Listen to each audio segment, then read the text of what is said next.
Ladies and gentlemen, welcome to the Jeff Meacham Network, the Casa D18 Studios, and Jeff Meacham Network on Twitter as we present the latest in the lineup of WWE's Premium Live Event, Money in the Bank 2022.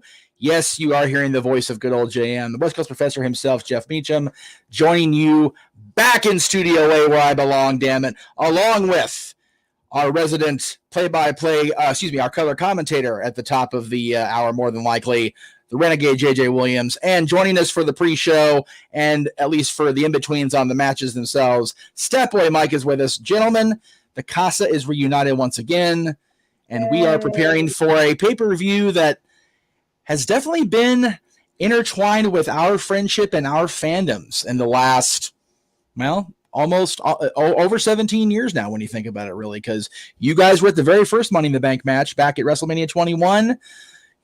All three of us were at the pipe bomb promo that CM Punk cut prior to Money in the Bank 2011 that really set us on the path to the Allstate Arena that year.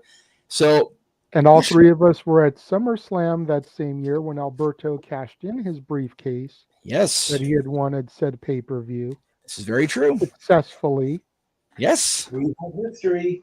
Yes. So it's one of those where Money in the Bank is really one of our, Bischoff would call it a tentpole event for us as fans, us as podcasters, us as covering the WWE Premium Live Events. So I'm happy to be here for it.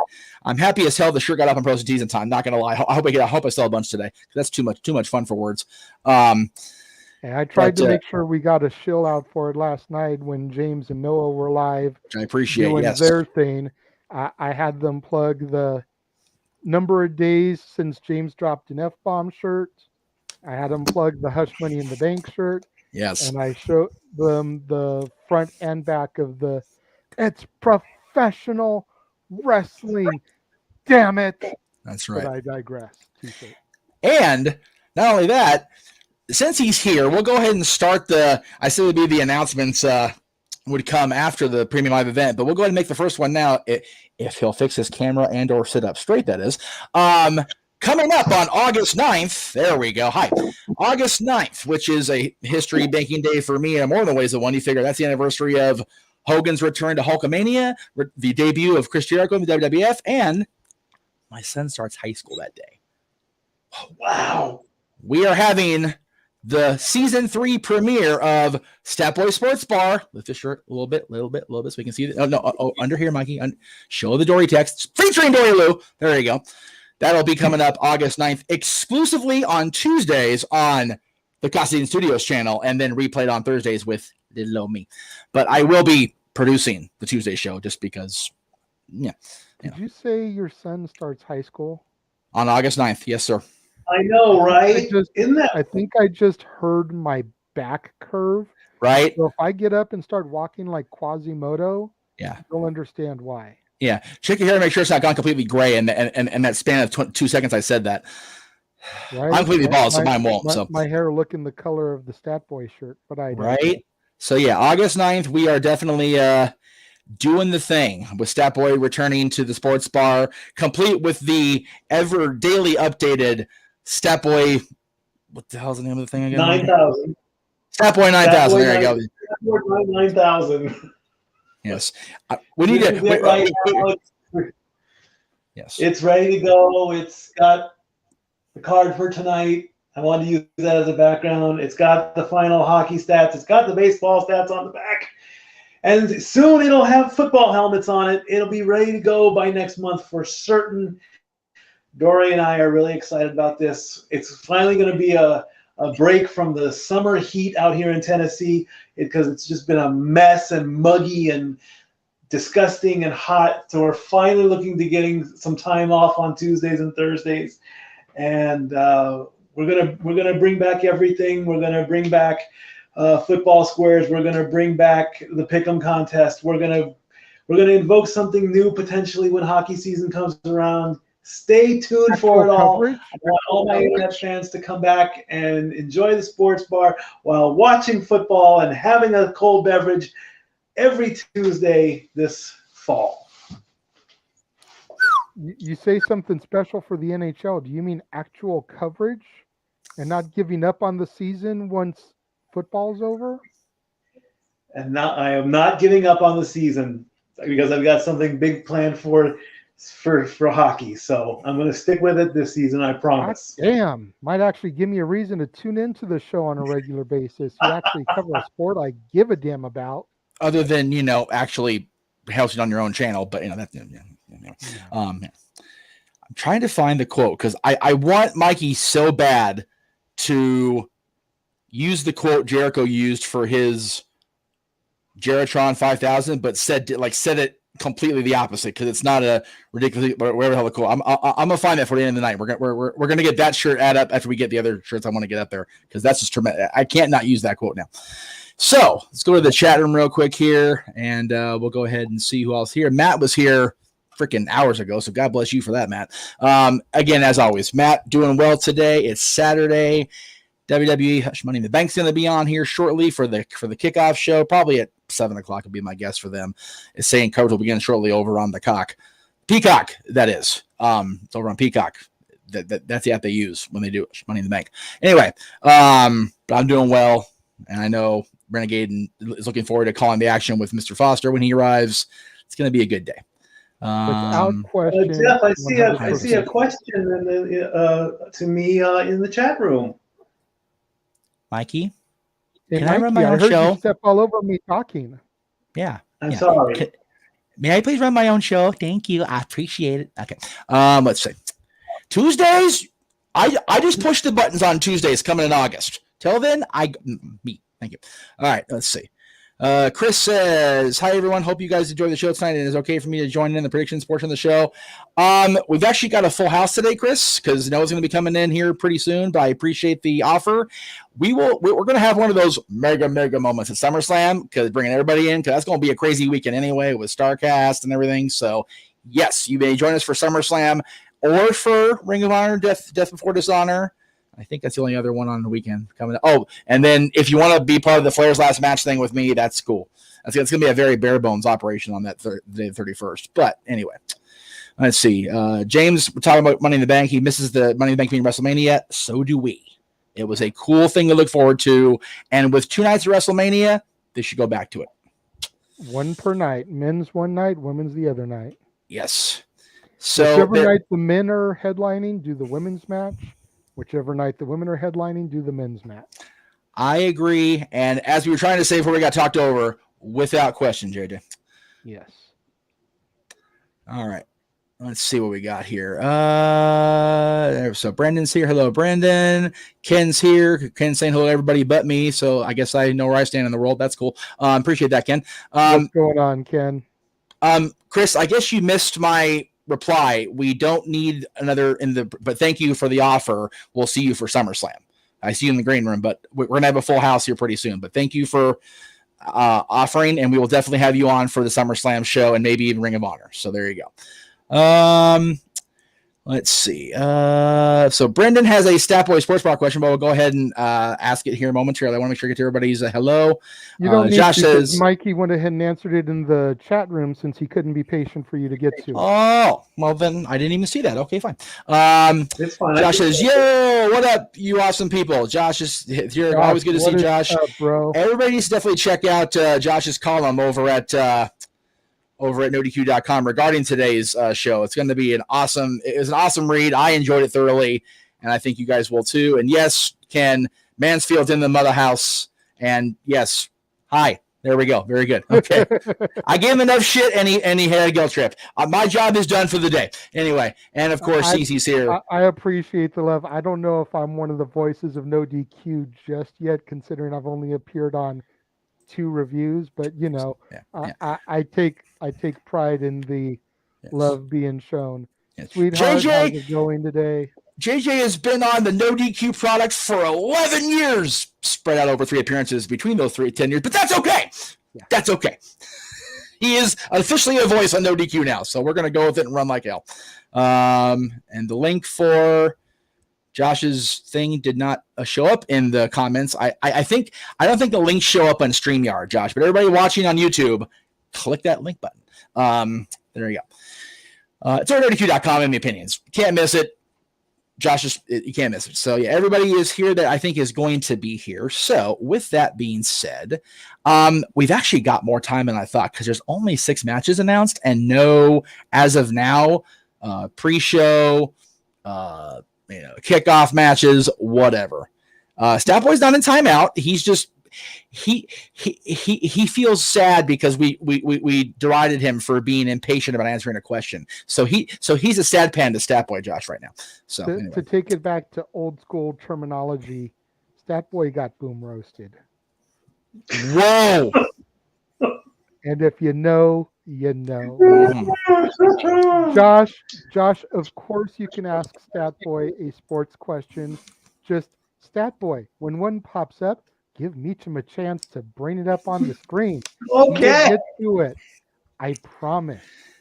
He's lost the rhythm not being on the air with me for almost an entire year. He's right. He's freaking lost the mojo. When you go dark in between seasons. Right. When you're consistently on a weekly basis, you lose the flow and everything. You keep the rhythm going. But when Super Bowl Sunday is over and done with, and then you don't do stuff until preseason. Yeah. Well, but the problem is, JJ, as Gloria said, if you're not careful, the rhythm will get you. So, right. Or in Mikey's case, lack thereof. So, anyway. If you know, and you're old enough for this room, and we love you. Thank you very much. If you don't, they ripped it on Friends. So you had to know at least part of it. It's a Chandler joke. So right. do we want to get into predictions for this card? So. Like I said, we've got oodles of time, but yeah, I suppose we can.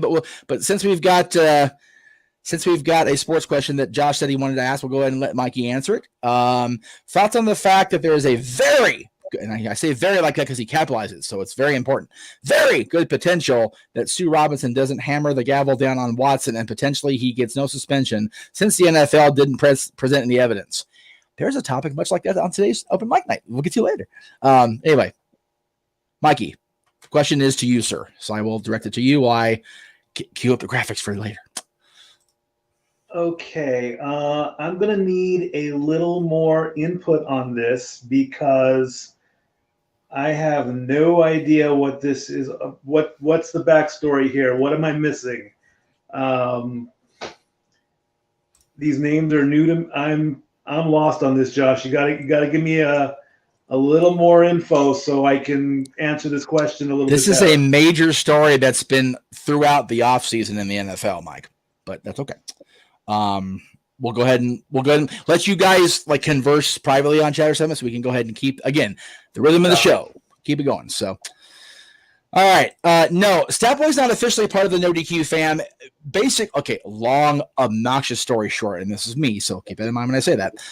I was on No DQ for almost 10 years prior to really hanging out and then moving in with these guys full time down in Long Beach. So they were like the extension through me to the No DQ family. And then when I left No DQ under bad terms in the summer 2011, they became the new outlet for Jeff Meacham's creativity to the YouTube world. So JJ was on the very first ever high definition episode of Talk Wrestling that we recorded at Bob's Big Boy here in Burbank after SummerSlam 2010, and all the alcohol in the entire Staples Center came to my seat because that did happen. It's documented.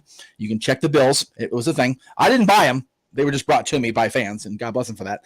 So JJ was part of that show at Bob's. Mikey, I don't think appeared on No DQ yet, other than the Wrestling Trivia Challenge with Greg. I don't know if that was still part of No DQ when he did that or not. So yeah, I have not officially appeared on any of the No DQ topics or panels or anything like that. I'm open to it. I'm cool.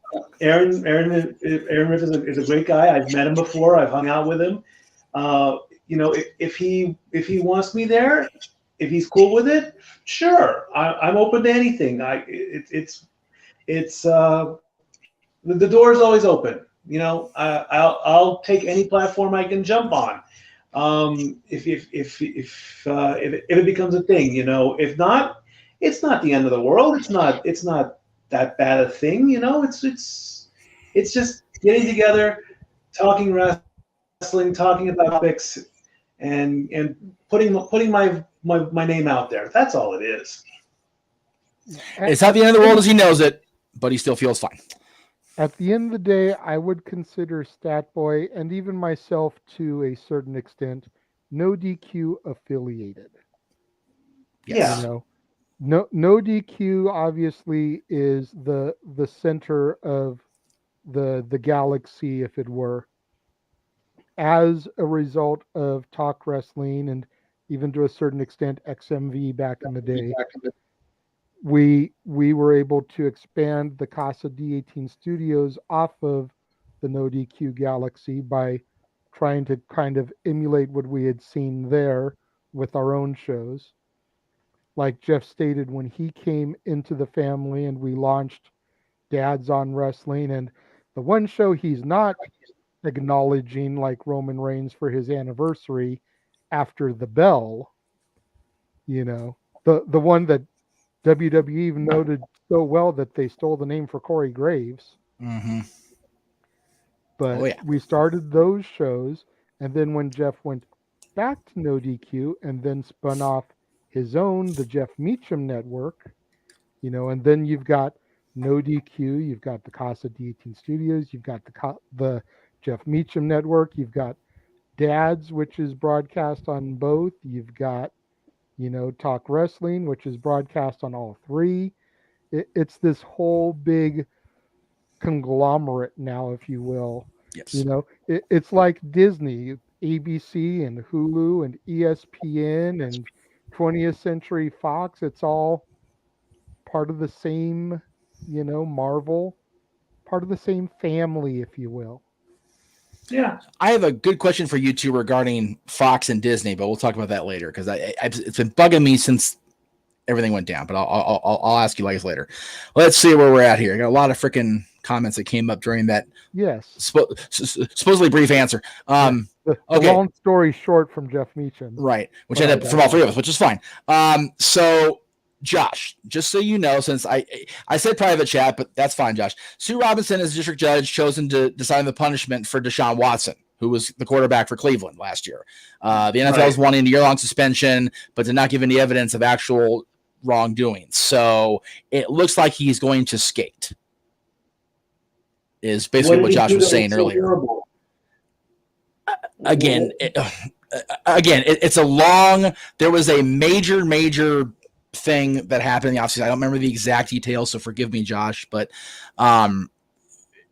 the fact that it's being brought before a judge and there was no evidence from the NFL, it's very much like we were talking about off air with lack of evidence and people condemning people based on social justice warriors. It's really what that comes down to. So, I mean, for my money, and again, I am not a Cleveland fan by any means as far as the team. I've made that clear. But if there's no actual wrongdoing being presented in an evidence in a court of law, then this shouldn't be a discussion. It should, you know what? Prove it legally or STFU about it. That's how I feel. Okay, a lot of sports questions. That's okay. CJ, I'm going to make it real quick on this one. Freddie's agent's a piece of shit, okay? Because he's trying to say it's the Braves' fault. It's not the Braves' fault. The agent did not provide Freddie with the information. The Braves documented that they did. Freddie's agent wanted to make more money, and you make more money in LA than you do in Atlanta. It's just the way it is. So that guy's going to get everything he deserves, which is Jack. Let's see. So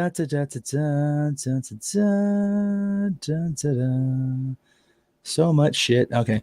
JJ, you might kick my butt since I didn't know the difference between reboot and remake since you brought up Top Gun on Tuesday. No, that's okay. It's all good. It's all good. It's all good, Ken. Yes. Yes, Josh, you do need to watch the Renegades episodes on Kenobi. Without a doubt. No other reason but to help boost up my viewership hours, Josh. Yeah, seriously, even if you watch it once and enjoy it, just keep that shit on loop. Yeah. Watch those, then go back to Renegades reviews, click on episode 1, and just let it run in the background while you do other stuff on your computer. Just let it rack up hours. I like Freeman just fine. I think Freeman's agent's a POS. I love Freddie just fine. I'm glad he's a Dodger. But, and again, I'm an Angels fan first. Let me be clear on that to who asked me that up there earlier. Yeah, I'm an Angels fan first and foremost. And yes, before October 2002, unlike some people. So anyway. There's a comment here you glanced over, but I feel kind of needs to be addressed. I didn't see it. I'm put sorry. that Stat Boy, frankly, you are the charisma of Jeff Meacham Network. To which Mikey replied in the chat room, charisma. Jesus Christ. Thank you for the compliment. And then Ken went back and replied, at Mike Caldwell, huh? No, I was talking about Stat Boy. Ken, Mike Caldwell is Stat Boy. Yeah. The man above me, Stat Boy, is Mike Caldwell over here in the chat comments. So the Emperor is Palpatine. Palpatine is the Emperor. Anakin is Vader. Vader is Anakin. That's right. Hi, I'm Mike. Nice to meet you. And if you're confused, go watch Obi-Wan's reviews on Renegade's reviews this month. There you go. Or last month, rather. Anyway. All right. All right. Let's talk about wrestling. I mean, or sports entertainment. Since we're kind of not talking about yeah. All right. So I'm going to start with a match that's actually making history tonight. And it has nothing to do with title. Well, it has to do titles, but not the title name of the show. Okay. For the first time since 1975, and I get pay-per-views and premium events came later, but for the first time since 1975, the match tonight between Bobby Lashley and Theory, the U.S. Championship match, is the first time the U.S. title is being defended in the only males singles match on a given card. Wow. This is the only men's match that's just one-on-one tonight. That's an interesting statistic there. I would expect Stat Boy to have something like that. I actually got that from somebody else on Twitter earlier today, and I'm like, I am throwing that out there and impressing the Stat Boy with my shit. I was proud of that and of seeing that. So, and Brendan's happy with all of us, so thank you for the $2, Brendan. We greatly appreciate that, sir. Very, very much. Much obliged. Yes, sir. $2 closer to our July goal, which hasn't even been named yet, but that's okay. We'll get there. Yeah, so Theory, I put this match first because it's the only match that isn't going to be a main event program down the line. It's not going to be, in the picture or whatever. So it's just going to be what it is. But I found the stats mentioned, and I wanted to lead in with this because, you figure that championship, if you count the lineage not being broken because of the 2-year gap between Survivor Series 01 and Vengeance 03 with Eddie and Eddie Guerrero and Chris Benoit, this championship's been around since 75. Harley's had it. Flair's had it. Lex, Sting, all the great WCW US champions, all the great WWE US champions. And this is the first time that championship is the only one-on-one traditional wrestling match on a show. So that's kind of like, that's kind of cool. And Josh, here's the deal. That's great. The U.S. Championship's on a pay-per-view or a premium event. How about the Intercontinental? But I digress. Buy the shirt at ProSandTees.com/Meacham Network. Fudge. All right. Anyway, Stat Boy, we'll start with you since you are on the next tier down from me on this particular lineup. What say you about the U.S. Championship match? Theory, of course, the handpicked golden boy of CEO Redacted. And then you have Bobby Lashley, who has been a perennial contender. He was a contender all throughout his WWE career, including holding this championship at one point. So, well, first off, impressive stat work. I always like to give people credit when you throw out stats that even I don't know about. That's impressive. Good job for that. As far as the match, it's about damn time we've had a good old-fashioned one-on-one match for a title that hasn't been featured on television in any major television event like this. Right. About damn time, absolutely. As far as the match itself, I chose Bobby Lashley to win this match, but now that I'm looking at it, I'm going to say that he's going to win the match and Austin's going to retain by a DQ by somehow. Bobby doesn't need the U.S. title again, really. I think he should focus on the heavyweight picture in some capacity. Theory just got the belt. I don't know how, in what universe, be it even the WWE 2K22 universe, how is Theory going to be able to actually put some hurt on Bobby Lashley? I mean, this is like I don't know, King Kong versus a raptor. I mean, come on, this was almost like Riddle versus Roman on SmackDown, but that match was impressive, as I said before. So it's a good way to have a match pop up, but as far as the outcome, I think everyone's going to stay the same, and Bobby wins by DQ. All right. Renegade, you seen some of the comments pop up during Stat Boy's explanation. What say you, sir? I have, and I'd like to address the most recent one from Ken that's directed towards Josh before I go further. And Josh isn't on the panel, so I'm not going to try and speak for him directly.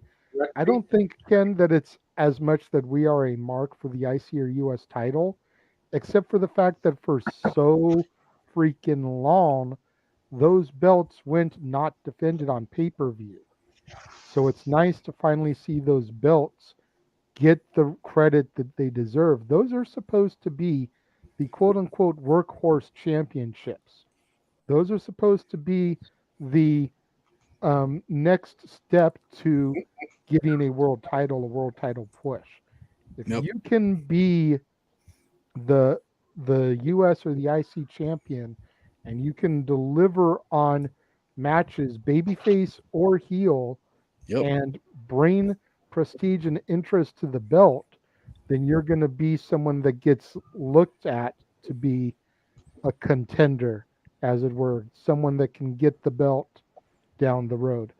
And I think that's where all of us are kind of coming from as far as the IC and US title goes. As far as my pick for this match, I went with Theory. Okay. I completely agree with Mikey. I could see it being a disqualification, but either way, Theory is walking out with the belt because he just got it. Yeah, he did. There is way too much money to be made with Austin Theory right now to take that strap off of him. Yes. If nothing else, okay, and we can get in depth with this a little bit post-show with Open Mic Night.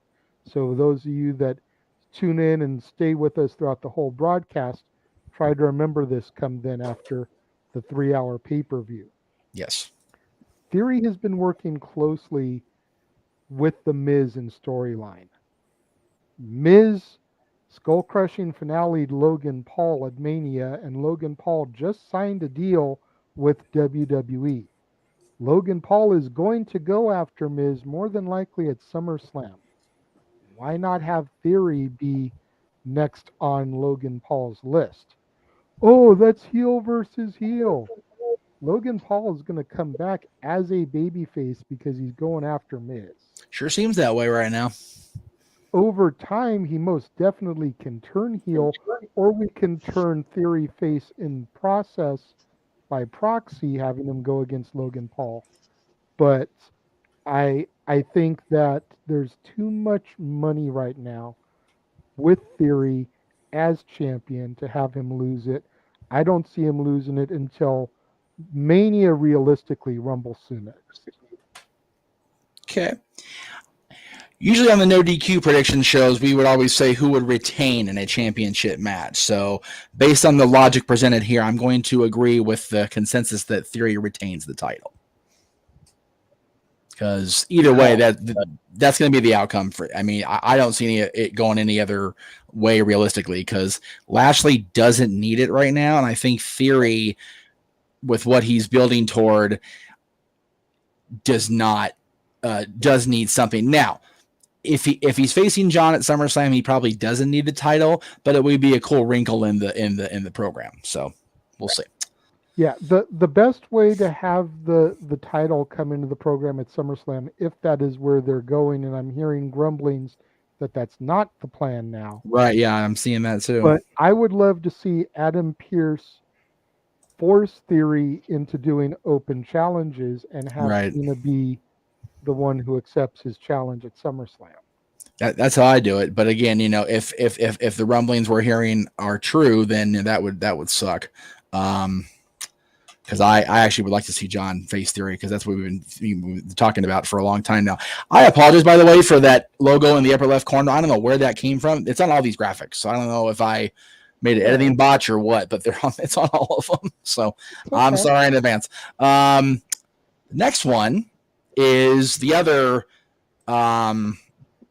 It's a traditional tag match, yes, but it is for the undisputed WWE Tag Team Championships. Of course, the Usos, part of that bloodline, that dominant force that has taken over the company on both brands now. They are the top tag team in WWE, and realistically, they've been the top tag team in the company for quite a while, if we're going to be honest.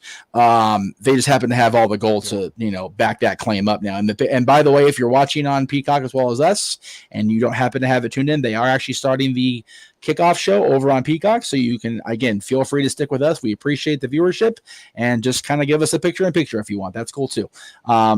But as I always say, we are definitely not going to have the feed of the show going here. If you want to do that, you got to watch on Peacock, or if you're outside the United States, on the WWE Network. And I'll get that banner going momentarily. So, JJ, Tag Team Championship, Street Profits, they've been here before. They will likely be here until they build more tag teams up, which, we know how that goes with WWE. But is this a Street Profits moment in Vegas? Are they going to cash in on this opportunity in the city of gambling, or are we going to see the Usos maintain their dominance? Man, I really want the Street Profits to win.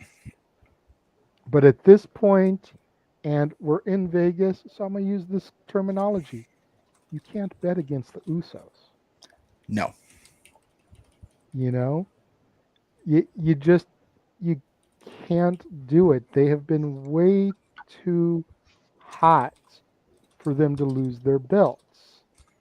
The only way I could see them losing the straps to the Street Profits is if the plan is to have Roman lose a strap at the end of the month. And this is going to be what starts the crumble of the bloodline. Right. Usos lose their tag straps tonight.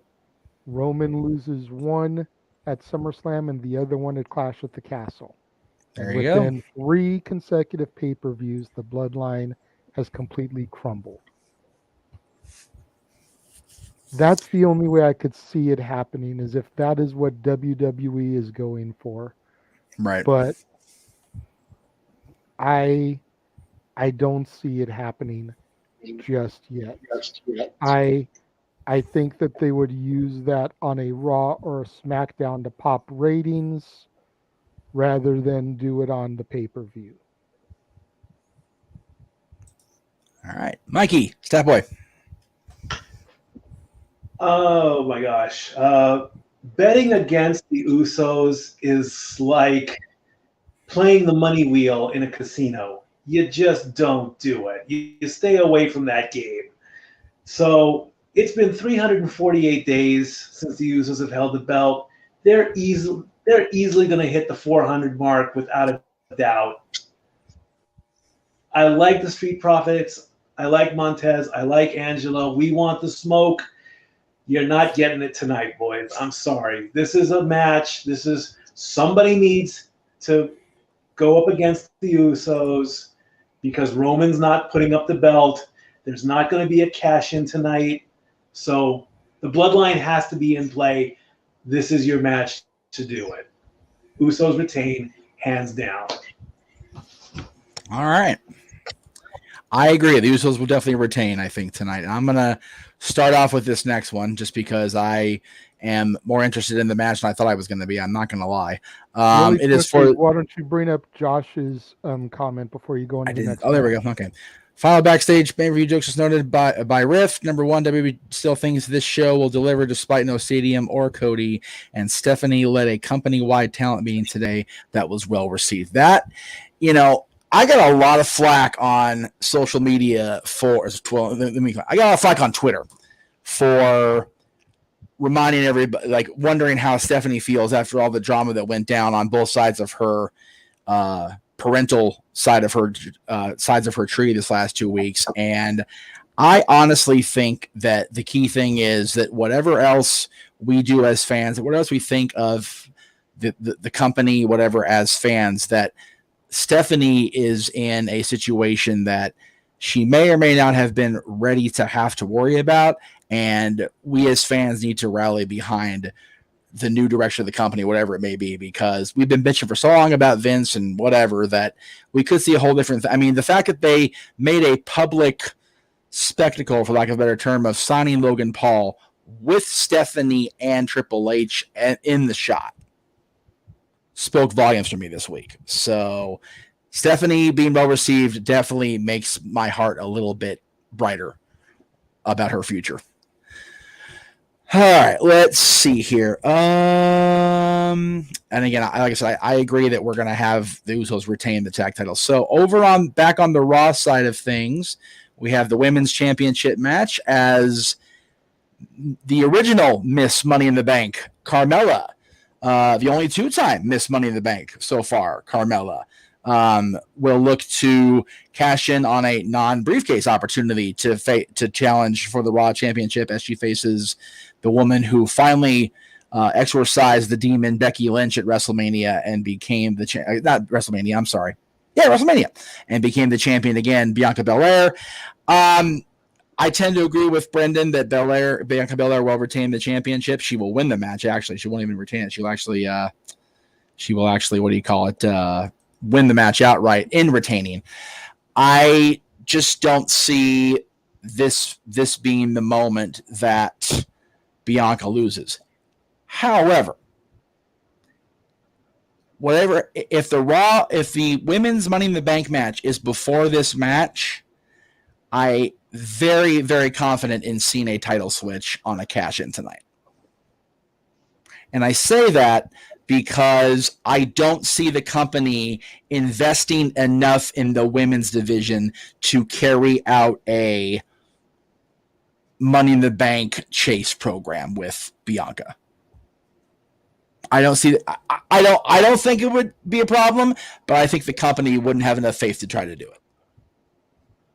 So Bianca retains unless the Money in the Bank women's match goes before it. And then whoever is Miss Money in the Bank will be the new champion.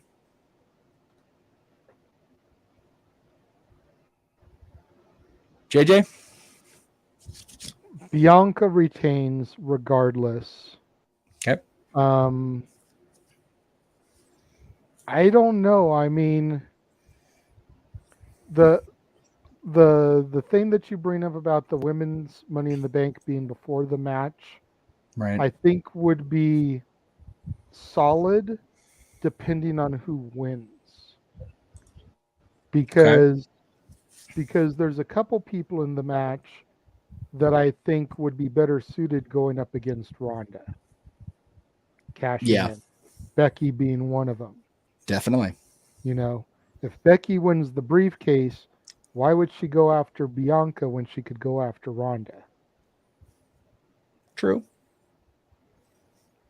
So to piggyback off of your statement, I don't think it's as much if the women's match for the briefcase goes before it. It's who wins the briefcase in said match. Okay. But regardless, I'm going with Bianca hands down. This woman is just so phenomenal, and she is, I hate to say it because I don't have hatred for Sasha, but Bianca is doing everything WWE wanted Sasha to do. Yep. Exponentially better. Oh, yeah. The way she's connecting with the youth, the way she's selling merch, the way she's getting crowd reactions, everything they wanted Sasha Banks to do. Bianca is doing it and doing it better.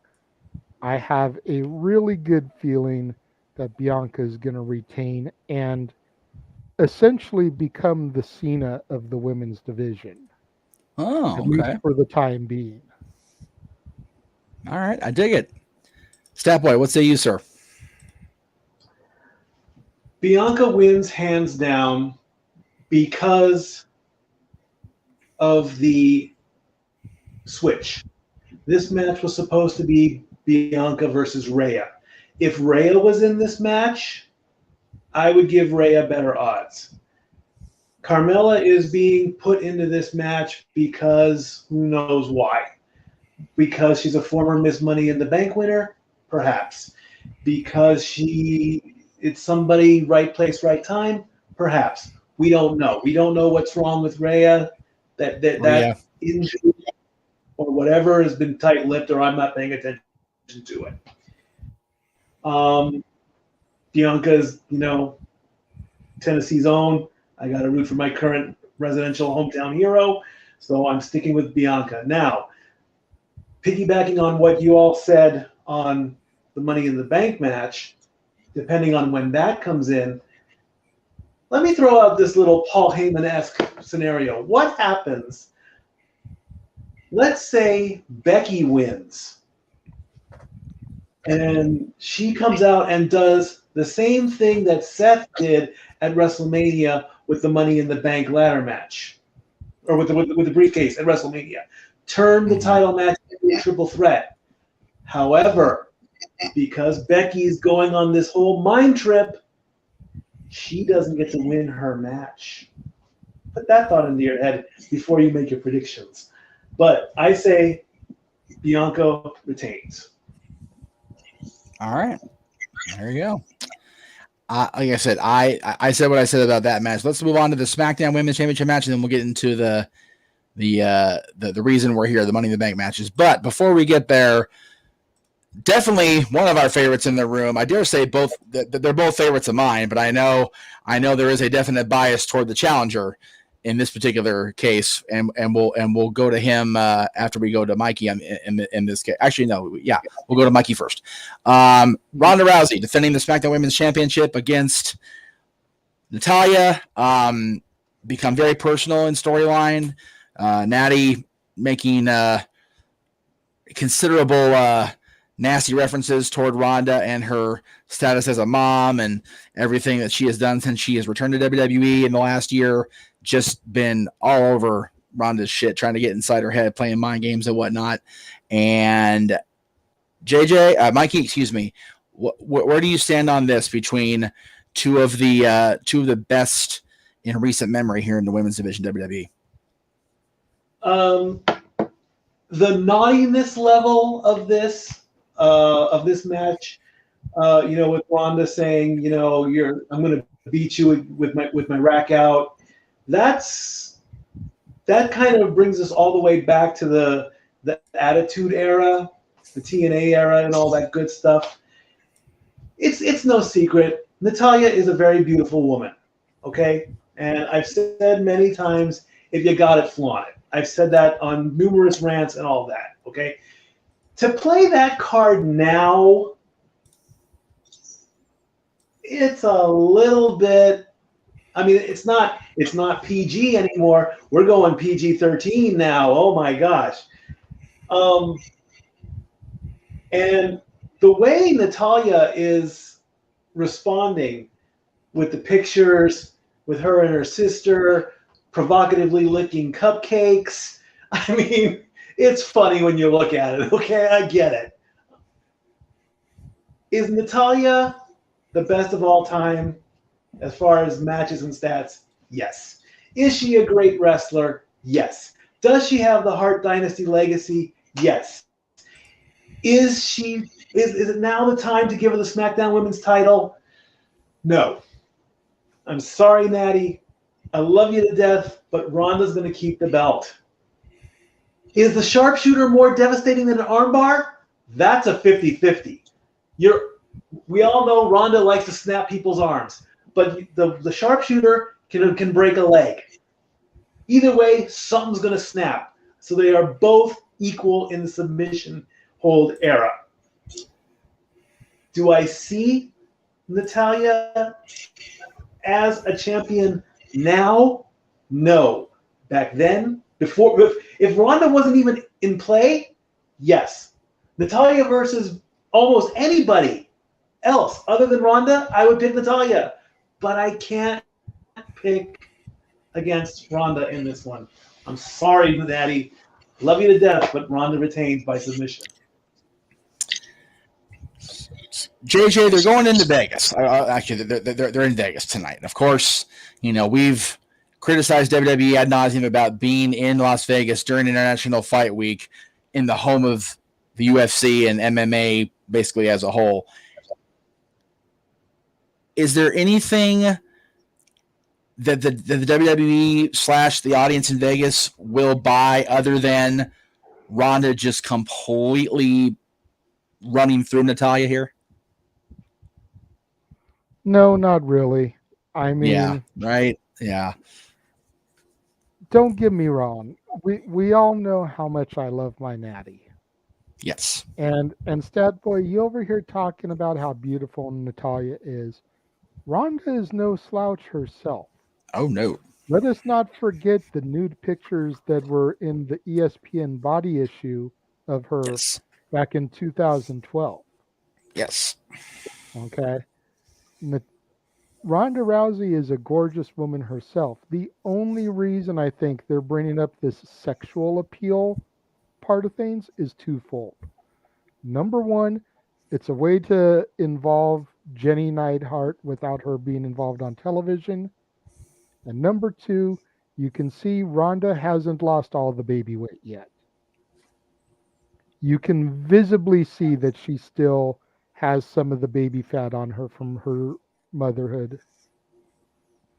So in order to play it up the best possible, they're bringing these things into it. And it's a stupid way to get things going for them. They are two of the most gifted, in more ways than one, women to ever set foot in a wrestling ring. They don't need these stupid gimmicks to get the match over. And yeah, I mean, like you pointed out, they are walking into Las Vegas, Nevada, the home of the UFC, on International Fight Week. WWE thought they could pull off a stadium show competing against a UFC pay-per-view. And we see how that turned out, right, Vince?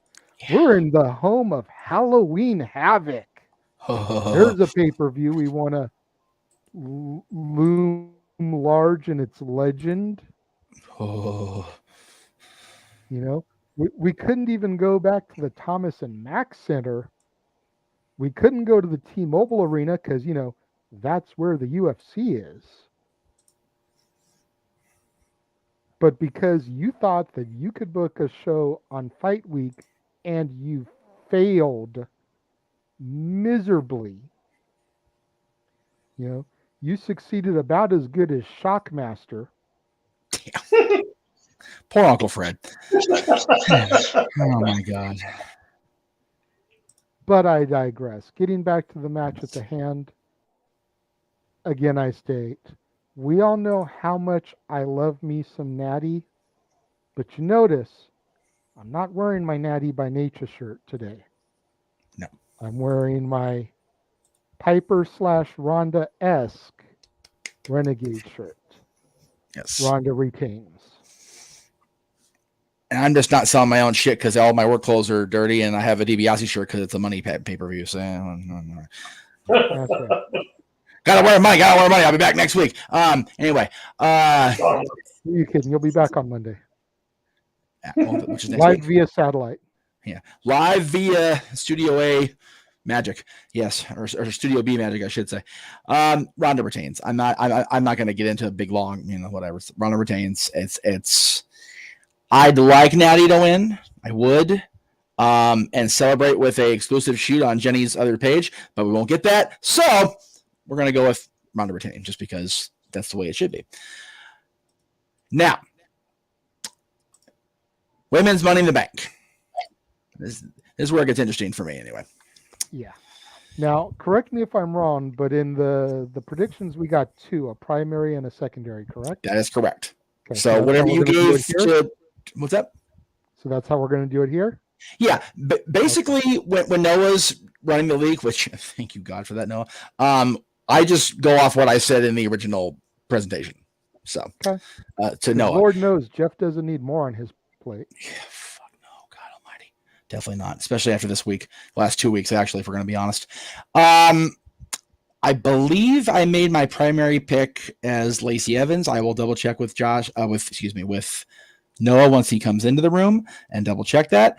Also, my secondary pick actually was going to be Liv Morgan. Just hoping for it, right? And it's only 1 point instead of 2, so I'm not going to lose my shit over it if it doesn't happen. It just seems so likely to me that Lacey's the only one here that I really think that the company wants to pull the trigger on, yet they still seem hesitant. So I think that if they're going to do it at all with her, it has to be now, because they've him-hawed around with her so many times that if she doesn't win tonight, it's going to be an issue. Having said that, I made the picks in the Google thing with Noah before I really had a chance to formulate my thought about the cash-in happening tonight, because of my lack of faith in WWE actually going through with a woman holding the briefcase long-term like they did with Carmella the first year.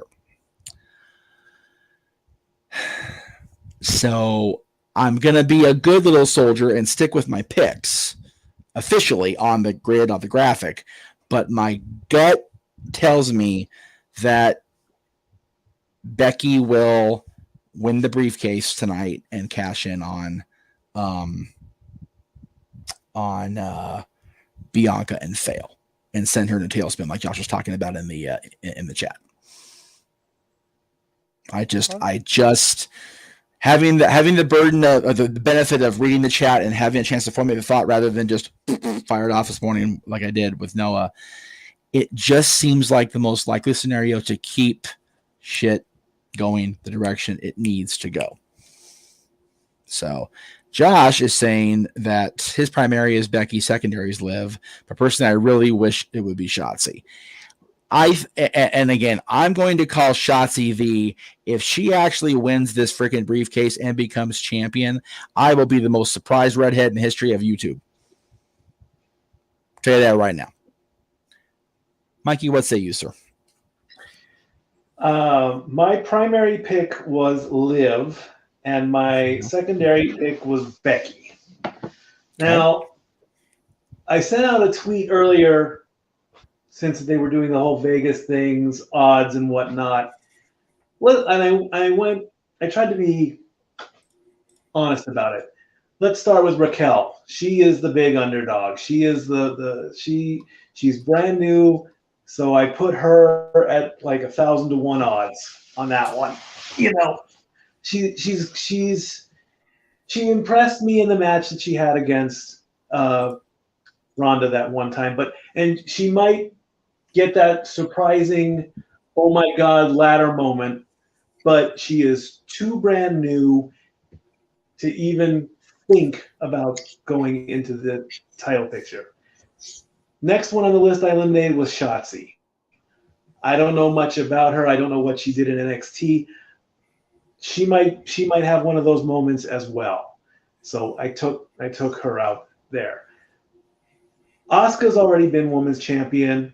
The only reason they would give her the briefcase as the briefcase and not as what happened in 2020 when she won the match and got the title because Becky was going off to be a mom. that's a good reason to give Asuka the actual briefcase. But I didn't go with that route either. There they are. Thank you, Jeff. That's very good. I went with Liv because I was thinking she needs this match. She needs the title. I am A-okay with her getting the title. She's put in the work. She's a great storyteller in the ring. And her with the title would just make her stock go off the roof. I'm happy that Lacey is back. Lacey's going to do a lot. Lacey's probably going to be the one you're going to look at and you're like, she's doing stuff that the men should be doing. She's putting people through ladders. She's going to be the unstoppable machine in this match. If I had a third pick, my third pick would be Lacey, but I was only allowed two. I digress. That's right. Exactly.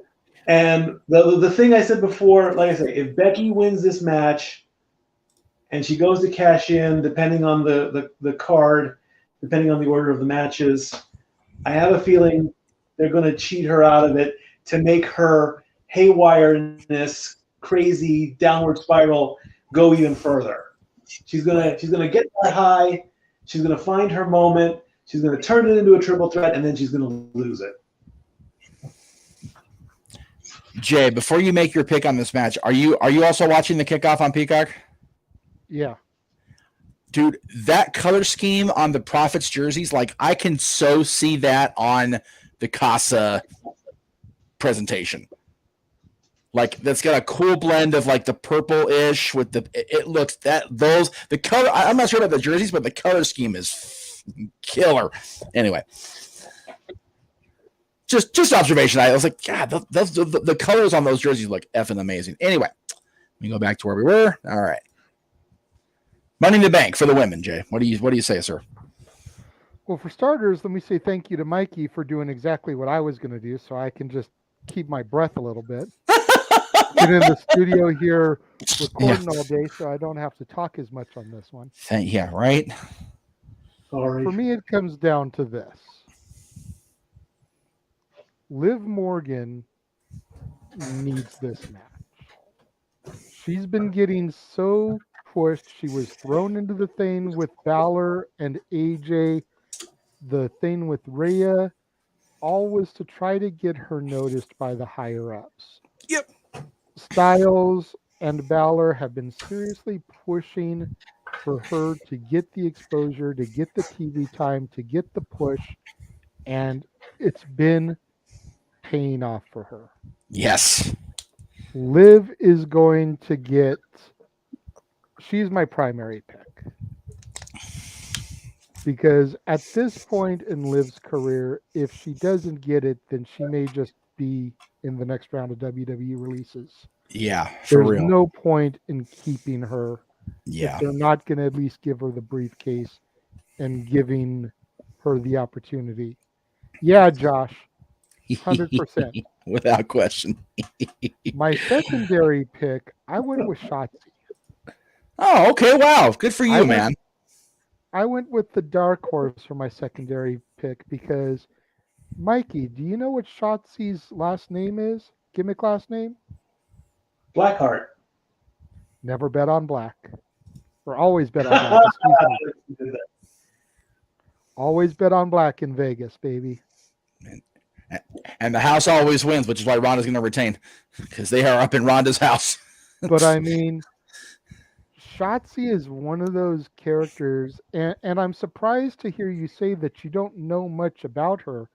When we went to Pomona, Mikey, with that show with Billy Gunn and Crime Time, Shotzi wrestled. She was on that card. That was one of her last shows, actually, before she went up to the E.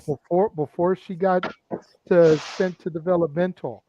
We got to see her on the circuit before she got the call-up. I love me some Shotzi on multiple levels. Yes.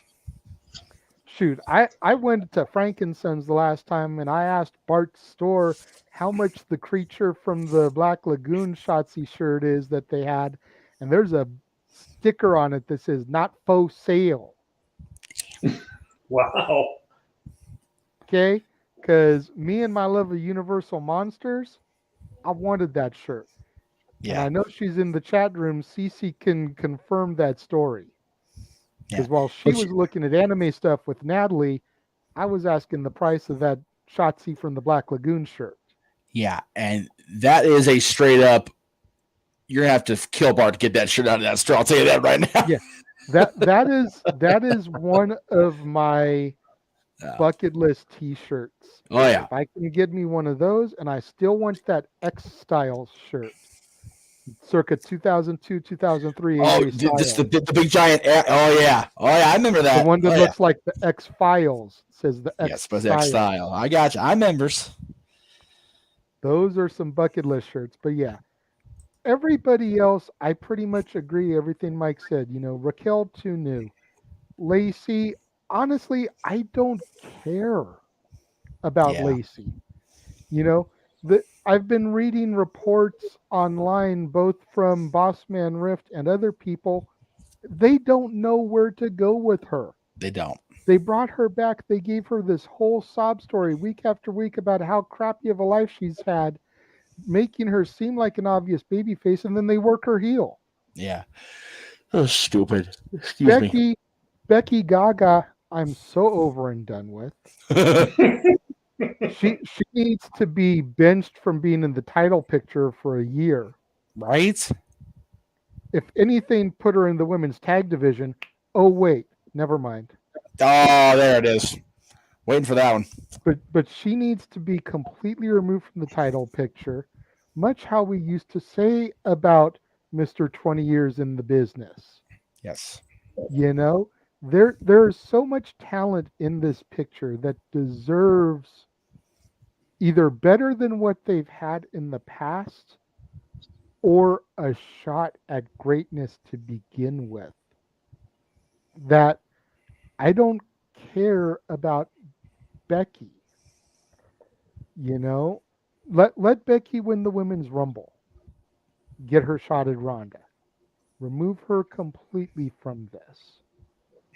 Alexa Bliss has been kind of laying in the weeds. It'll be all right. Oh, okay, Alexa, thank you. You said the word out loud, so of course it's gonna mess with you. Okay, I forgot that was in the room here. So we're gonna take it back to OG Saved by the Bell. Good old Miss Bliss. Damn. Has been lying in the weeds so much since she came back. She was doing the thing with the Fiend, and then Bray got released, and then she left TV, and then they didn't have anything for her, and now all of a sudden she's back, and just she started the thing with Liv, and then that got retracted, much like when they turned Rhea heel. Yeah. She's another one I feel kind of like a dark horse in this, but I feel like she's had the opportunity to shine. I will say this match needs to be less about Becky, Asuka, and Miss Bliss, and more about Liv, Shotzi, and Lacey than anything, which is why I went with Liv and Shotzi for my 2 picks. There you go. And it may end up costing me. I may end up losing horribly during the predictions for this in the league, but going with my gut and my heart. That's what we encourage everybody to do on these things, is go with your initial gut reaction instinct to anything, because that tends to pay off more often than the odds maker people who do this for a living will care to be allowed to be admitted out there. It's honestly, sometimes the gut is just the way to go. It really is. And I find it funny that that's not more of a more of a thing that I think it should be. So anyway, well, just give me 1 second. I have a little bit of issues here, so bear with me, guys. Just give me 1 second here. Don't worry. I will. I'm gonna have to try and be mindful of that as I try to call the match with Noah and not Right. say her name. Right? Seriously, that's crazy. It's funny though. So just for the S's and giggles, because you said what you said, I think I found it.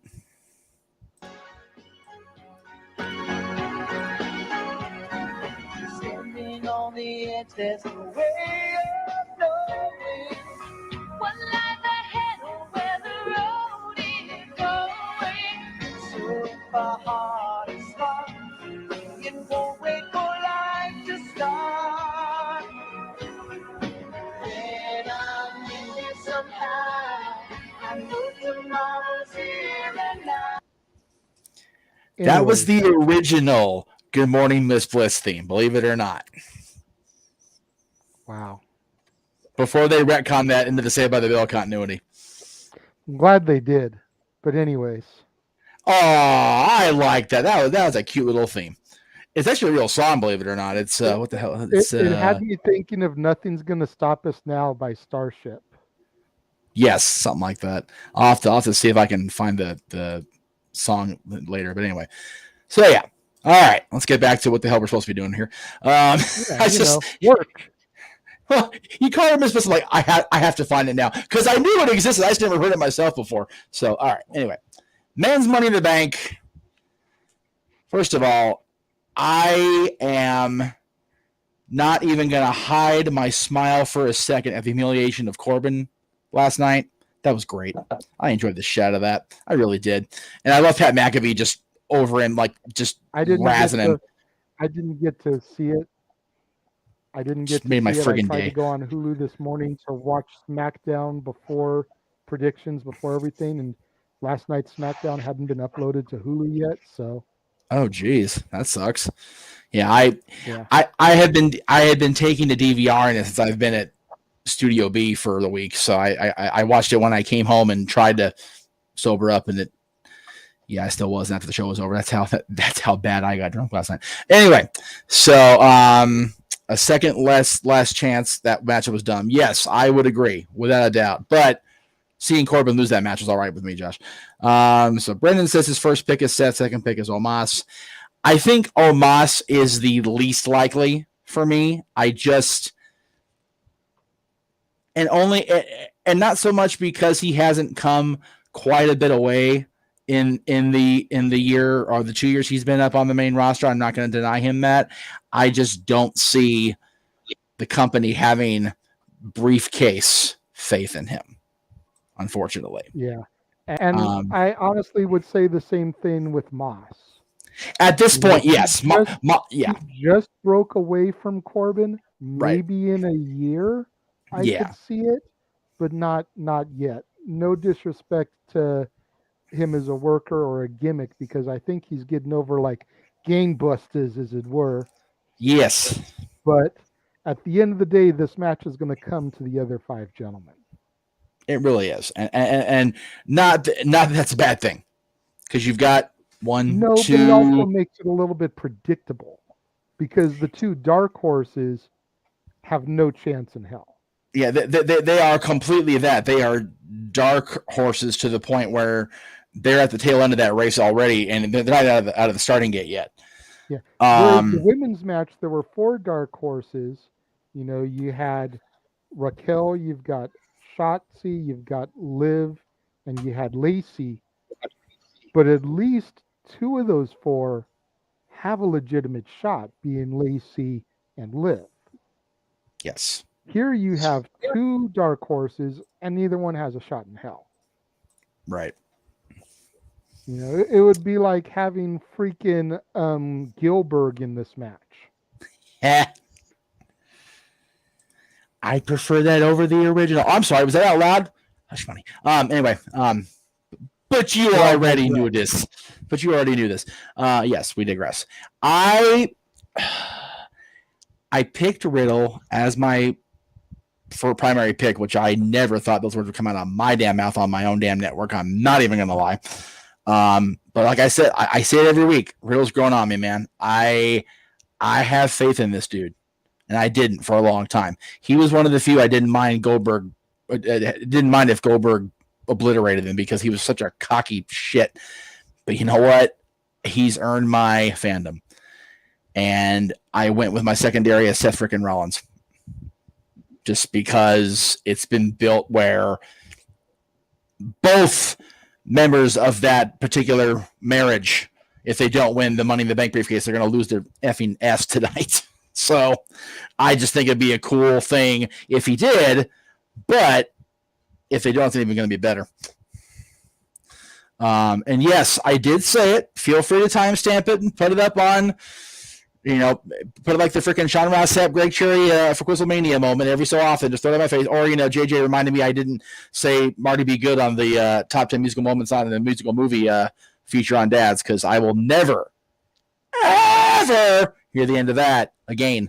It's accurate. It's going to be on his tombstone. Here It lies is. Jeff Meacham. He forgot Johnny Be Good as the top musical moment in a non-musical movie, yet he loves Back to the Future. Jay, y'all need to go in on that tune. That's a big headstone to all that words. Y'all have to help out, chip in on that one, folks. Just throwing that out there. Anyway, only 3 out of 7 had a legit shot in this men's match. But if you take that 3 out of 7 and his 33%, and it's never mind, forget it. Now we're going to start doing some Steiner math. I was going to say, JJ, what say you, my friend? Well, I wouldn't go that far. I would say that the other 5 have a serious shot. You could maybe move Sami Zayn out of there, but the other 4 are viable contenders. We're talking so much about Drew for Clash at the Castle. What about Sheamus? Right? Just throwing that out there. Absolutely. Everyone is so hyped about, the Scottish sociopath going over there to challenge Roman. What about the Celtic Warrior? Yep. What if Sheamus has the briefcase and cashes in after that match? It's just something to kick around in the head. At the end of the day, pretty sure that the Drew versus Roman match is set for September, so he doesn't need the briefcase. So we can eliminate him.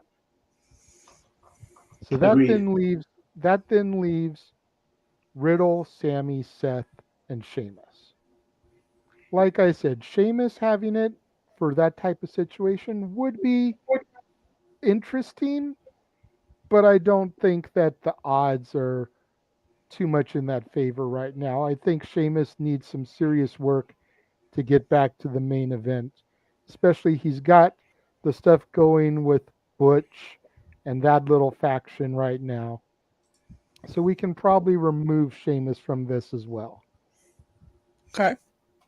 Sami Zayn, I've been hearing, and I forget who said it, but somebody said about let Sami have it as a way to protect the tribal chief. Ooh. Let him win it, and then whenever somebody is looking like they're about to defeat Roman for the title, have him come in, cash the briefcase in, and then maybe have Sami take the pinfall for Roman, allowing him to keep the strap, and then the briefcase is out of circulation. You don't have to worry about it. Just as kind of a way to keep him in good standing with the bloodline. I like that. That's good. I do too. The type of comical yet conniving thing that Sami Zayn would do. But if that's not going to happen, that just leaves you with Seth and Riddle. And I picked Seth for my primary, Riddle for my backup, because I honestly feel that come SummerSlam, we need to get one of the belts off of Roman. And I think Roman Goldberg, whether he cashes in mid-match, whether he waits for the match to be decided and cashes in afterwards. I think that's where Seth is going to have his moment. He's going to cash in the briefcase at SummerSlam, become champion. Drew will then dethrone Roman at the Clash. Both belts will finally be off Roman. And it's all good. I dig it. Let's see what we got here. Some comments coming up throughout the during that. I was trying to freaking fix this stupid computer, so I apologize. No, I will live it down. Fair enough. Knowing how the last few years went, including Big E, I can see Omos winning. Brendan says, wouldn't it be funny if Sammy wins, let the year run out, and first to have it run out? Oh my God, that'd be the worst thing I think they ever did, and that's saying something. That would be horrible. It would be smarter for Zayn to backstab the bloodline for his own gain and become a world champion. Well, I can see both sides of that, honestly. And Richard, just for the record, that wasn't my angle. That was something that I overheard somebody else say, and I just was relaying it. Right. We don't need any more failed men's cash-ins, period. Looking at you, Corbin. God. If Seth Corbin's wins, not the only failed cash-in, right? The man we just honored for 20 years failed as well, didn't he? To be fair, and I will defend our guy on that. That was not a failed cash-in. That was a DQ at the hands of the Big Show. Yes, the cash-in did not technically succeed, but it wasn't a cash-in, get distracted, and punked in 4 seconds, Corbin. He had Punk locked in to that STFU. And the Big Show came down with all his lack of minus 400 pounds because he lost so much damn weight on the hiatus. Yeah. That would have been number 17. Tell you that right now. Anyway, if Seth wins, he cashes in during the SummerSlam match. If Riddle wins, he cashes in after the SummerSlam match. Either way, it'll only be for one title. There you go. Also, can we celebrate that Heyman's reportedly back on creative? I will lead a parade if that's the case. If that's actually true, I will lead the freaking parade down the street. Like, for real, I will. See, what did he? Did he do? That's it. So that is it for the predictions. This card is so. I didn't give my predictions. You did not. I apologize. I just realized that. I'm sorry, Mikey. Go ahead. Thank you. Sorry, dude. I'm exhausted. I apologize. It's okay. My primary was Riddle, and my secondary was Sami Zayn. Okay. I want to see if this happened.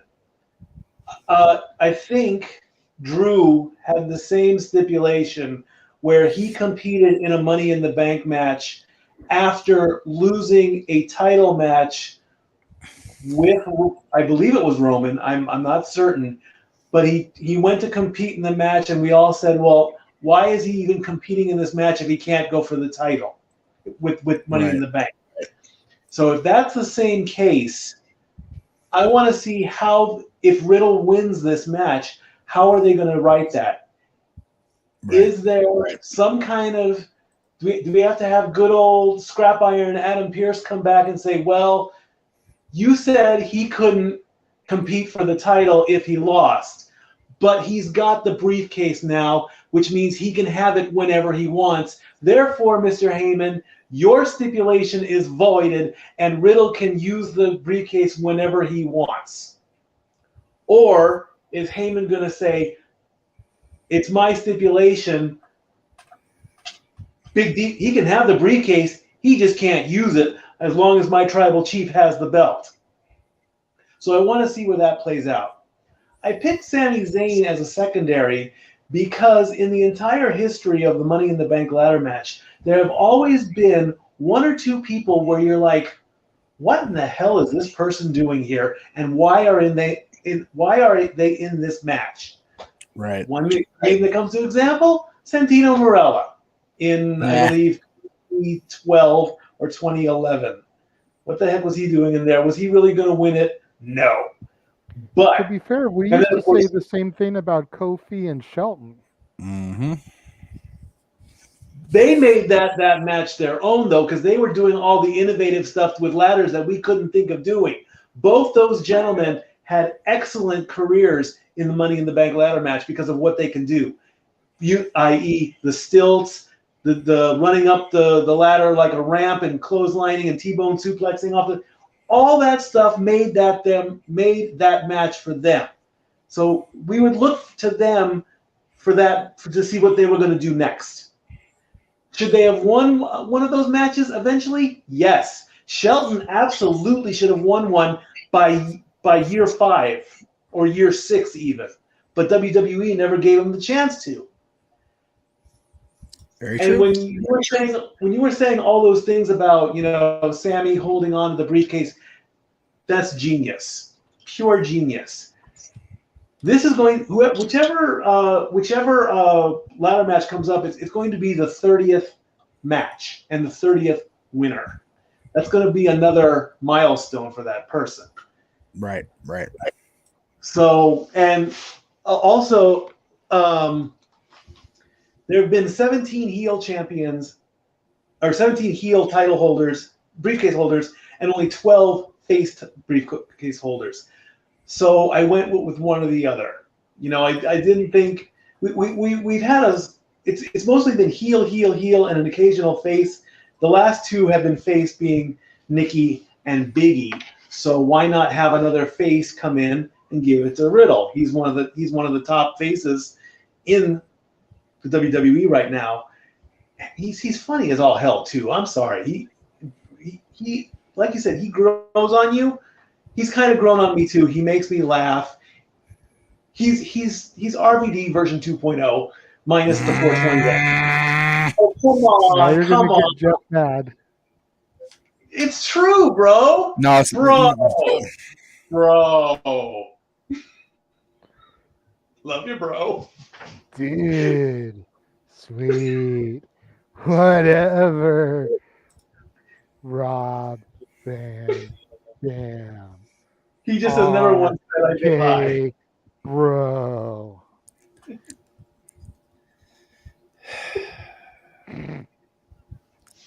I had to. I'm sorry. That's why I can't have nice things. Riddle just didn't own a failed comic store. Oh, it didn't fail. It wasn't a failure. Is it still in business? Did it have to leave the Lakewood Mall because it wasn't able to make rent? Did it have to leave Lakewood Mall because it wasn't able to make rent? The Lakewood Mall moved to was cheaper? No, that wasn't it at all, actually. Mm-hmm. It was actually closer to where he lives. It's the only reason he moved, honestly. Seriously, that's why he left Lakewood Mall, because it was closer to his place. Rob and Travel go and get like freaking oil and water. And he's like, yeah, no, I'm going to go move closer if I can. Oh, Lordy. Anyway. All right. So are we good on predictions now? Yeah, I think so. Yes. Okay, Just waiting on the simple man to. That's right. He will be here, no doubt about it. I do want to really quick before we get into the meat and taters of the night and thank my buddy Catherine and the folks over at 8th and Rail last night.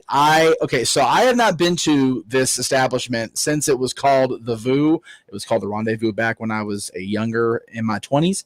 And we had not been in there since the old Rue days. JJ remembers Rue to a certain extent. I'm not sure if Mikey will remember that back in the day.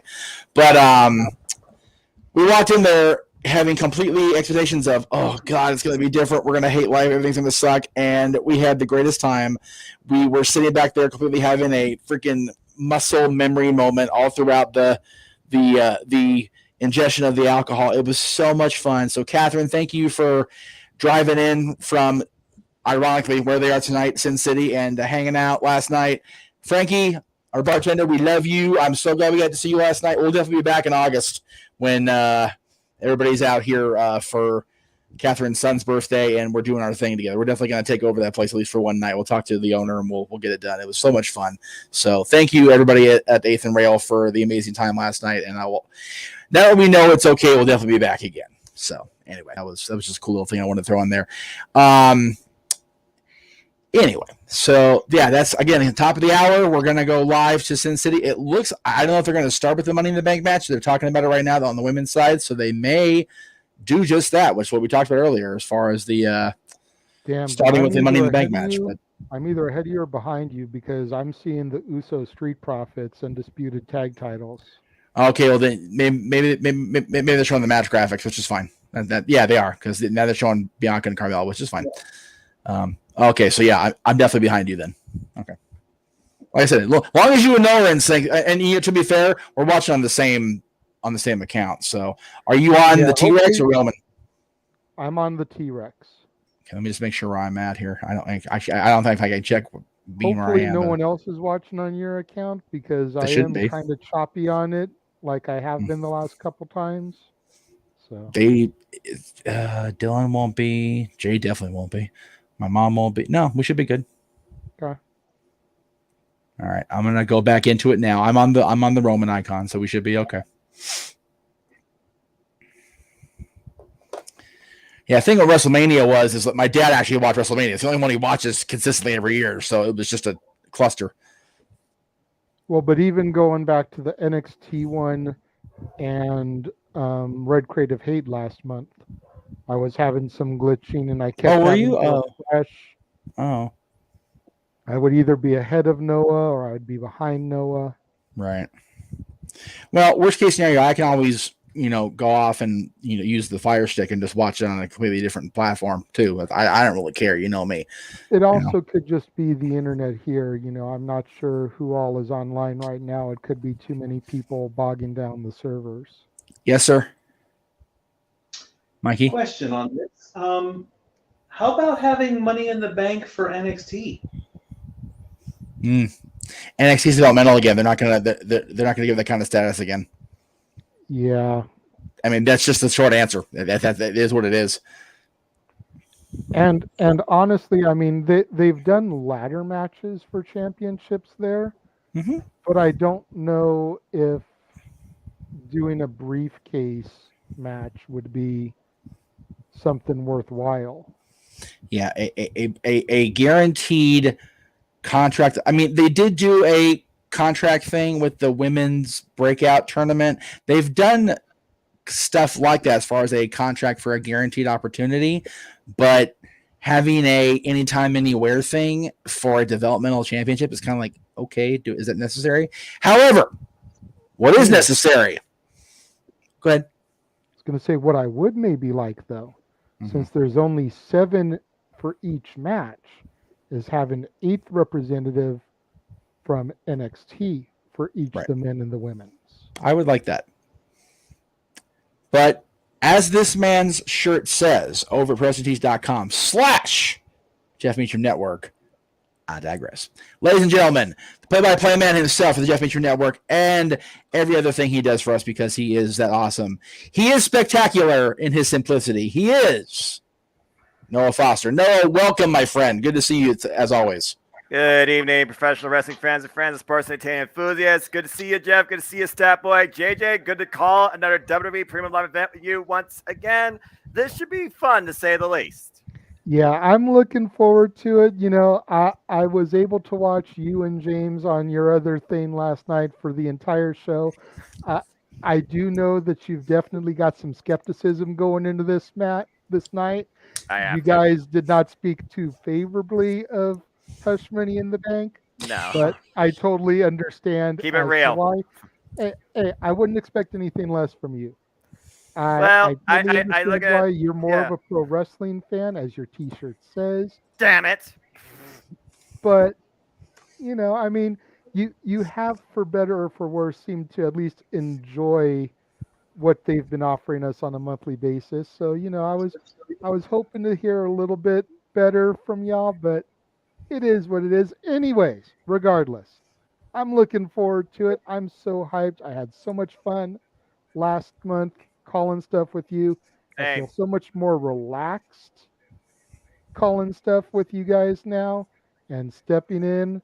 That, like Jeff was saying before you joined, we have him and Statboy have so much history with the Money in the Bank that it's just going to be fun to do this. Both me and Statboy were at Mania 21, the very first Money in the Bank ladder match. Where it all began. Me and Jeff and Mike were at the Raw in Vegas, where Punk dropped his pipe bomb. which led into the Money in the Bank match with him and Cena, the title match. Right. All three of us were at SummerSlam that same year when Alberto Del Rio cashed his briefcase in and dethroned Punk successfully for the belt. So we've all got like a lot of history with this title. Jeff was at Mania 24 that had a Money in the Bank briefcase match. CM Punk's first briefcase win. Yeah. So we've got some serious history with this match and this concept, and I'm looking forward to this. But what I'm most looking forward to is the end of the month where I finally get to call my first Big Four with you. Hey, yes, that is coming up too. And stay tuned for more on that, folks. As well as before that, we got Death Before Dishonor for Ring of Honor as professional wrestling keeps going. Brandon, good to see you. Shout out to everybody out in the chat across all streaming platforms that we're bringing you this live fun coverage, of course.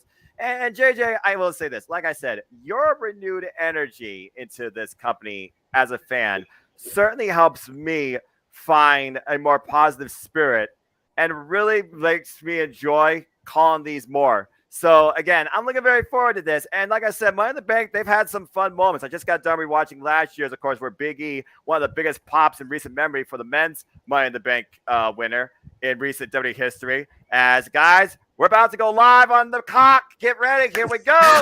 I know this is a thing. Time. I've got the warning. Warning. Peacock WWE will be right back. Warning. There's the warning. Unauthorized interception or receipt prohibited. Buy a shirt. Buy the shirt. Buy all the shirts. This shirt is exclusively property of WWE Wrestling. Blah blah blah. Go authorized viewers. Authorized viewers be forewarned, and it goes off. The WWE then, now, forever, all together. And of course, James Hebert, he will, I'm sure, provide his insight after the I forgot to run his damn video. Son of a bitch. It's all right. I'll do it later. Oh Lord, I'm sure you'll find a moment, Jeff. They'll be talking about like somebody from WWE for 3 minutes, and then you can put on. That's it. And then James could invade with his content. Yes. Fight capital of the world, the jewel in the desert, where things are better off forgotten. Because what happens in Vegas usually stays in Vegas. Tonight very well may not be the case. I guess everyone's just going to ask themselves one question. Do they feel lucky? Well, do you? Do you, Punk? Do you, Punk? Seriously, I better get freaking Hollywood vignettes for this upcoming WrestleMania. Oh, without a doubt. If they don't redo the WrestleMania Goes Hollywood stuff, then I am going to be so pissed. You and me both, JJ. Yes. Dude, the Booker T. Eddie Guerrero Pulp Fiction one is still one of my all-time favorites. That's so good. So good. That one's great. The freaking Kurt Angle, Christy Hemme one is great. Yeah, yes. guy named Harry. Harry Met Sally. Yeah, that's so good. That one's good. Basic Instinct with Chris and Christian and oh my Lord. And Stacy. Yes. Yeah. The legs, man. The legs is where it's at. Yes. I was like, okay, I kind of get what's going on here. So it's like do we really know the reason to hate both George Clooney and David Flair in the same breath? Not really, but we do anyway. What would be hilarious is if this time when they do it, they parody movies that WWE people have been in. That needs to be a thing. Yeah, exactly. Like seriously, you think about the Marine, and then you go with Knucklehead. You think about the way WWE has taken over Hollywood since that happened. You know, like you said, you got the Marine, you got Knucklehead, you've got The Rock's illustrious career, you've got Austin's movies, right? You've got Guardians of the Galaxy with Batista. Yeah. You know, anything that they can do to kind of parody that stuff, and then they're making fun of their own talent at the same time. If they get The Rock for WrestleMania, every parody needs to be a Dwayne Johnson movie. Agree, 110%.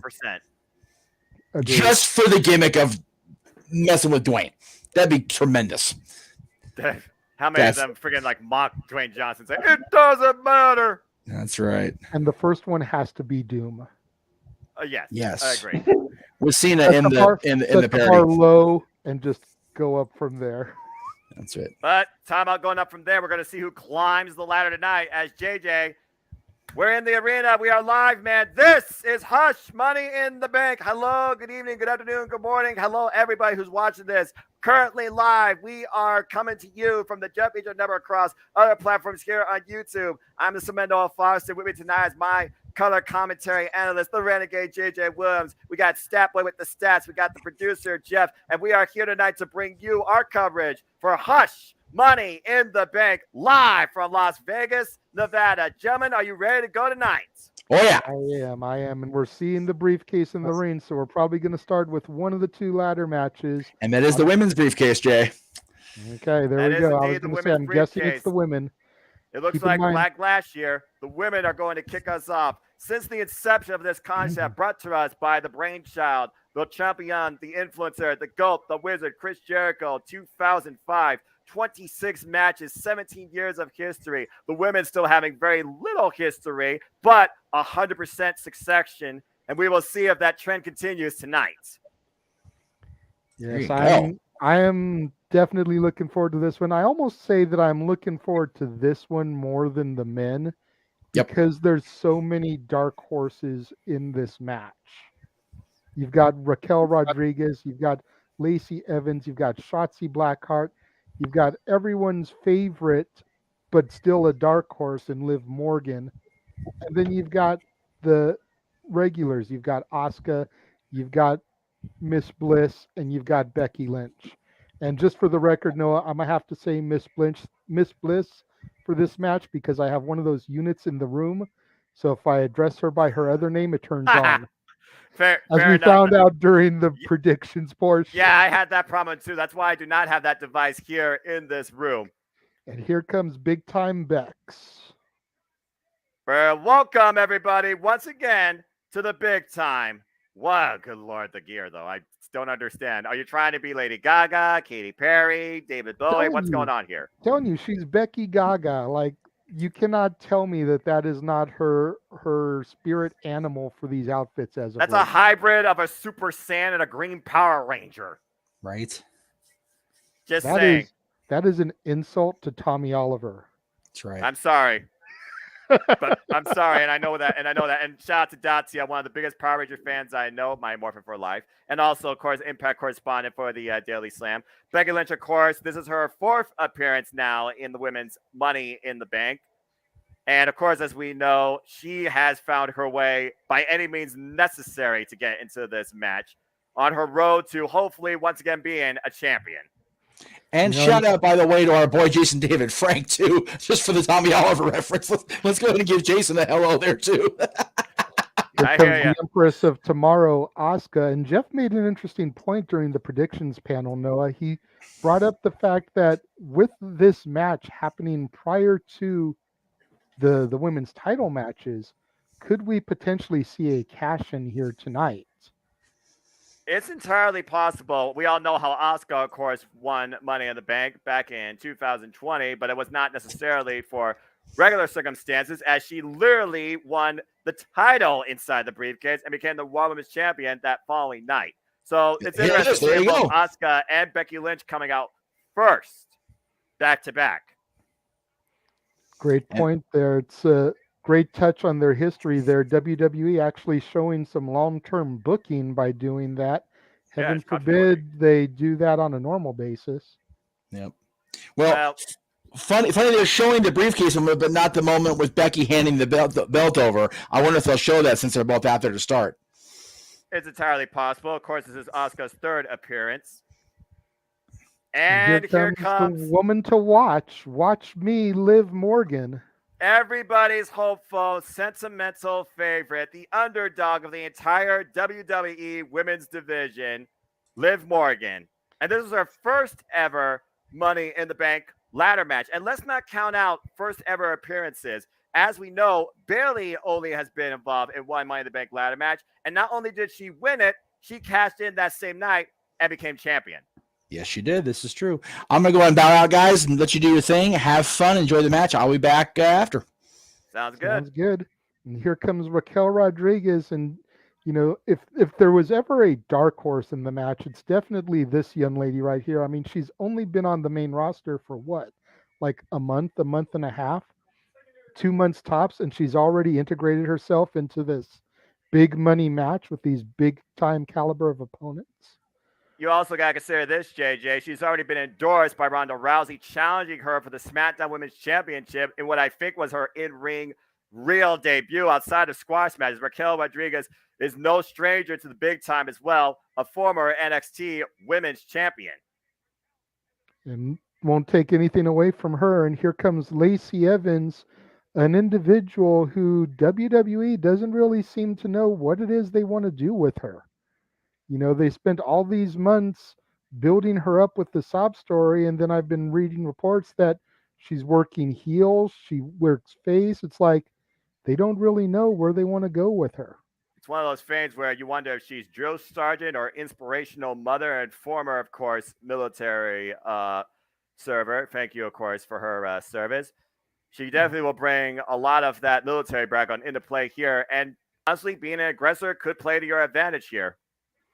Most definitely. And obviously a nod to her military background with her fatigue-inspired outfit tonight. And Shotzi Blackheart, I mean, always bet on black. Could this be her night in Las Vegas, Nevada? You want to talk about wild cards? This woman right here is the definition of a wild card. This renegade, TBH, Shotzi Blackheart, by the way, she does have a last name, is definitely somebody to watch out for. Of course, inspired by the likes of Lita to pursue the dream of being a WWE superstar. With an inspiration like that, I could definitely see Shotzi Blackheart. If she doesn't claim the briefcase, she could claim a moment here tonight. Oh, most definitely. And her being a wild card is why she was my secondary pick.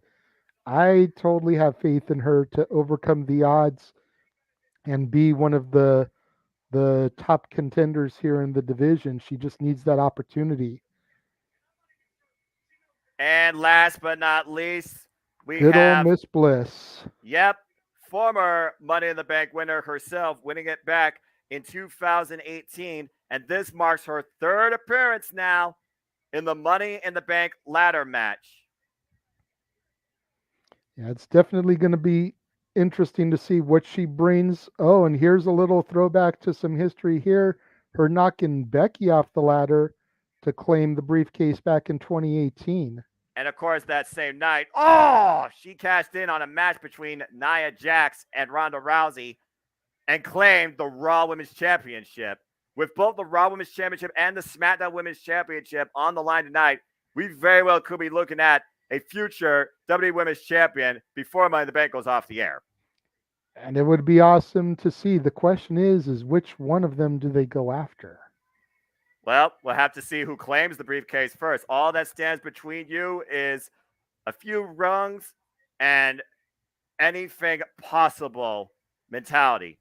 Here, you have to have no fear. You got to be willing to bet it all in order to secure the ultimate opportunity towards defining what could be your future. Bell rings, we're underway, and it looks like right now we're seeing a number of people go outside. And look who remains in the ring for the time being. That's right. Asuka and Becky Lynch going to renew their rivalry and just start things off woman to woman, so to speak. You know, I like this because right now you have Asuka and Becky Lynch, two that are highly experienced in this match, of course. You have a former Money in the Bank ladder match winner. And I like to figure at the end of the day, these two have tremendous respect for each other. But since Asuka made her return and Becky Lynch, oh my goodness, these spinning back fists and this high-octane, furious offense by Asuka. The hip attack drops Raquel off the apron. It feels like to me right now that Asuka needs this to find some renewed momentum. For Becky, though, I feel like she feels desperate here. If she doesn't win this match tonight, I'm not sure where she goes from here. Yeah, I definitely think Becky's looking to exercise some demons here. Failure to win this match could send her deeper into this supposed tailspin she's been in. But Asuka's looking to make a statement, like you said. I mean, ever since she came back, she's been trying to assert herself back into the main picture, and Becky has just been stifling her at every turn. Nearly trying to drop a ladder on top of Asuka, who just gets out of the way. And meanwhile, Bulldog drops Becky on top of a ladder. And then Asuka, takes Liv out. And right now, Asuka is trying to eliminate the whole field, but you still have to grab a ladder, set it up, and ascend. And it looks like Raquel might be. What on earth is she doing here? Oh, no way. No way. The power of Raquel. Oh, my gosh. A little bit too much there. I'm about to say she was not going to get that ladder over her head and between her legs. Just saying. But innovative offense taking out Liv and Becky for the time being, driving the ladder now into Bliss and Lacey. Raquel demonstrating her power that brought her to the dance in the first place. But again, you either go after the briefcase or you go after the moment. And right now, Raquel, I think, is getting caught up in the moment. Of course, Raquel, this being her first ever Money in the Bank ladder match. And right now, we got impromptu tag team work by Becky and Liv. Might be looking for suplex here. Oh, no way. Oh, can they pull it off? Oh, my gosh! Double suplex by Raquel to Liv and Becky on the ladder. And right now, JJ, is definitely the power of Raquel that is owning this match for the time being. Oh, without question. We knew that was going to come into play here. It was just a matter of how long it was going to take for her to start demonstrating it. Lacey Evans, Liv Morgan, Raquel Rodriguez, and Sachi Black are all in their first ever Money in the Bank ladder match. Meanwhile, Sachi, and again, we've seen that wild, reckless, high-risk nature of Sachi Blackheart as she uses a bridge over troubled water for a nice springing platform to take Miss Bliss out of the ring. And right now, Raquel and Sachi finding over the ladder, but here comes Asuka, and here comes Lacey. And right now, it doesn't look like nobody right now has any control over this ladder. Oh! And right now, trying to eliminate the biggest threat here, which apparently is Raquel. Sachi with the step. Oh, there's a bit of a misstep there. That could have been disastrous. Raquel pinned up in the corner, though.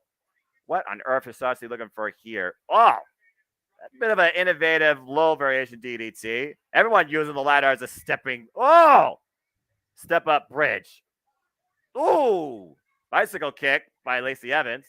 But right now, someone needs to grab a ladder and try and set it up. Oh! And right now, we're seeing the other aspect of a Money in the Bank ladder match. How innovative is your imagination when it comes to utilizing the ladder as a weapon to your advantage? Meanwhile, we have literally a stack. Oh! Second rope leg drop by Becky on top of a stacked up Asuka, Liv, and Lacey on a ladder, pinning Raquel in the corner. And Alexa Bliss coming in from the back. Trying maybe for Twisted Bliss. Oh! Cannonball Senton wiping out the field. Asuka, Becky, and Liv down. Everybody right now is down for the moment. Yeah, it looks like a car crash. And again, you see that briefcase high above the ring as Alexa Bliss right now grasping her lower back. Nice cannonball senton, though, by Miss Bliss. Crowd with this is awesome chance. It looks like finally, JJ, somebody is finally trying to put a ladder in place and ascend to the ultimate opportunity. Looks like Miss Bliss is the one to try and take the first few steps here. How far up will she get? Not very far, as Raquel got her up on the shoulder, and Bliss finding out that little 5-foot firecracker. And again, I hope everybody has a great 4th of July weekend. Fireworks are sure to be going off tonight. They're already going off at this match with these shots. Good grief. And right now, Alexa Bliss, tilt-a-whirl. Oh! Hurricane Rana sends Raquel shin face first into a ladder. Yeah, right, looked a little botchy, but then with all that hardware in the ring, you've got to be a little botchy to make sure that you don't seriously hurt yourself or someone else. Well, again, you got to think about the inexperience also in this match. Oh! There was no inexperience there with Asuka with that suplex to Bliss. The inexperience of how many participants we have in this match for the first time ever. You got to consider how familiar several of these women aren't to this environment. Yeah, no doubt there, Noah. And Raymond, yes, this is the first match for the evening. This is how we're starting off the night. Welcome to the room. Meanwhile, Sachi Blackheart, hip tossed into the ladder. And right now, Asuka is in the driver's seat. Can the Empress of Tomorrow become Money in the Bank of today for the second time in her illustrious career? She definitely Lacey looks Evans. like she's feeling it. And Lacey Evans playing spoiler now, much to the crowd's chagrin. We currently have Asuka and Lacey ascending the ladder. Who's going to take advantage here? Oh, wait a minute. Becky in the side tipper. Ooh, and both ladies saved themselves from disaster. That was a close call there. Oh, that's the spinning back fist. Goes, tries to sweep the leg out. Both ladies try to sweep the leg out, and Asuka and Lacey. Oh! That uppercut took out Asuka, though. My goodness. Drop toe hold to Becky into the ladder.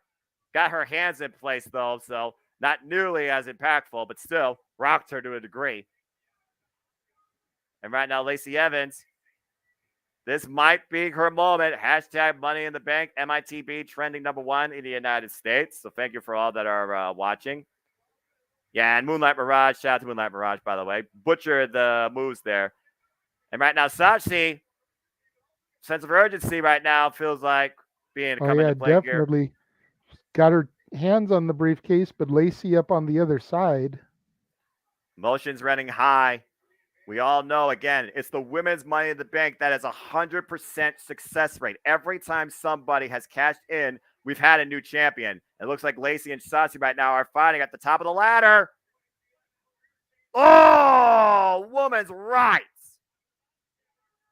And Lacey up on the ladder by herself. Is this her moment? Lacey Evans has a grip on the briefcase. Oh, wait a minute. Look at Raquel coming in from underneath. Ooh. And right now, Lacey up on the back of Raquel, and Liv Morgan come up on the other side. Yes, this is going to be Liv Morgan's Liv. moment. Liv Morgan over the top of both. All she has to do is unlatch it. This could be a moment. Fingertips. Oh, Raquel with the body shots, though. Oh. Oh, wait. Oh, my God. Oh, my Lord. Sunset flip power bomb. Lacey Evans planted by Liv Morgan, putting it all on the line by Raquel somehow, still finds herself on top of the ladder. Take a look at the replay here. Nasty, but oh man, got her off, but at what cost? And right now, Raquel is being tied up inside the ladder by Shotzi. Oh, that is a really messed up tree of woe right there. And that could just cause so much damage. You would know this, Jay, to be a former wrestler, how much this causes damage to the legs, to the knees. And just one more that could be added to the summer of injuries, Noah. Well, again, the risk that everyone will take here is nothing to josh about. Again, you have to consider what you're getting yourself into when you go into this type of match. Again, there's a reason that Booker T was only in this match, one time, WrestleMania 23? Oh, my! Oh. The ladder collapsed, and Bliss' head went into it. That was not well executed. Shotzi Blackheart right here is definitely in a world outside her element. But I'll give her kudos for trying. Here, though, that was just messy. Yeah. Could not maintain her balance, and Bliss paid for it. Yeah, I mean, you're always going to get those people that look like they're completely out of place in these type of matches, and Shotzi totally fits in with that in this aspect. The question is she going to be able to try and capitalize on this? Well, right now, Shotzi Blackheart looking to capitalize. Meanwhile, Becky Lynch coming in the back door. Honestly, Becky Lynch right now might not be trying to be a Power Ranger. She might be trying to cast herself in the next Aquaman movie with this type of attire. Oh, and Shotzi taking off the ladder.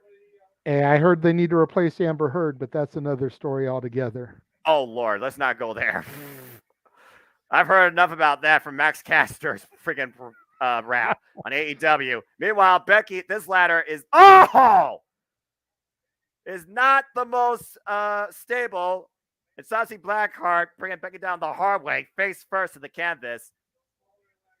That ladder is warped right now. It is not on all four. And right now, Shotzi planning Becky Lynch on another ladder. Well, again, we're in Las Vegas. So, again, what risks are you willing to take when it comes to how you use your body? Shotzi Blackheart to the top rope. JJ, I don't think this is a wise move. No, this is not going to end well. Oh, no! On the ladder, Becky Lynch moved at the last second. Yeah, last possible moment, Becky got out of the way. Good ring awareness by the former champ. And meanwhile, Asuka trying to make a run, hyperspeed, but unable to. Raquel now sitting the ladder. Again, this precarious ladder not sitting properly. Doesn't matter. All these women are trying to utilize it. Raquel and Asuka now going after each other, and there goes the ladder. Good grief. Asuka sent out to the outside. All right. And right now, we do not have a ladder set up properly in the middle of the ring, and Raquel and Asuka taking out each other on the outside. Oh! Short arm clothesline. The thing about this match we got to consider too, with the fact this is the opener, it does allow the winner time maybe to recover and maybe to plan. Keep in mind, the shortest women's Money in the Bank cash in is Bayley. She only held it for 85 minutes and cashed in again the same night on who is the curse of the women's Money in the Bank, Charlotte Flair, being cashed in successfully on it 3 times. I got to admit, I popped hard when she did that because I have never been a fan of Charlotte. She's not that she's a bad worker or anything. I just feel like she has gotten way too much off of her father's name. So to see Bayley cash in on her was a huge moment for me. Well, you might be seeing a huge moment here, JJ. We got a bridge over troubled water between the apron and the table. Raquel with Asuka up. Oh, my Lord. And right now, Asuka, spinning Soba. Catches it. No, wait a minute. Raquel catches Asuka. Oh, no. Whoa, man. Saving herself from disaster there. And again, look at that. Armbar transition on the floor. That's not going to do much here, but maybe it might help render one of your adversaries. Oh, my gosh. The power of Raquel. One arm deadlift. Are you kidding me? Yeah, you just cannot go wrong with Raquel's power. Well, wait a minute. Look at Asuka. I don't know if she's going for it here. And right now, Becky Lynch. Playing spoiler to those two. Asuka being pushed into the ladder, now laying on that troubled bridge. And Raquel sent face first. And what the hell is Becky thinking here? Oh, no. This is not going to end well, Noah. I said that this match is about 2 things, right? The win or the moment. Which one do you go after? There's a reason Becky Lynch calls herself Big Time Bex. Ascending the heavens to the top of a ladder, might be looking for a big time moment here to take out Asuka. Oh, man. Yeah. Holy hell. That was some Jeff Hardy type shit right there with that maneuver. Both women bounced off that maneuver. The ladder with no give. Becky Lynch off the ladder with a ridiculous connection on Asuka's midsection. I think she was going for maybe a leg drop, double leg drop there. And both women suffering for it. Jeez. Yeah, Asuka looks like she's in a really bad way. She is still clutching her midsection. That could be some internal damage right there, Noah. Yeah, she's definitely got the wind knocked out of her. And meanwhile, Saucy Blackheart ain't looking too well either. Nobody right now is in the ring. As we go back to the replay here earlier, look at Saucy Blackheart and her back. Oh, man. Upper back, lower neck colliding with the ladder off the attempted senton to Becky. Like you said, Becky moved at the last possible second. And right now, we might be literally looking at a match of attrition. It might be the last one with a pulse that might be able to ascend a ladder and grab that briefcase. Yeah, seeing a lot of the women in the ring here starting to make moves. The one I'm not seeing yet is Liv Morgan, though. Well, after that sunset flip powerbomb, I'm kind of not surprised. I think she got the worst of it. Meanwhile, Raquel, Shotzi, Lacey, and Bliss all in the ladder. And we got 3 various ladders of various heights in the middle of the ring underneath that briefcase as all 4 seems to be ascending. And how the hell is Becky still in this thing? Coming in the back door. Oh, no. Oh! And Raquel and Shotzi hang out to dry. And there goes Lacey and Bliss. And Becky right now is the only one in the ring climbing the ladder. This might be it. Wait a minute. There's Liv. Liv Morgan. Sense of urgency. And right now we got Becky Lynch and Liv Morgan. The only 2 in the ring. But Becky's up on the taller ladder. Oh, wait a minute. Oh, wow. Look at that. Liv saved herself. And she knocked Becky off. Liv, climb. This is your moment. This could be it. This could be it. She's there. She's got the briefcase. That's it. Yes. Liv Morgan is money in the bank. So happy for Liv. So Watch happy for Liv. me indeed. You can see the emotion on her face. She is in tears. And those are genuine tears, and she absolutely deserves it. Liv Morgan finally capitalizes on the moment and is the 2022 Women's Money in the Bank winner. Congratulations. Yeah, that is too friggin' cool. Sorry, I'm not on camera yet, but too friggin' cool, man. It's the way she saved herself there. As we take a look at some of the replays, I'm way ahead of you, Noah. That's why I'm not being as chatty for some of the call, because every time I try to pause it so that it can get caught up with you, it ends up getting like really botchy on my end. So I'm just going to have to stay ahead of you. And then when you catch up to me, throw some commentary in there as you're talking about it. As I just saw the replay there, that was the moment right there when Liv saved herself, bouncing back the ladder from attempted fall and kicking Becky off the main ladder, transitioning to that ladder and finally claiming the Money in the Bank briefcase. Liv Morgan has done it. And Becky's melting down. I'm gonna go a little outside of wrestling here for a moment, Noah. So forgive me, Jeff. Liv's reaction right now reminds me of Alec Martinez 2014. Oh yeah. Yep. Absolutely. After that game-winning goal in double overtime. Yeah. The jazz hands and everything celebrating. The way Liv is running around the ring. She has just got that same energy about her. I dig it. Good for her. Well deserved. Once again, congratulations to Liv by God Morgan. Hopefully everybody will now start watching her. It's good to see the deserving champion in Las Vegas, you know. You very well might be looking at your future Raw or SmackDown Women's Championship before the end of the night. Liv Morgan, Money in the Bank. Whew. Meanwhile, we go to commercial now as we talk about the biggest party of the summer, emanating from a city that's all about partying, music capital of the world, Nashville, Tennessee. From Music City, baby. I could definitely attest to that. I'll tell you one thing. If you could hang out at a live music venue just for a little bit, you would not want to leave it. Seriously, I've heard so many good things about that city. I want to be there so bad with everything going on that weekend. The only thing at this point is just transportation. It's just getting there and a place to, safely house. Otherwise, I'd already be making plans.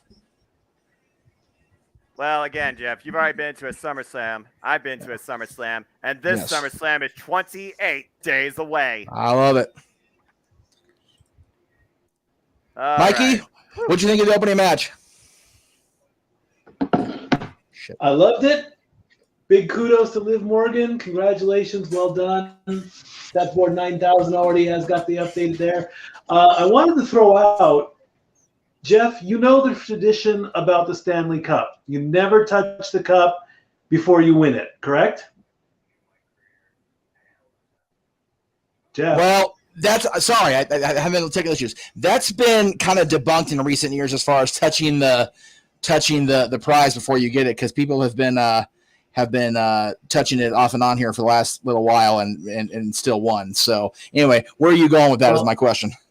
The reason I brought that up was because in the first 15 Money in the Bank briefcase matches, the participant who went up to get the briefcase first and touch it did not win it, except for one, and that one was CM Punk. This is true. He touched it first in his matchup, and he won it first. I don't know about the rest of the matches. I haven't gotten that far in deep. I want to find out if that's true. This, of course, happened again today. Shotzi was the first one to touch the briefcase. She didn't win it. I want to see if that comes true with the remaining matches. But good job, Liv. Now, will we have a cash-in? That's the next question. That is the next question. No doubt about it. It's all going to depend on how the rest of the night goes, but we all know somebody who won't be here tonight, and that is Cody Rhodes, as he talks about the men's Money in the Bank ladder match. It's very true. There's no doubt in my mind, though, that if Cody Rhodes did not tear his pectoral off, literally the bone and the muscle, he very well tonight not only would have been in this match, he probably would have won it. Yeah. Yeah, no doubt. No doubt. The way he was going, there was just like no way that he wasn't going to get that rub. Yeah. It is definitely a slight mark on the night that we're not going to see Cody do this tonight. But very slight. Very, very slight for the record. I'll say, the very slight thing. But it gives Seth a You know he chance would to be bounce there. back and rebound after this whole feud with Cody and going 0-3. Seth needs the opportunity to kind of bounce back and reclaim some of his sanity before Right. Cody makes his return. And it looks like the United States Championship is going to be on the line next, gentlemen. I dig it. As Theory defends against the almighty Bobby Lashley. So As I'm looking right now at some beautiful pictures over the jewel of the desert that is Las Vegas. no, I was pointing out before you came into the room tonight. This is the first time in the history of this championship that it is the only single one-on-one male match on a card, that being a United States Championship defense. That's a rare stat. Yeah, I know Josh posted it. A couple people posted it throughout the day on Twitter, but yeah, this is the first time that the only one-on-one men's match on a super card is a defense of the United States Championship since its inception in 1975. That's crazy. Isn't that crazy? But I'm just going to ask the question. What happened to the Intercontinental Championship? Does it still exist? I said the same friggin' thing. Josh pointed out he was happy about the U.S. title being on pay-per-view. I'm like, that's great. How about the effing Intercontinental title? Clash at the Castle. Give him his title shot, his title All right. match. Well, I can only hope that Walter will actually get it. As far as getting it, tonight we'll see who deserves to be the United States champion, and it's going to take more than a special pose to do it. Anyway, as I look at the chat, do you think we'll see Liv versus Rhea again at some point? I highly likely, yes. But it all comes down to when Rhea Ripley comes back, if she comes back, based on the injury. But Rhea Ripley, Liv Morgan, that's a program definitely I see coming. Mm-hmm. But again, all comes down to when Rhea returns. Again, Rhea, get well soon. I wish you were here tonight versus what we got, but it is what it is. Take care of your health. Take care of your mentality, too. And Daniel, as far as will Liv cash in tonight or tomorrow night, I think it just really depends on how brutally the champions get beaten down tonight, whether they retain or they lose. And for once, it will not be on Charlotte Flair. Yeah, I'm sure she's saying thank God right now.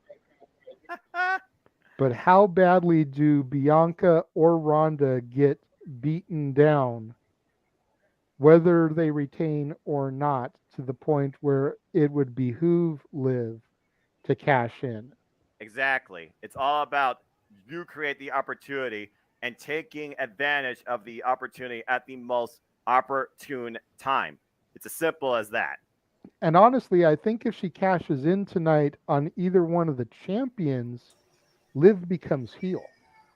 Yeah, I'd agree with that. I can see that. That's the problem I foresee.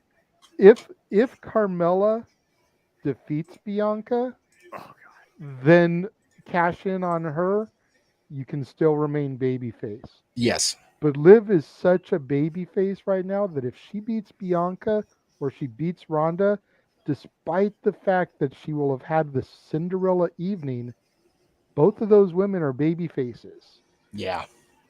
You want to wait to cash it in until it's a heel you're cashing in on. Yep. Exactly. I agree. The whole dynamic of heel versus face and the turn in the appropriate time and the appropriate, results. And again, right now, Liv has been that underdog babyface of Monday Night Raw. But looking at the state of the current Raw Women's division, change of pace might be good for her. Again, it's that newfound attitude that sometimes you need to make it to that next level to be a champion. And tonight, the other neither of thing these two men are no stranger to that. The other thing to consider is with Rhea being out of action for a while, could her cashing in, turning heel, put her into the Judgment Day? It depends if she can breathe new life. If you can't beat him, join him, and then she brings gold into the faction. There you go. Yeah, but again, it depends if they could breathe new life into that original idea and actually make it, something worthwhile as a mainstay of Monday Night Raw. A lot of what is, but at the end of the day, it comes down to one thing, gentlemen: booking. And as far as this booking goes, Austin Theory defended the United States Championship against Bobby Lashley, trying to take advantage of the Almighty with the help of Alpha Academy, and still getting caught in a cradle pinfall win. Is that a sign of things to come? Of course, Austin Theory right now, he's been the latest endorsement to maybe the next big thing to a degree by Vincent Kenny McMahon, selfies aside. And of course, we all know that Austin Theory has successfully defended this title already against Mustafa Ali back at the Red Creative Hate in Chicago. Buy the shirt. But I digress. That one too. Buy that one too. Buy all the shirts. Buy all the shirts. Every shirt. Buy all the shirts. That's right. Do it. Oh, Jesus. Give into your wallet. Do it. Time to go A-Town down, baby. Will the almighty Lashley be the thorn in the side of Theory? Or will Theory be able to overcome the insurmountable odds that Oh, shit. It's highly possible, JJ. I feel like Austin Theory right now is definitely coming in here probably not the favorite in a couple of ways. Meanwhile, this masterpiece of a juggernaut, the former WWE champion, a former United States champion, a former Marine, a former Impact World champion, former ECW champion. He's done it all, and he truly is what his title says he is. The almighty Bobby Lashley. And the only reason he's contending for this title is because Roman Reigns was too cowardly to show up to face him. That being said, we'll see if Bobby Lashley can once again claim the United States Championship. Technical difficulties.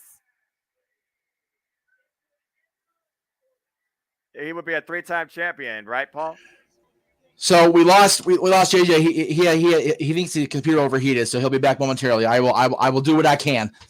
Yeah, good. Again, what's a thing without technical difficulties, right? Thankfully, my PC is held up. Thankfully, my PC is held up. As a guy that works in IT and still does for 10 years strong, trust me, I know all about the blues that come with technology. Yeah, it's always a thing around here, no doubt about it. And yes, Moonlight, very good point. Liv does have a year to cash in that contract. Of course, Camilla was the only one to hold it for the longest amount of time, 287 days, cashing, of course, on Charlotte Flair. Yes. We will see if Liv Morgan surpasses that, or will we get a similar repeat for the last couple of years between tonight and tomorrow night. But for now, we're focusing on the United States Championship, a title held by the likes of Cesaro, John Cena, and, of course, most recently, before Austin Theory and Bobby Lashley, Finn Balor. Yes. And we will see that Bobby Lashley becomes a 3-time United States champion. We all collectively kind of crapped on that belt when it first debuted, but it actually has grown on me. I actually like the look of it. Yeah, I to a degree, I agree. It definitely stands out a bit more than some of the other titles in the WWE, and that says a lot. I definitely prefer this version over the non-spinner version of the title they used at first. I don't like that belt at all. I thought the belt looked like a toy from Jump and looked ridiculous. Agree, but then again, that was kind of John Cena's gimmick. Well, no, the spinner I liked. It was the one that wasn't his spinner. It was, okay, yeah, the plain, simple, flat one. Yeah, it was so. It was so. Let's have the toy makers make our belt. Okay, that works. You might have just had a sticker on a plate, right? JJ, how's your audio? You good to go, brother? Yeah, I'm good. Can you hear me all right? Yeah, we can hear you, JJ. And just to tell you right now, Theory right now is learning what the almighty Bobby Lashley brings to the table the power game as Fury right now judging the crowd on the apron. Finally gets back in the ring. And here we go. And immediately Bobby Lashley picks up Fury, brings him down hard to the mat. Of course, J.J., as you know, Bobby Lashley, of course, coming up a feud where he beat Omos and MVP. And meanwhile, looking for a spear, and Fury gets out of the way. And, you know, it just seems to be one of those things that they're using Lashley for right now. He's one of those clutch utility players. He was used to help elevate Omos, and now he's in here to help elevate Theory. There's a Bobby will lose sign in the crowd to go along with your point here. Look at this power, though. Lifts him up and planted down hard. And right now, Fury. And of course, we know the title cannot change hands via countout or disqualification. Austin Fury with champion's advantage. Meanwhile, Bobby Lashley's got Fury up on the shoulders, and Fury fights out of it, grabbing the barricade. Oh, just preventing disaster, going in head first into the steel ring post, and drives Lashley instead. Oh, yeah. And now Fury, big shoulder tackle, drives Bobby Lashley to the barricade. Might be looking to take advantage of the ref's 10 count. The ref's up to 5. As the crowd, again, not huge fans. We're up to 6, 7. It's going to take more than that to keep Bobby Lashley down, that's for sure. Oh, yeah, no doubt. Bobby Lashley is a beast. In his own right, a beast of his own name. And right now, Fury. Again, Fury suck chance bringing out. Reverse Irish whip. Oh, wow. Nice escape out going into the steps. And Fury up on the apron. Catches Lashley with a boot. Again, the agility of Fury coming to play here, but the strength of oh, that was messy. Yeah, that really could have been dangerous there. It could have been a serious injury to Theory. But Thankfully, meanwhile, Lashley was able to. This might be bad. him. Oh, my! Well, I don't know how much of an injury we avoided there, JJ, as you just saw Fury's head bounce off side first the steel ring LED ring post. Jeez. Yeah, those ring posts already aren't forgiving, and then you factor in the LED nature of them. That's just not a good look. Short-term electrocution if you're not careful, probably. Meanwhile, Bobby Lashley looks again for maybe a spear, and Fury falls down. Look at Fury like a cowardly child. I know that the TikTok and the meme community is going to have fun with that tonight. Oh, yeah, without question. Oh! Theory And playing right his now- role of a cowardly heel perfectly here, trying to get Lashley to back off. It's going to take more than those type of mind games, though, to really rattle the almighty. Bobby Lashley firmly in control. Might be looking to give the crowd a good dose of 10 beating. Oh, Fury escapes out the back door. Oh, drops Lashley onto the turnbuckle. Meanwhile, picks up speed. Takes Bobby Lashley down with a clothesline. That's impressive, taking Bobby Lashley off his feet. Yeah. Again, you figure about what Fury has put Lashley through as it goes for a cover and doesn't even get a 2. 1 count, JJ. That's pure insanity at this point in the game. I mean, Lashley's got that resilience going for him regardless, but these two men are just beating the snot out of each other. You check out the replay here, the collision that took Bobby Lashley down, that gave Fury the 1 count. And you got to wonder that 1 count right now. Usually when you go for a pin this early in a match, you look for some sort of maybe self-assurance. I think Fury right now probably has some doubts because he wasn't even able to get a 2 count. Yeah. Meanwhile, Theory Fury should know, stays the though. offense. Theory should know, though, that it's going to take a lot more than that to put Bobby Lashley down. Ooh. Well, look at Fury, though, again, trying to use the agility, maybe looking for a STO. Oh, catches a kick instead. Glancing blow that takes Lashley off the turnbuckle and goes for a cover. Still only a 1 count with the hook of the leg. And right now, Fury, this might be what he needs to do. Just go with the ground and pound mentality. Stay on top of Bobby Lashley. Go with what works, man. Mounting those punches. You can see him starting to get cocky, though. Well, you know what they say, pride before the fall. Yeah, no doubt. And we've seen that in in recent weeks with McMahon as well. You know, a little bit of that pride before the fall with his appearances on Raw and SmackDown. Yeah, in more ways than one. And meanwhile, Fury looking to wear down the Almighty. Right now, locking him in a sleeper. And it's one of those things right now. The thing about Bobby Lashley that I wonder, when he's going to bring the headband back, because boy, does the man sweat. And I always wonder sometimes if that perspiration affects his vision. I remember all the time he used to wear that headband. And I agree at time, Marshall. We are all extremely glad that Liv won. And Ken saying, sweet if Liv saves until WrestleMania. It could happen. We'll have to wait and see. Bottom line, Liv Morgan, don't fuck this up. There we go. Anyway, back to this match. As Austin Theory definitely feels more friendly in the driver's seat. We all know Bobby Lashley has cardio for days. This wears down the Almighty, but it's still going to take more than that because I don't think that Austin Theory has enough strength to hold down Bobby Lashley. No, not at all. Despite how jacked Theory is, despite the muscles, there's no way he's going to keep Lashley down right now. Oh, nice shot to the midsection with your knee helps a little bit as he did bring him down again. Fury seems a bit more composed right now at this point, but I also feel like he's trying to hype himself up. You hear him talking to himself, more so talking to the crowd. And right now, Lashley still trying to break the grip. Really trying to wear Bobby Lashley down. I think he's trying to send a message to all those in the crowd that are chanting that Theory sucks, trying to show him that he does not suck. You think about when Vince McMahon chose Drew McIntyre as his chosen one and where that went. Now Austin Theory is Vince McMahon's chosen one for the year 2000. Oh, my! Almost got him up there. And meanwhile, standing switch. A hurt lock! Oh, and Fury slips up from underneath. Nice up kick. And right now, Lashley, clubbing overhead blow. Takes Fury down. And it feels like right here, this is trial by fire for Austin Fury! Set hard with the belly to belly across the ring. And again, Bobby Lashley in the driver's seat, following up, falls up in the corner, running clothesline.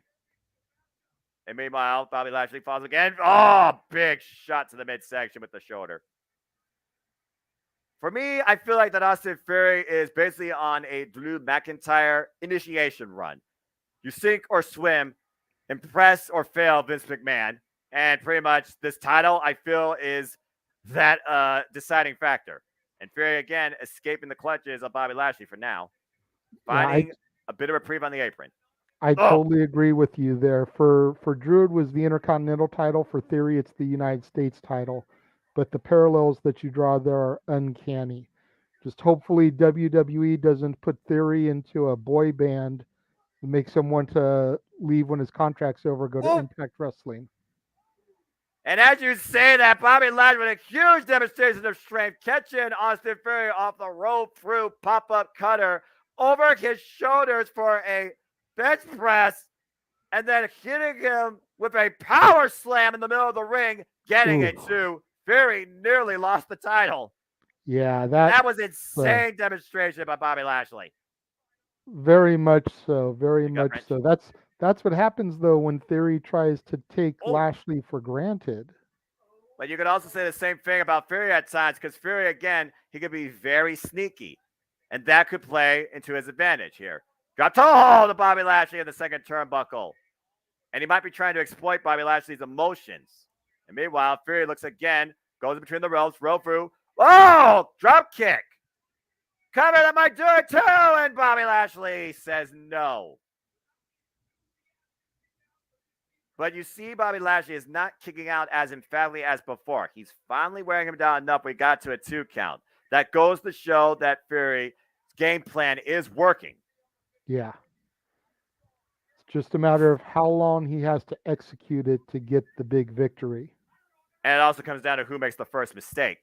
Because right now, neither of these two men have necessarily made a mistake. They just found an opening, looking for the A-Town down. And Bobby Lashley escapes out the back door. Oh, look at this. This is how I got him under that roll. Comes to the leg, too. Oh. Nearly got him out that time. Meanwhile, Bobby Lashley hooks Fury again up on the shoulder and rakes the eyes. Fury again, sense of desperation, follows up now, up the ropes. Spear by Austin Fury! Are you kidding me? And right now, the Playing a Almighty game is of- down. Playing a Using game of Lashley's hidden old finishers. finishing maneuver. One of This the could be things it, that JJ. always Nope. Third lock. Third lock. The master lock. The full Nelson, middle of the ring. It is locked in. That is it. I don't believe it. Bobby Lashley wins. wow. Bobby Lashley, just like that, I cannot. Wow. is the new United States champion. I did not see that coming. Yeah, I don't think any of us Unbelievable. did. A-Town done went down. Wow. That's crazy. And Bobby Lashley now is a 3-time United States champion, guys. Yes, he is. That's wow. Showing the wounds of battle, JJ. He's got a busted jaw, looks like. A couple of busted teeth there. But Bobby Lashley, once again, an almighty champion of the WWE. So ends the first run for Austin Theory. Lashley capitalizes and hits the jackpot tonight in Las Vegas.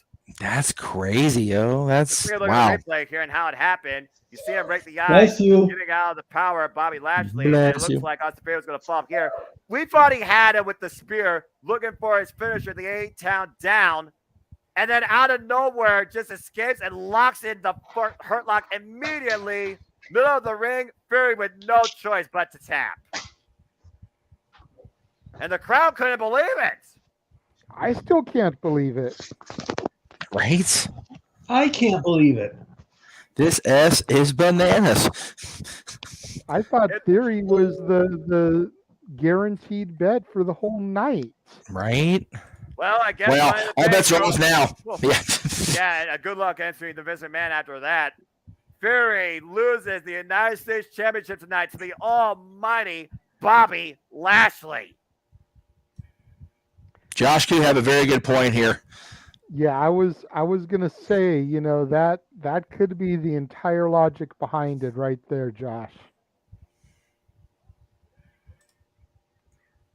That's yeah. 75-day reign of Theory is over. That it And is. Ken, I agree with you. Crazy. Theory is gonna be a world champion. He is the next Miz. And Corey Graves scoring points to JJ with his Riddler-like suit tonight, suit game. Yeah, but no one Meanwhile, we can go touch my Riddler backstage. suit. No, definitely not. And then you got Byron Saxon, who still sucks no matter what he wears, so it's okay. And Hey, meanwhile, look, got Trish I Stratus wanna hear with the this. women's Money in the Bank ladder match winner, Liv Morgan. Oh, you would not. There's right. Anytime, anywhere for the next year. That's right. That's right. Don't mess it up. You do not want to be the first.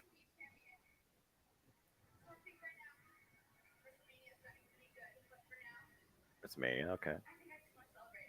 Yeah, Okay. I think that's well deserved. Go out and celebrate tonight, Liv. Well, celebrate. Congratulations. You're in the right city there, kid. As long as she doesn't put that up, you know, like a gamble. That's all I gotta Right. say. Oh, goody. Another feature on Goldberg. Oh, and the Bellas. This is just, I don't want to watch A&E anymore. Awesome. Okay. Jesus. Okay, well, this is random. It must be another series coming to the Peacock. No, it's A&E Oh, Biography biography. season 2 or whatever. Yeah, there's too many of those in my opinion. Ugh. There's too I much will say great- this. I will say this. I'm looking forward to the next table for 3, which is actually going to be like table for 5 because they're bringing the BSK on there. Well, we got here time we to go. go right now as they talk about the Miz for the next 3 minutes because they don't have Right. anything else to fill time. So, woof, yeah, wow, Austin Fury, it is all over, just like that. Immediate tap out. He barely resisted. Right? That was crazy. That was crazy. Well, congratulations to Bobby Lashley, the new United States champion, right before the Great American Bash. There you go. Well, Can't argue with it. I mean, yeah, I mean, again, at the end of the day, Bobby Lashley, he called his shot. We thought, okay, why you don't go after Roman Reigns? Well, that may be a whole political thing. But as far as, being a Right. champion, he got it. Easily. He Very definitely did. Very honestly was out of his element against the almighty Bobby Lashley. He tried to be a bit resourceful, a bit sneaky, and he ended up paying for it. Got caught in the hurt lock, and there was no escape. There was nothing he could do. He didn't try rolling through against the ropes. He didn't try to get up. He was just done. That he was. Well, anyway. That he was. Yeah, I do believe Austin Theory, though, still has a very bright future, and definitely could be a world champion if they come up with some sort of championship for Monday Night Raw. But of course. Because theoretically, right now, when you look at Bobby Lashley and this championship, he is the champion on Monday Night Raw now. As far as the top guy, not the world champion, which is what the U.S. and IC championships should be. Anyway, they should be the perennial number one contenders at all times. Oh, I completely agree. They haven't used that logic very much in recent years. Let's not kid ourselves, but Well, I mean, yeah, and we'll see how this all leads in the SummerSlam as far as Yes. Austin Theory getting his contractual rematch, Vince McMahon influence, someone else steps up to the plate. There's always shenanigans afoot in the WWE. Guy. Jeff, it looks like there's a spammer in the chat room. Is there? All right, I'm on it. Sorry, I'm over here trying to. That's funny. Not a botch, but a bot. I keep getting this. I feel like I'm getting like somebody's trying to contact it, like getting in the chat room, and I'm trying to figure out why it's not going through. So I'm tech issues. Technical difficulties. I'm on. Well, anyway, we're back inside the arena now with Jimmy Smith, Byron Saxton, and Corey Graves. Well, at least Byron and Corey wore something green. I'll give them credit for that. Yeah, I know. Well, meanwhile, guys, we keep moving forward, and it looks like still it is Raw time. It is time for the Raw Women's Championship. Bianca Belair defends the gold against Carmella. And we talked about it earlier. Could this be an opportunity for Liv Morgan to cash in her briefcase, or will it be better suited down the road tonight against either Ronda or Natalya? Well, let's also put this in perspective, JJ. The original match, unfortunately, for us that we're not getting tonight, it was going to be Bianca Belair versus Rhea Ripley. Yes. But unfortunately, she was not medically cleared to compete. So, of course, we had all sorts of shenanigans to try and find a new number one contender. And we saw how that played out with the likes of Bliss, Morgan, and Carmella, and Lynch. And somehow, after all of that madness, it was Carmella that capitalized in the moment and earned her way into the match tonight after just returning to Monday Night Raw out of nowhere. That's because Noah Mella is money. I gotta say, is hush money in the bank. I gotta say, this has been very, and I'm probably getting Jason now saying it like this, but this has very much felt like a pace of an AEW pay-per-view. They're just going boom, boom, boom, like they're going through it here. Well, maybe they're actually applying a I'm smart okay strategy. with that. Maybe they're actually applying a smart strategy, considering we actually want to watch some sort of form of wrestling. Right? Damn it. But again, the thing about Carmella, she knows how to seize the moment. She knows how to make the show about her. Tonight, we're going to see if Mella is worth the money.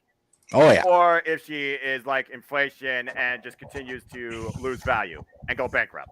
Now, I'll tell you, the outfit she wore out there Monday night for that promo is worth all the money in the bank you can throw at her in gold. I mean, I was like, somebody contacted Natty's gear maker and went, can we do one of these for Mella? And whoever it was delivered. God damn. Former SmackDown Women's Champion, former Money in the Bank winner, the first Money in the Bank winner, former Women's Tag Team Champion. The only title she hasn't held is the Raw Women's Championship. Yep. Like I said, on that outfit. Damn. They definitely know they've got something with her because people constantly face shame her, and I think it's disgusting they do that. But she goes out there and battles it anyway, and she takes very good care of her body in the gym and the way she eats. Like it's it's definitely paying off for her. She's definitely got a great look to her. I mean, a former cheerleader for the Patriots, former Laker girl. She definitely knows what to do to make sure she stays looking the way she needs to look. And I am looking forward to this more than I thought I would because I enjoy both of these women. I really do. Have fun, y'all. Well, that's respectable, Jeff. But Mikey, was your hand up? But your mic's muted. Did you have something to say or? Yeah, his mic's muted. Okay. I don't know what you're trying to tell me. Yeah, he's muted. Yeah. I know Sprock can see the lingo. Mella looking like Corey Graves right now is on his mascot for the cock. Right. And I'll let you guys do with that what you will. Yeah, it definitely sucks that Rhea wasn't cleared, and of course we got Mike in the chat room saying let's go Mella, and I agree. I like Bianca as champion, but I love me some Carmella. Anyway, I'm about to let you guys do your thing. Have fun. See you post match. Carmella, of course. Pause on his phone. That's good. Well, JJ, here we are. Carmella versus Bianca Belair. Again, everyone's got their feelings about this match. Honestly, it's one of those things where also Carmella, she has that identity to her, being a diva in a woman's era. Again, I feel like that line that Charlotte Flair literally said about her sticks to her to this day, and she's kind of run with it. And I completely agree with her, and that may be why I'm kind of put off by Mella. Ken comments about how she's very similar to Kelly, and I agree with that assessment. I don't want to see this in this modern age of wrestling. You can still be beautiful and be a badass in the ring. Case in point, look at her competition tonight. Bianca Belair is a gorgeous woman, and she can get in there. She can wrestle. She can fight. Look at the champion of the other brand. Look at Ronda Rousey. Look at Natalya. Look at women like Beth Phoenix. I don't need to see these blonde Barbie dolls that coming in here and all they have going for them are their looks. I think it also comes down to how much silicone they use in certain areas, but I digress. Meanwhile, here comes Bianca Belair, the Raw Women's Champion, the strongest, the fastest, the smartest, and the EST of WWE, winning this title back at WrestleMania against big-time Becky Lynch, and successfully defending it so far in a triple threat affair against both Asuka and Becky Lynch, who at this point are probably going to continue to rival each other. And right now, Bianca Belair coming in with all the confidence possible. I would say definitely the odds favor Bianca Belair here. But again, Bobby Lashley out of nowhere beating Austin Theory. It kind of took us for a surprise. Carmella beating Bianca Belair, that would be a bigger upset than anything else tonight. Yeah, I definitely feel like that would be one of the biggest upsets of recent memory. There's got to be some what stat boy, what are the odds of Carmella taking the title here tonight? Work on that while you're watching the match. Eat your heart out, Shaw Samuels. All right, we go to Mike Rome now with the introductions. And we go to Corey Graves, who will continue to definitely not be unbiased. Right? Good Lord Almighty. It's like Statboy wanted to talk about how Carmella was the right place, right time. Hello, wedding present much? That's a fair point. Shoot, not even Sammy Guevara gifted Ty Conti a freaking AEW Women's Championship match. And Ty Conti can wrestle 10 times better than Carmella. Meanwhile, that's a different brand. It's the Raw Women's Championship on the line tonight from Las Vegas. Bianca Belair and Carmella. Carmella looking for, honestly, the Grand Slam, I would say, at this era. Of course, Rhea Ripley not clear to compete. We wish her all the best in recovery. The bell rings, and JJ, we're underway with, let's put it out there, dude, one of your favorites. Oh, yes. Let's go. Oh! Let's freaking go. And keep in mind, folks, JJ is definitely not biased, unlike Corey Graves. And meanwhile, Carmella, trapped right now in the power of Bianca Belair with the waist lock, bringing her down to the mat twice. Nice bad elbow strike by Carmella. But again here, The strength for Carmella is going to be her sneakiness because she knows how to use the ring to her advantage. Yeah. And she also Carmella knows trying how to to get use back the to her crowd feet. heat. Oh, again, Carmella right now on the ropes. Oh, kick to the midsection right now to Bianca. And you also got to consider if she's going to use that braid at all, too. We've seen how many times someone has tried to use the braid to their advantage and then ending up getting cracked by it. Oh, the knee in the midsection right there. And meanwhile, Carmella jaw-jacking like anybody out of New Jersey. Bianca Belair out of the corner. I'm not wrong. That's a loud city, by the way. Oh, look at the sass of Bianca Belair. Kiss that. Whoa, great agility by the champion with a beautiful drop kick follow-up and kip up.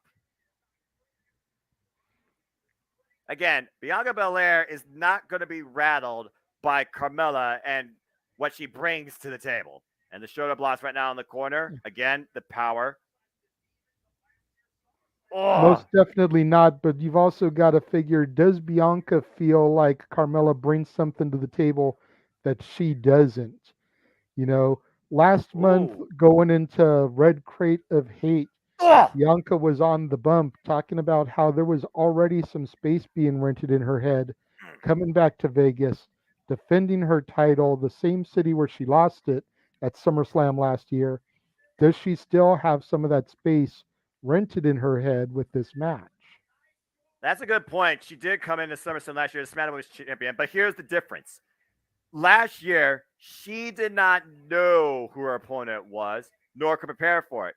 She's had at least a couple of weeks to prepare for this opponent tonight. That's valid, but there's also that briefcase floating around with Liv Morgan. Yeah, and you got to wonder, that is also on the mind of either champion competing tonight. So there is a lot more pressure, I feel like, on both women's champions here at Money in the Bank. As well as their contenders, because if one of their contenders can dethrone the champion, they've got to worry about being so fatigued that that briefcase gets cashed in on them as well.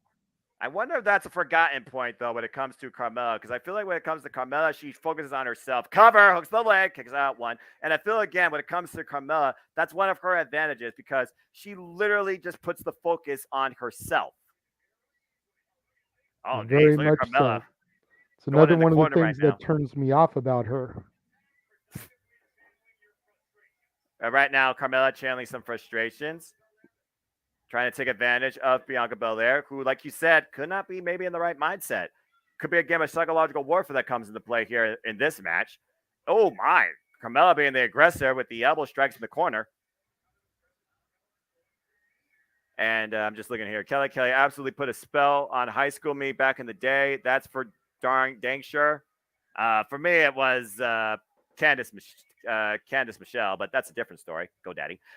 Meanwhile, Carmella, nice tag in the corner, hooks the leg, near rope, gets 2 count, but quick kick out by Bianca. Considering I wasn't into wrestling back in high school, back in the day, it was Lita that put a spell on me. Well, there you go. Funny thing about Carmella, she was the first WWE female personality my son ever met. Out here at Venice Beach. You mean Candice, not Carmella? I said Candice. 1, 2. No. Well, he said Candice, so I'm sorry. I'm watching Carmella and her freaking money gear like all over my screen. I'm a little distracted. I apologize. Yes, Candice Michelle and actually Lena Yada, you remember her, were at Summerfest in 2008. And nice. Those are the first 2 that Dylan met. Oh! Anyway. That's pretty cool. Again, Candice Michelle was always one of my favorites for many reasons. Yes. I do agree with Key Mike's comment there that Mella is underrated on the mic, and that's where she is definitely stronger, per se. But we'll see what she brings to the ring tonight. I mean, hell, she's held up to like, oh, man. Well, she wasn't strong enough to overcome that clothesline. I was going to say that Carmella, I mean, she's been there with the likes of like Sasha Banks. We know she's friends with Bayley. People want to see Bayley show up tonight. And now Bianca being the aggressor here, clubbing shots to the back, lifting her up, vertical suplex. Oh, wow. Look at this. How long can she hold her up tonight? Oh! Long suplex, bringing Carmella down the hard way. But not long enough for my liking. Well, no one's going to top Jonathan Gresham and Bandito. 60 seconds. Just saying. But if any woman on the roster could do it, it would be Bianca Belair. Now that I agree with. And meanwhile, Bianca might be looking for 10 shots out of the corner. Carmella trying to cover up. And Corey Graves having a fit. Go figure. Oh, nice flip out of the corner. Oh, clubbing shot. Oh, that's a shame, Corey. I know a good doctor, but she's not in WWE. Meanwhile, Irish whip in the corner right now. And Bianca. Oh, no. Shoulder first into the ring post. The veteran IQ of Carmella, who has been more involved in these championships. Oh, wait, look at this. It's a cradle. Hooks the leg, too. Oh, my gosh. Could have tried stealing it there. Looking for a roll-up. Feet on the rope. Oh, tried for some extra leverage. Man, thrust kick follow-up by the challenger. Cover again. Could be it, too. No. 3 quick cover executions by Carmella. And she can't believe it. Oh, man, that kick got all of it. But again, that goes to show the will of Bianca. Yeah, 3 chaos in 10 seconds. Whew, indeed, Moonlight. And we appreciate that stat and somebody timing that for us. Yeah, because I don't have a stopwatch here. Oh, and once again, oh, wait a minute. Up on the shoulders. Could be looking for the KOD. Got her hooked. KOD! The cover. 1, 2. Bianca retains. Trash talk all you want about you are money tonight. You are nothing. Bianca Belair still the Raw Women's Champion.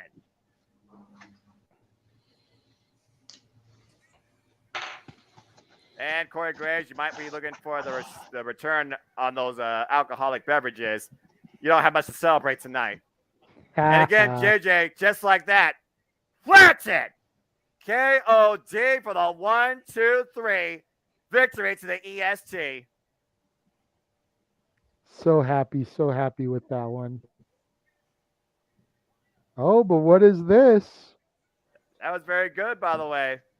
Looks like we've got a little bit of a post-match beatdown here. Oh, wait a minute. Yep. Oh, you sore prissy loser. Come on. Uncalled for. Unnecessary. You lost fair and square. And Corey Graves right now is having a moment, probably in a suit, talking about how Carmella is once again making it all about herself, falling short. It doesn't matter. You lost. Get over it. Go on the Las Vegas Strip and get your money that way. You weren't good enough tonight. Deal with it. Bianca Belair laid out on the mat. Yeah, that's true. And Carmella right now, bit PO'd. Yeah. Good grief almighty. That was just unnecessary. And again, yanked her by the braid, JJ. Clubbing shots to the back. See, there are 2 things I have learned in my life. Number 1, you never mess with somebody's radio. And number 2, you never mess with a black woman's hair. Just 2 things you don't mess with. I'm just going to put it out there. You don't mess with a black bitch. That being said, Bianca Belair and Carmella, it looks like it's going to continue at this point. As Carmella once again tries to make it about herself, but bottom line, she does not have the prize tonight. No.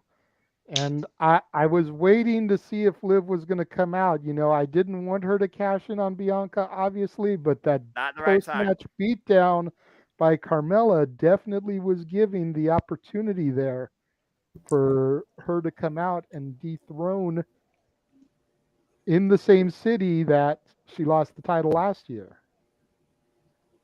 Jeff?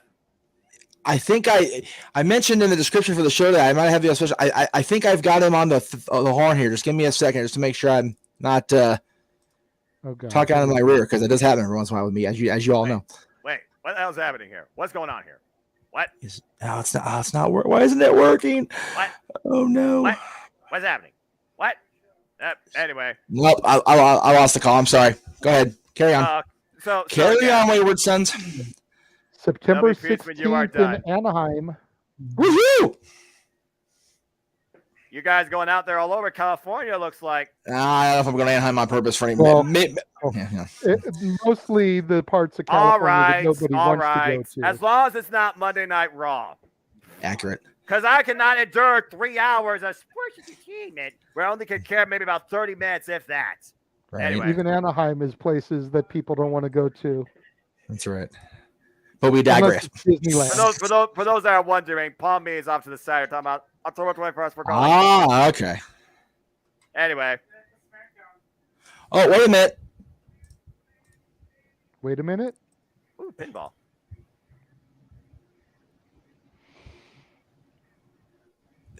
Maybe. What is this? What in the heck is Santa doing in the Santa middle Claus? of Christmas in July? It can't. I can see him, but I can't hear him. Yeah. He's freaking John Cena. Wow, God, that's so botchy. You can't even hear what he's saying. Botch. Santa, can you hear us? Hello, Jeff and everybody. Can you all hear me up here? We can hear you A now. bad signal. Go ahead, we can hear you now. Can everybody hear me? Yeah. We can hear you now. Go ahead, Santa. Good. How you doing up there? Well, I figure, it's Christmas in July. I figured I would stop by really quick here during your show and say hello to all the boys and girls out there. Hope you're all behaving yourselves here as we get to the second half of the year. And just remember, I'm always watching you, and I'm watching this Premium Live event like the rest of you. I am a WWE fan, as you know, despite the controversies of late, but I am still a fan first and foremost of professional wrestling, darn it. And I am very happy to just pop in real quick and say hello. And Jeff, I appreciate you getting the connection through. I know it's been difficult to reach me up here at the poll. So again, if you want to book me for a virtual visit, as I'm doing with Jeff Meacham Network right now, or in person, if you're in proximity to good old JM, make sure you hit him up on social media, and I'll be back for sure the day after Thanksgiving, which is November 24th. So November 25th, I am ready to go to make appearances with your families, with your friends, with your family's friends, with your friends' families, whatever you need from Santa. I will be there. I just wanted to pop real quick and say hello. Well, we appreciate Santa. I know it's got to be crazy busy up there right now, right? Oh, we're always busy up here, without a doubt. It's a constantly constant busy, but we're actually having a little bit of a break right now. It's Christmas in July, so I'm getting the chance to enjoy, much like the people do at home on the regular every year, get to enjoy the various Christmas specials, the TV shows, the movies, and the music of the season throughout this month. I listen to it, of course, the entire year. I watch everything the entire year because I am Santa Claus. Of course. But right. I appreciate that so many people celebrate Christmas in July, and I'm glad to help celebrate that mark every year by being here with you guys on the Jeff Meacham Network. And thank you again for welcoming me in. I appreciate you coming in tonight, Sam. We'll see you in November, bud. It was my pleasure. Ho, ho, ho, Merry Christmas, and enjoy the rest of the show. Bye-bye. Bye, Santa. Thank you again. Well, there you go. Wow. Santa. Special appearance. Bring in Santa Claus in July. Christmas in July. You got to love that, right? That was unexpected. That was kind of botched, and I apologize for that. I tried hard, y'all. Anyway, so back to the show. Joey Perez, have you never seen Rankin Bass's Rudolph and Frosty's Christmas in July? I'm just throwing that out there. We don't watch Rankin Bass Santa because. And King Mike X, it's better for a Santa promo than a porno bot. But Accurate. I digress. Accurate. 100% accurate. I will say this, though. We shouldn't not talk about the Rankin Bass Santa on our show, Jake. And why is that, Jake? Because in Rudolph, Santa's a what? He's a dick. He's a dick! Yeah, oh, man, terrible. And that'll definitely be the subject for an open mic night when we get to December. I actually did watch Rudolph today as part of my binge that Santa was talking about. He and I are both on a Christmas in July binge right now, and I watched Rudolph today. I'm like, damn, Santa's a dick. So, anyway. Okay. However, some people may think these guys are dicks, but they are also the ones. Great segue, Jeff. As we now go back to in-ring action, it's time to the WWE Undisputed Tag Team Championships on the line as the Usos defend the red and blue straps against the Street Profits. It should be red and green for Christmas in July, damn it. Anyway. You need to just merge them into one purple title. No. There you go. Well, yeah, I guess you could. Oh, come on. JJ, Look by at the- that. Are we really getting the freaking Oh, wow. Man, they really are going all out. They are going all in on the Usos with the Roman style graphics and everything. It's It tremendous. didn't even look like them. No. Yeah, You no, know they why, didn't. Mikey? You know why? Because you need to acknowledge them. That's right. Well, we And, got Corey Graves and Pat McAfee on commentary with Michael Cole, so this should be interesting. McAfee and Corey on the comment. Yeah, I'm gonna about listen to you guys call this and listen to them call it too. I'm gonna have me a good time right now. Oh, good Lord. I'm No not sure pressure how or nothing, Pat and right? Corey tolerate one another. That's it. Look at the acknowledgement the Usos are getting in I love sunny that. Las Vegas, Nevada. Vegas definitely loves them some Usos, man. I'll tell you what, as they should. Well, they may not acknowledge them as strong as the head of the table, but there's no doubt that the Usos truly are the ones that stand above and beyond anything tag team wrestling in the WWE. Yeah, Of course, winning these straps off RK Bro on SmackDown. I think back to 10, 12 years ago when the Usos were coming out in their traditional Samoan garb with the tribal dancing and everything.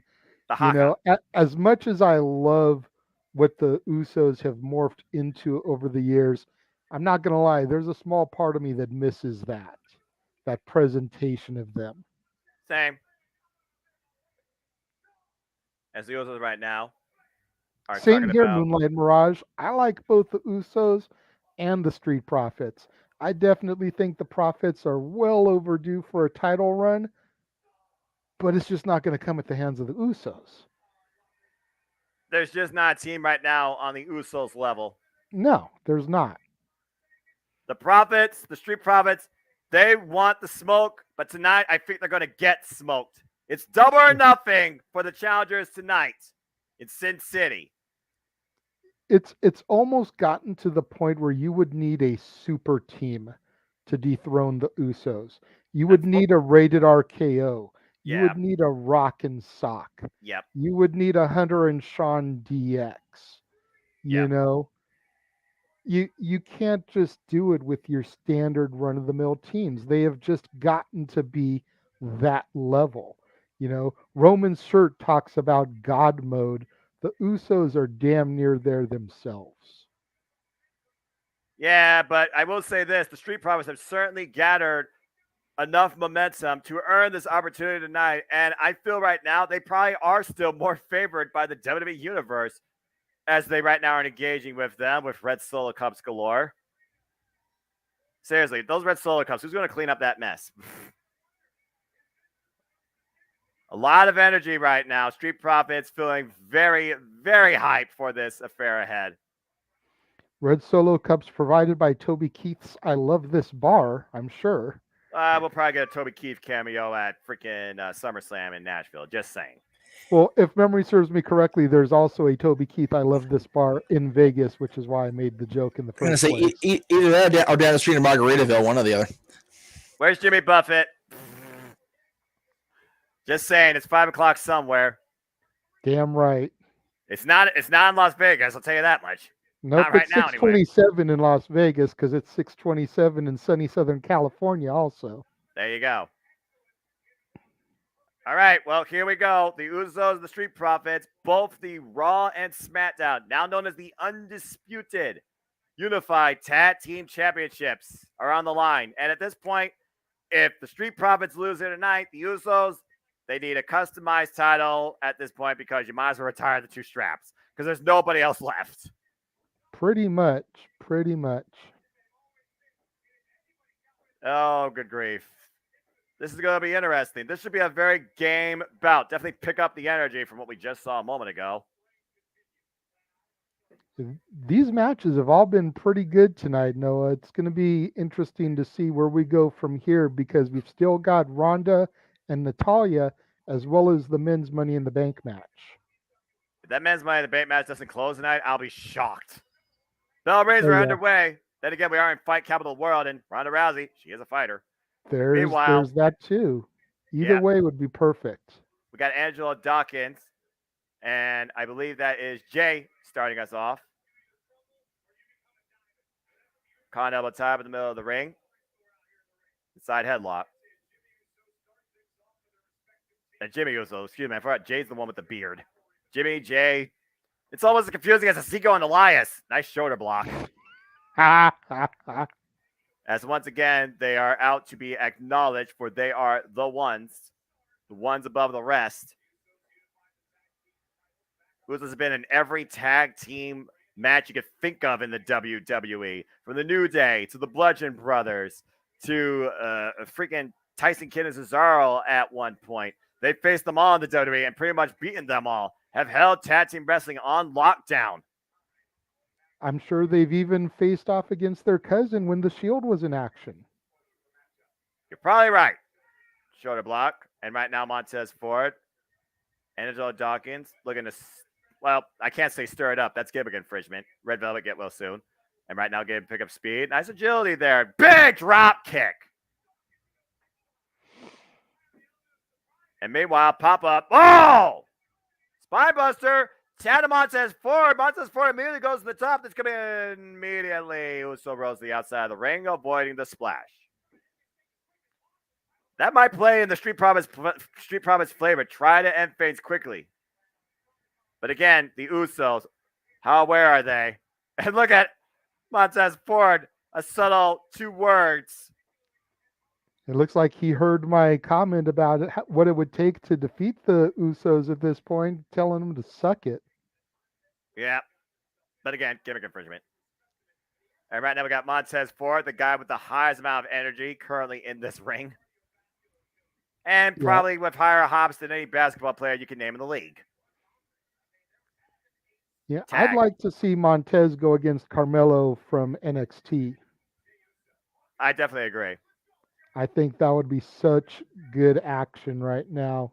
But I digress. Montez has impressed the hell out of me since I started to get back into WWE.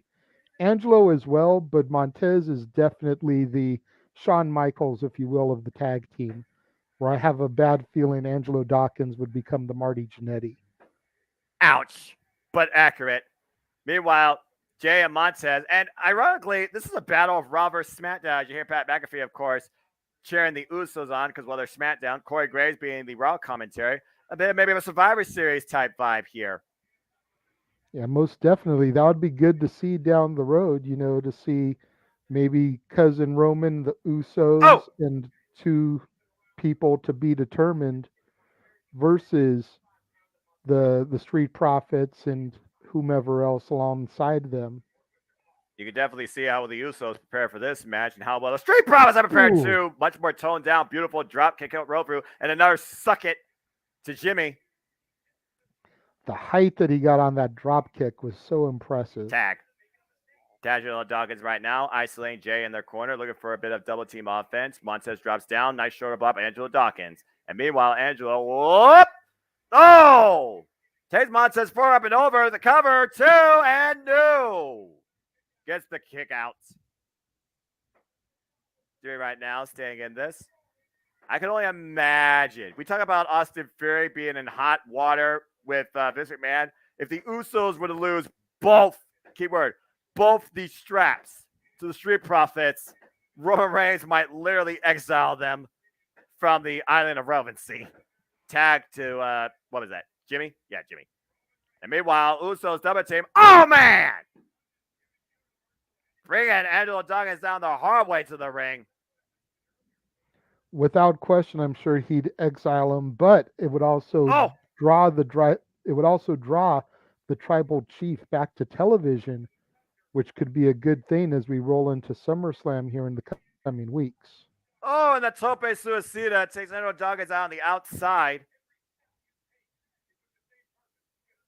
And again, the thing about the Usos, they have to hold themselves to a standard of Roman Reigns. That is the constant pressure now the Usos have to carry with them as literally part of the head of the table.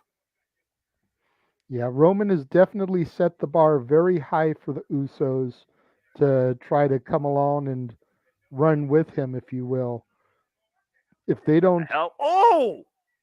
Double team about that, JJ. Sorry about that. Double team as they lift Angelo Dawkins up into the ring post. That was nasty. I'm sorry. I got that on delay, but yeah, that was insane. grief. Anyway, back to what you were previously saying. Right now, as the Usos are firmly in control, Dawkins, and worse for wear, needs to make a tag. Yeah, he definitely needs to get over there to Montez.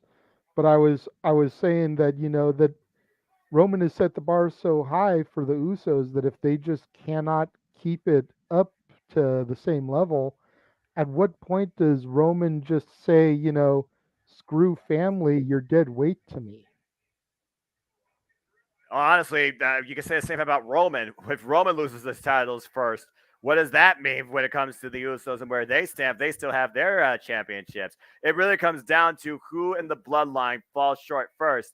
And tonight, I would not count out the Street Profits, considering, again, who fought Bobby Lashley was going to beat Austin Theory. Meanwhile, Angelo Dawkins rocked. And that cold-hearted stare by the Usos right now. Looking to finish things. Big shoulder block in the corner. And currently, big follow-up right strike. It's just these little things. You see the subtle mannerisms that both teams are exhibiting to each other. The Usos, once again, reinforcing they are the ones. Street Profits, particularly Montez Ford, saying, you ain't all that.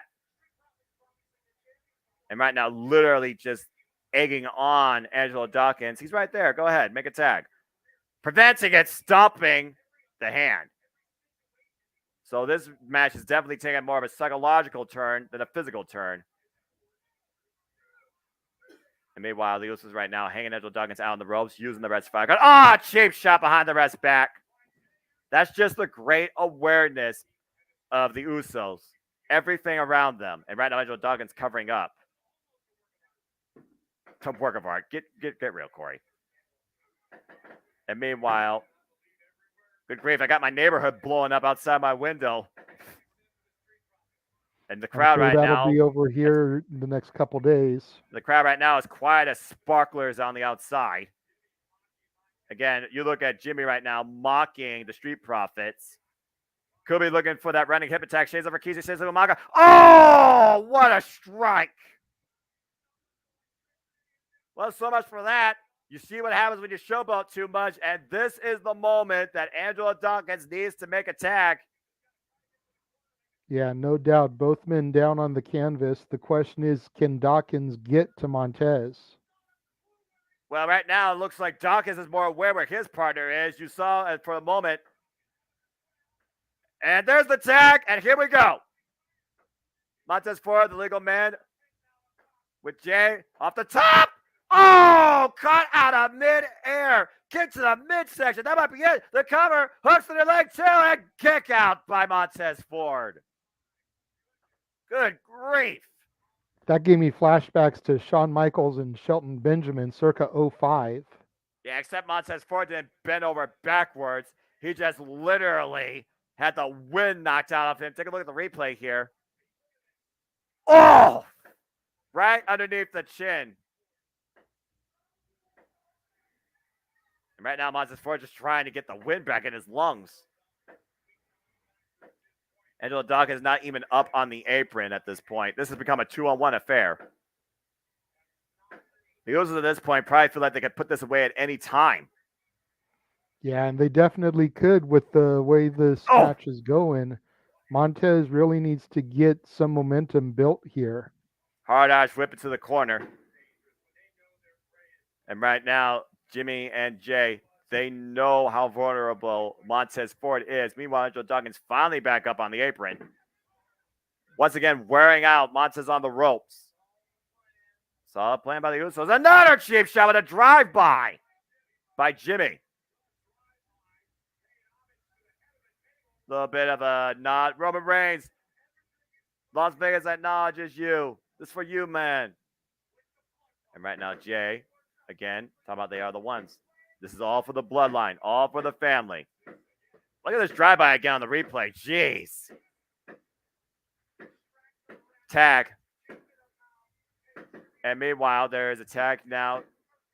What in the heck? Uh-oh, got him over the knee. Jimmy and Jay on that following top that turnbuckle. playbook. Oh! That might be it. Cover, 2, and somehow Montez gets the shoulder up. And Dawkins back on his feet. He's ready for a tag there in the corner.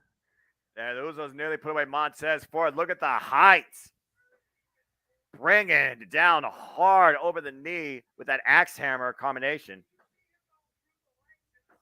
And he literally perched up with his legs for extra, elevation.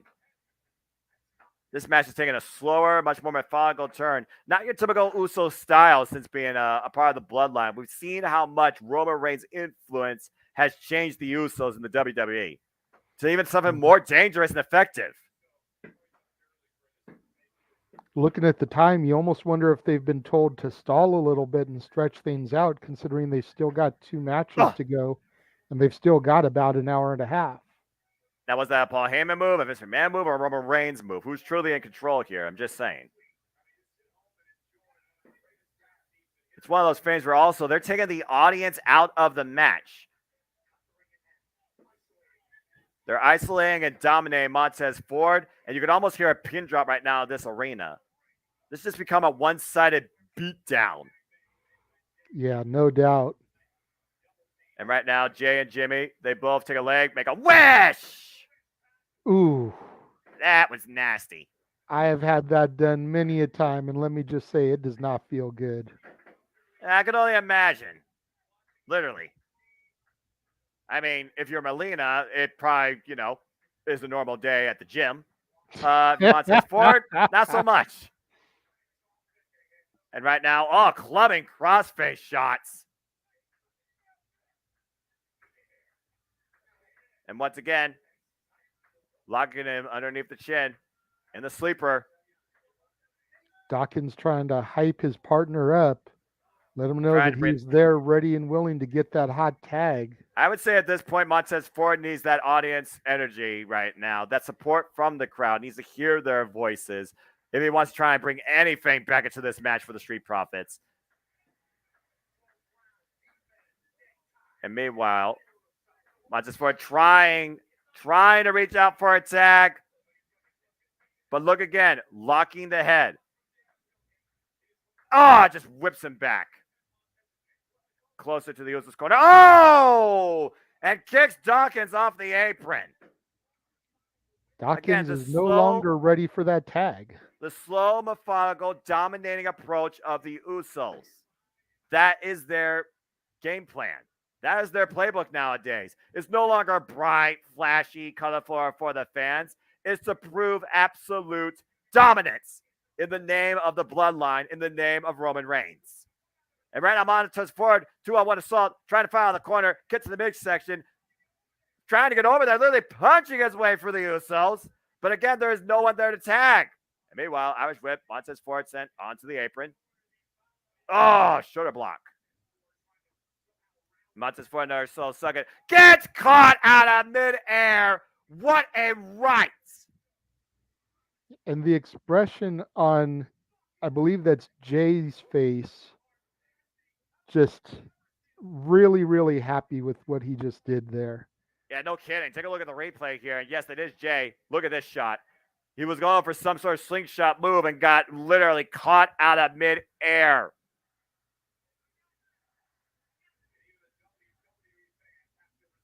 You have to hear the fans now respect the Usos. We got Uso chants bringing out. Meanwhile, both men on the apron. This is dangerous territory.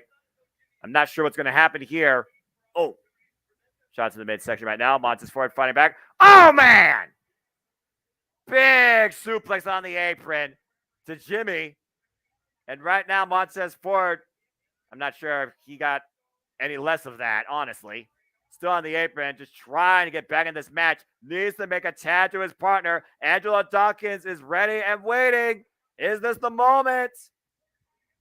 There's the tag! Here comes Dawkins, former running back in the ring. Meanwhile, over the top! Top and cock low! He laid out both Usos. And right now, Street Profits looking to take advantage of the opportunity. Nice short arm clothesline. Run through in a second. Big pop-up stripe of the Usos once again. That's always a difference maker. And reverse Irish whip off the ropes. Look at that agility by Dawkins over the top. Nice! Back elbow strike. Jumping back elbow strike. Dawkins is feeling it. Street Profits are finally rolling. Corkscrew. Corkscrew splash. Step up instant Guri combination. Hooks the Uso up. Oh! Spinning corkscrew power slam, the cover, hooks on there like 2 new champions. No! Damn, that was close. Boy, did the match change on the fly, JJ. Oh yeah, all it takes is that one moment, that 1 second to gain some momentum and get things going back in your favor. And Dawkins right now playing the difference maker, scouting his prey on the outside, but I'm not sure if this is a false sense of security. Oh, got them both. He literally just tackling the Usos like bowling pins, picking up the 7-10 split.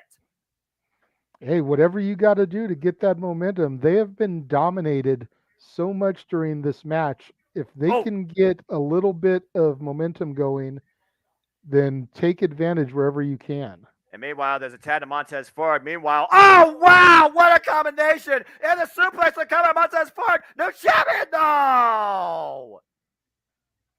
And the frustration being shown on Montez Ford. Take a look at this. Literally yeah, I pushes thought for him. sure they had it. That was I thought for ridiculous. That was ridiculous tag team offense. The shoulder push into Montez Ford into an assist suplex release. There is near fall of the match. My gosh. And right now, we are definitely, if this is going to be put in sports terms, I say we're in the 4th quarter of a football game here.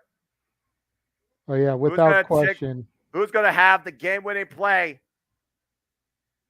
Meanwhile, Montez Ford. Oh, kick to the midsection. Nice up kick.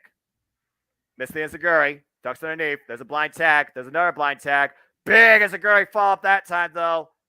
And meanwhile, caught with a right hand. Angelo Dawkins, the legal man. And right now, Montez Ford. Oh, what is this? My God. Avalanche blockbuster! The cover! 1, 2, no! Man. Are you kidding me? They are coming so close, yet so far away with every passing moment, Noah. What an insane electric chair blockbuster sunset takeover. I thought he had him. Perfect execution, middle of the ring cover, and still did not get the job done. Holy hell. Whew. That got the crowd up on their feet. Again, the MGM Grand Arena right now thought that the Street Prowess just hit the jackpot. Again, it's double or nothing. Here, somebody is going to leave with 2 tag team championships. Will they still be the ones? Or will the Street Prowess get it done? There's a shot right now. Oh! You mentioned how the crowd at the Grand Garden Arena is on their feet. I don't think that's hard, Noah, since the last good wrestling match they had to watch was Eddie Guerrero versus Rey Mysterio, Mask versus Cruiserweight title back in WCW. Yeah, this city is no stranger to classic professional wrestling. And meanwhile, step up, follow up. Oh, caught him on the rebound with the Enziguri. Man, this is getting downright crazy. And you can tell that both teams are definitely getting fatigued here. Angelo Dawkins right now taking on the Usos 2-on-1. There was a blind tag, though. And meanwhile, looks like they might be going for another electric chair tag team offense. They're going for that blockbuster again. Oh, wait a minute. Uso sent his brother, and Dawkins sent into the shoulder first into the ring post. Meanwhile, double super kick. Montez Ford stopped dead in his tracks. Cover for the win for the titles. No. Still, the Street Promise survived that double dose of super kicks. And the Usos can't believe it. Usos having a super kick party over here, showing that is not always the be-all, end-all for a match. Oh, man. Right in the kisser, trying to take care of business was not enough tonight. And this goes to show how driven the Street Profits are to win both these tag team championships, to unify themselves as the ones on top of WWE's tag team division across both brands. And right now, the Usos are not trying to give him a second chance. The Usos got to feel a bit of urgency here. Meanwhile, going for the... No, wait a minute. Nice. Rana takeover Montez Ford. And meanwhile, I don't know if Ford knows about. Oh, man. Dropped hard on the outside. Ford in the Usos corner, but there's nobody there. He is in the ring by himself, and Duncan is nowhere to be found either. What the hell is Montez Ford figured here? Picking up speed, going off the ropes. Oh, my God! Are you kidding me? Holy tea! Montez Ford flying over the top of the ring post, wiping both Usos out. Can he capture the moment? Can he capitalize? Dawkins with the tag. Tag to Montez Ford once again. Pop up. Spy Buster. And Montez Ford for the froggy. The splash. The cover for the win. New champions. The titles on head. No. Somehow. Jimmy Saints' his brother. Holy crap. And the crowd I can't don't believe think it. I'm out of line, Noah, saying that this is definitely match of the night so far. I wouldn't expect anything less from the likes of the Usos Street Profits. Look at this. Eat your heart out, Ricochet. Jesus. And that frog splash, holy hell. You know, I just mentioned Eddie Oh. Guerrero a moment ago. Viva la raza.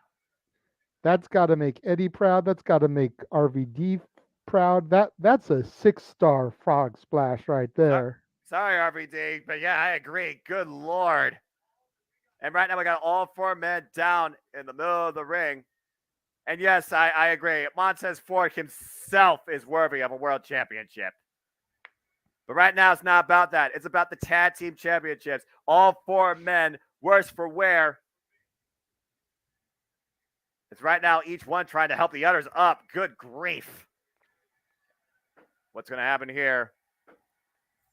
We're about to kick it into second gear. Are we in the final 2 minutes of the final quarter? Here we go! What a match we got going on here right now. The Street Profits are going to take advantage. Ella Douglas on the outside. Oh, it's a super kick. Walked right into that and sent over into the timekeeper area. Meanwhile, Montez Ford on the shoulders of Jay. In the ropes, blind tag to Jimmy. Oh, wait, looking for super kick. No, I don't know what's going on here. Oh, gets the kick in right now. Double super kick by the Usos, though, once again to Montez Ford. Looking to hook him up for the 1D. Is that enough? The cover. 1, 2, 3. The Usos retain the titles. Holy crap, man. That was a hell of a game effort by the Street Profits.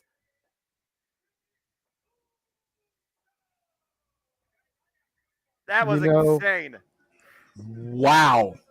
Far gone are the days of Edge and Christian, the Hardys, and the Dudleys, but there is that part of me that wants to see the Usos help the Street Profits up and just shake their hands. Right. That was a hell of a match. Yeah, I gotta give credit where credit's due. The Usos, they may be the ones, but the Street Profits prove they belong in the title picture too. But the 1D, once again, leads to victory for the Bloodline tonight at Money in the Bank. Perfectly executed after a hell of a fight. Oh, my gosh. 348 days and counting, the Usos remain on top of the WWE's tag team divisions. That was crazy as the Usos take their leave. There has to be a bit of respect there, though. I mean, again. They won the SmackDown tag titles at Money in the Bank last year, am I right? You are correct. Jeez, it's crazy. Very rare to see that anymore. A team Wait a second. Wait a second. Guys, the replay. I think Montez Ford right shoulder was up. Uh-oh. Pat McAfee, you can celebrate all you want for SmackDown, but I think the Street Profits have legitimate beef here. I don't think Montez Ford's shoulder was down for the entire 3 off the replay. Yep, his shoulder was up. The ref, take a look at the replay again. Look at the replay. Watch the ref. Watch the ref. Oh, yeah, look at that. Look at that. His shoulder was up the entire 3 count. The ref didn't look at the shoulders. He only had to look at the left. Street Profits got screwed. They have a legit gripe here. Wow. Oh. So is this going to be the Nick Patrick of the Bloodline? This referee going to join now? I don't know, but you hear I don't the know about crowd. that, but The crowd is not happy, and neither are the no. Street Profits. Street Profits just got shafted. The right shoulder was up the entire count. As plain as day. Ref out of position. Oh, that's not good. A sour note to this great tag team classic.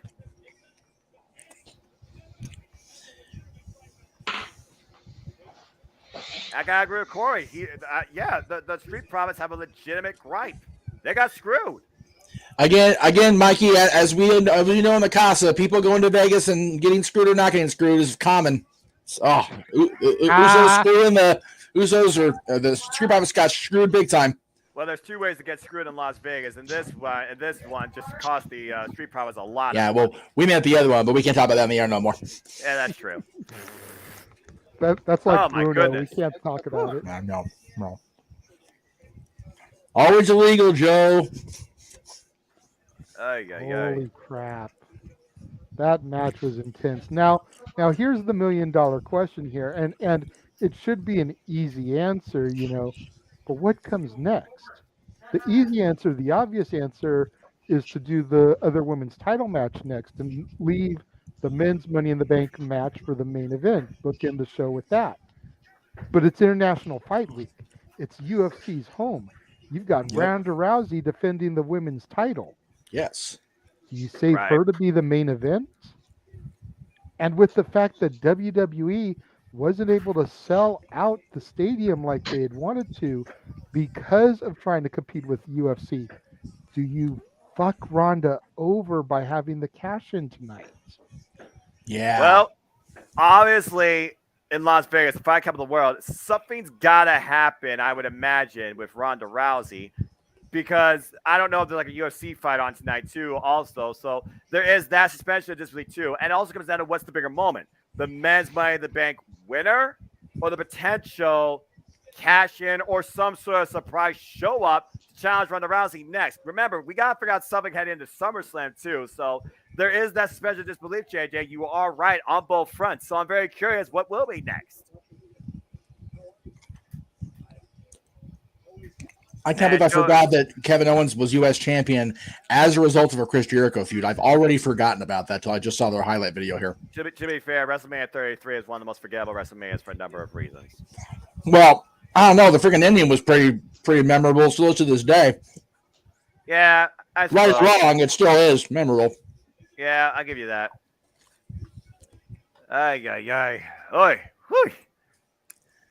Vegas has Joey Perez, that's why you hang around in my chat rooms, right? Shit like that. I love you, Joey. I miss you, dude. But no Knights got cups. I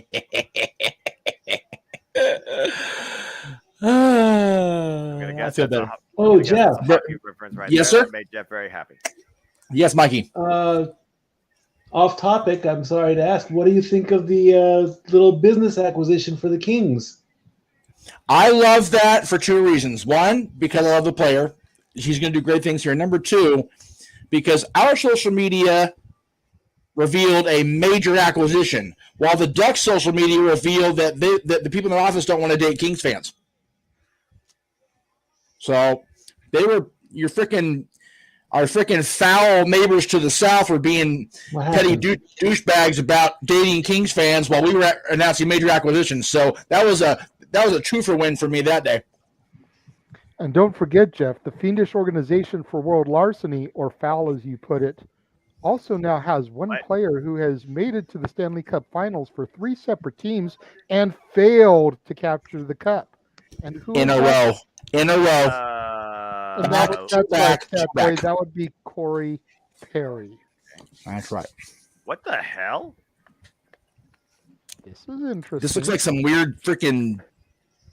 I don't know what the hell is going on here. What is happening? All right, then. What was that? I don't know.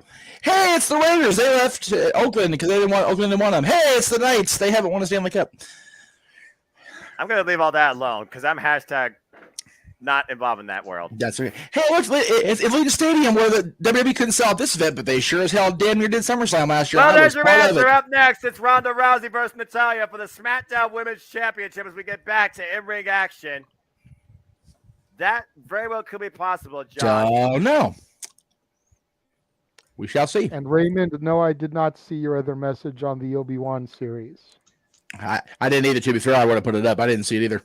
We got time as they talk about the video package that led to this match here, which, again, you figure about the build to this. It's like, man, but you figure about who's involved in this.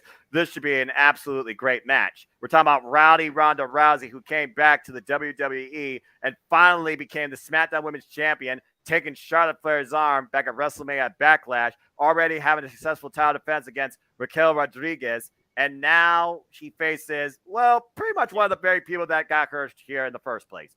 Former friend, I guess, trainer. Some would say the boat. Some would say locker room leader for generations. I'm, of course, talking about Natalya. And here comes the champ. No, here comes Natalya playing as the champ on SmackDown, which is just cringe. Oh, okay, my thing's acting up again. Sorry. No, you're good. You know, Natalya, she does have a lot of records, though. I mean, she also is a person that's been involved in 5 Money in the Bank ladder matches with 0 wins. Yeah, I would definitely say that the next time she gets involved in one, she needs to win it. Sort of like the proverbial lifetime achievement award. Like, here's the briefcase. Well, there's 2 things Natalya has not done in her career. 1 a Royal Rumble, 1 Money in the Bank. And time is coming for both of those.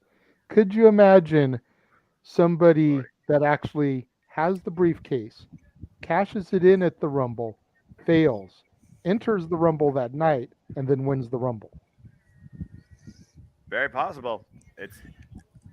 Dude, Ken, with all due respect to Natty, because we all love Natty in this room, Ronda is very capable of handling her shit on her own. This will be a good, solid match. The thing about Ronda Rousey that's weak, and you could say Ronda and weak in the same sense, there's only one thing, and that is her mic game. Oh, definitely. Else, she is above and beyond practically anybody else, female-wise, now in the WWE, besides maybe Shayna Baszler, which should be the actual match in that, but I digress. And by the way, they just showed the Hart legacy throughout the years. Today actually is Uncle Brett's birthday for Natty, so she actually dedicated her match to Brett today, for the record. So expect a sharpshooter. 65. Oh, yeah. Excuse me. Yes, Daniel, that is all that's left. This match and then the men's Money in the Bank. I definitely agree Natty has more experience in the ring, but Ronda has come into her own with Natty's training. Let's not forget that. So Exactly. Yeah. Not only does Ronda have Natalya's training background to a degree, she has her MMA background of her own to a degree, and not just in judo. Most definitely. Here comes this Natalya. is something I'm looking forward to. Natalya, of course, a former SmackDown Women's Champion in her own right, no stranger to this type of situation. And of course, we talk about, like you said, her uncle, Bret the Hitman Hart, as she gives a pair of heart-shaped sunglasses to a very lucky fan at ringside. Goodness gracious, Natty. All right, JJ, seriously. I don't want to out it. I don't want to out. I'm 99% sure that was her nieces and nephews. I'm almost positive it was family. It would not surprise me one bit. Again, I swear I recognize the kiddos, but again, I could be wrong. I'm sorry. Go ahead. Go ahead. Guiding the future, guiding generations. No, you're all good, brother. I'm not even going to talk about that nonsense. That being said, we all know Natalya's background. We all know her experience. We all know how much respect that she has, not just for, the WWE, but also how much she carries herself in women's wrestling. Again, she was involved in the very first ever women's match at Country Redacted, which is a milestone in itself. Yes. And she looks ready to go tonight. But again, she's only been playing with Ronda Rousey's emotion. Can she get the better of Ronda Rousey physically tonight? By the way, botch production, wrong graphics up here.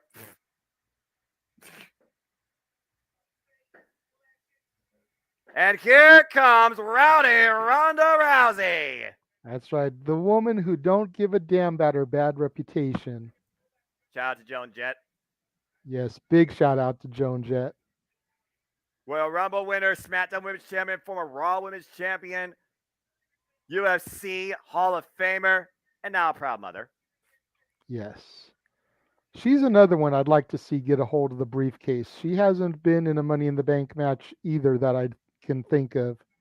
It would be nice to see her in that type of environment. We just want to see Ronda Rousey pull a Brock Lesnar and break somebody in half, like she did Charlotte Flair at WrestleMania Backlash, allegedly, or literally have a run in on the Money in the Bank. But that's something to come. Bill, okay, let's go down to the introductions from Savannah Irvin.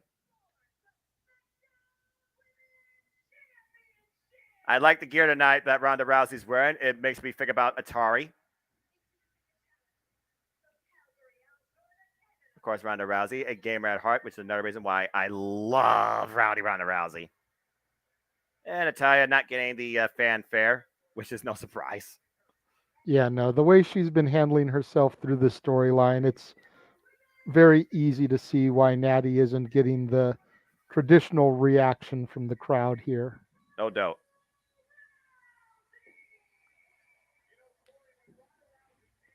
Although I will say that that top that Natty has makes the rack out, as it were, look like watermelons, but I digress. This is going to be wild.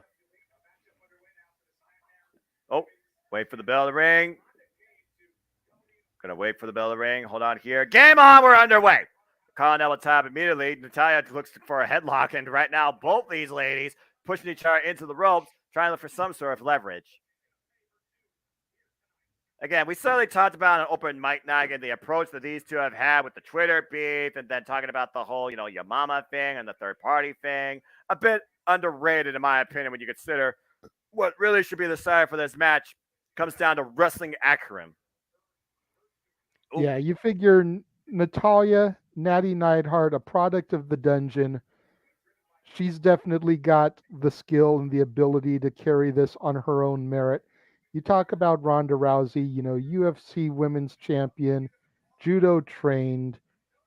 She's got the ability to carry this on her own acumen. You don't need to be bringing up things like YouTube shows and OnlyFans to draw attention to this match. That's the stuff that the women back in the 2000s, 2002s would have done. Your Deborah McMichaels, your Stacey the Cat Carters, your Sables, your Jacquelines. We don't need that in this era with these two women especially. Yeah, talk about going backwards from evolution to friggin' degradation. Meanwhile, Natalya working the arm. That'll be a conversation for a different day because I know people like to be stuck in those days. Hi, Vince. Meanwhile, look at this stance. Again, Ronda Rousey, fighter. Fight. Right now, looking at some drip elimination. Meanwhile, Natalya doing some nice reversing here. Oh, look at this. Trying to get her up for some sort of suplex here. Meanwhile, Ronda Rousey, roll over. Oh, one shoulder's down. Oh, wow, almost got her just like that. And again, in the crucifix. Got Natalya down for a 1 count. Meanwhile, Natalya looks to pick the ankle. Ankle lock, maybe? And look at that. Ankle lock by Natalya. I don't think she has the pressure fully in, though, because Ronda Rousey definitely able to keep her body off the mat. Maybe look at the roll through. Oh, nope, just picks the ankle, reverses herself. Reversing Natalya, about to show her how it's done. And Ronda Rousey with the ankle lock now in the middle of the ring, and she's wrenching in on it. Doesn't have a grapevine, though. But Natalya, great way to follow the rope for it as well. And we all know how well these two know each other because, of course, it was Natalya that helped Ronda Rousey train to be a part of the WWE. Ooh, what a step up. Goes for the drop kick. Ronda Rousey reverses. And once again goes back into the ankle lock. And Natalya makes it to the bottom rope immediately. Both of these women so far looking for the ankle. We all know Natalya loves to apply the sharpshooter, though. But it looks like Ronda Rousey might be looking to win her own way via submission. A nod to Kurt Angle as Natalya right now. Me, what did I say? I didn't say anything. Trying everybody to shut up right now. We all know Natalya can be a bit of a hothead. And meanwhile, Ronda Rousey comes around from the outside. Natalya running for her life. You better run, Natalya. Rousey, of course, the championship advantage, follows Natalya to the inside of the ring, and Natalya puts herself into the ropes to try and slow down Ronda Rousey's momentum. Oh! I don't know how wise that is, JJ. Definitely. Oh! They're very resourceful, though, by Natalya driving Ronda Rousey, I think, first into the ropes. Discus! Clothesline drops Ronda Rousey. Here's the cover, hooks the near leg, too, and Ronda Rousey gets the shoulder up. Yeah, right into the ribs, actually. Excuse me. Of course, we're going to hear a lot of the word bitch tonight from these two during this match, it seems. Try to add a bit more attitude to the match. What's the meanest word a woman can say to another woman in a wrestling match? At least in WWE, bitch. Oh, I was going to say, as far as one that could be televised and not censored, probably bitch. yeah, that's fair. But there's always, the see you next Tuesday word, and if you know, you know. Oh, Lord, let's not get that tonight, because then we are not going to be PG.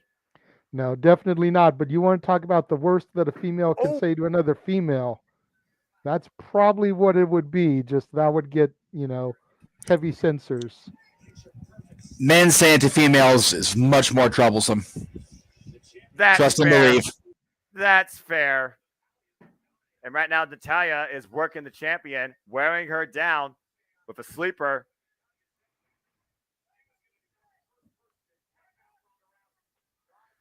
And again, Natalya said she wants to be the first one to tap out Ronda Rousey. That sort of goal here, I wonder if that's going to be too much of a focus for Natalya, because Ronda Rousey's disciplined in both parts. She can pin her, she can submit her. When I think of Natalya, I look at her more as a technical wrestler, as a submissionist. I agree with that. I completely agree with that. And you're absolutely right. If she focuses on that too much, it could possibly take her out of her game. I was doing a little bit research this afternoon, not necessarily to this match, but I was looking up some other stats. Do you remember, Noah, who the first person was to make CM Punk submit in WWE? It wasn't John Cena, I think. I'm trying to think. He's been involved in WWE for a long time. I can't remember. That's a trivia question for Good Cherry. Off. It was his lordship, William Regal. Oh, yeah, that's right. William Regal. The King of the Ring finals. King of the Ring finals. Where Lord Regal reigned, one of the most prominent kings of the ring of all time, next to Owen Hart, but I digress. Yes, Meanwhile... But it made me think, the way you mentioned, Natty could be the first one to make Ronda submit is what triggered that in my head. So I apologize for taking us away from the match slightly. No, you're fine. I mean, that's what we That's do how here. I got there. Well, you think about technical wrestling and the art of joint manipulation, body, oh my goodness, these body shots in the abdominal stretch by Ronda Rousey. You think about, the chess game that goes in technical wrestling, working your opponent's body over, exaggerating a limb for the win. You got Deonna Purrazzo that looks for the Fujiwara armbar submission. You got the likes of Zack Sabre Jr., who could trap your arms, your head, and your legs. You got Marina Shafir, whose latest submission hold is called Greedy. You got the likes of Bryan Danielson with the label lock, per se, or a triangle. And you even got Roman Reigns with the guillotine. And meanwhile, Ronda Rousey looks for the armbar, maybe. When it comes to Bryan Danielson, don't forget about cattle mutilation as well. Yeah, that's very true. And that's a whole different form of submission right there. Natalya falls up with a clothesline, drops Ronda Rousey down. For me, I figure out this match to go in Natalya's favor, it needs to stay more technical. If it becomes more physical, Ronda Rousey can knock her out.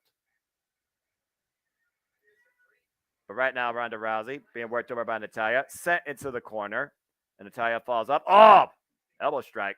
Of course, Ronda Rousey does not wear elbow pads or knee pads. Everything with her is bare bone.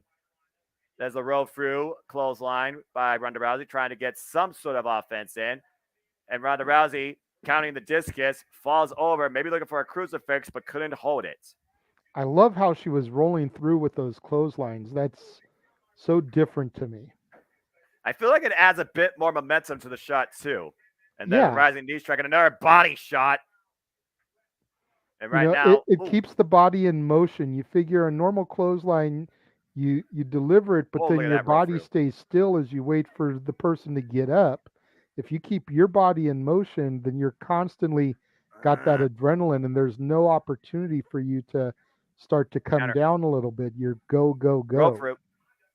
Yeah, and you look at these counter roll throughs right now by both women as Ronda Rousey looked for a Piper's Pit a moment ago, unable to execute it with the work done to the back. Meanwhile, Natalya going back to the technical game as Ronda Rousey tries to keep her arms locked as it looks like Natalya might be looking for a Fujiwara. But Ronda's got her fingers firmly locked in place here.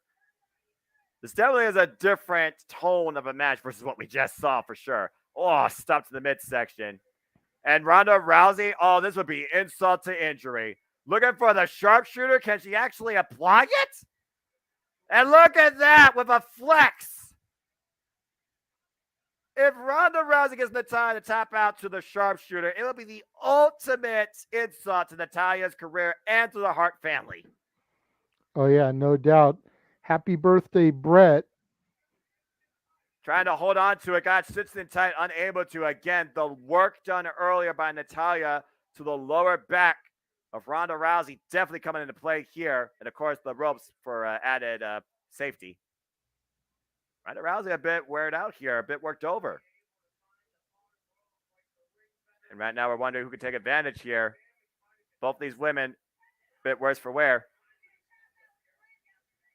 Still a bit of jaw jacking I see here. Oh, that wasn't smart.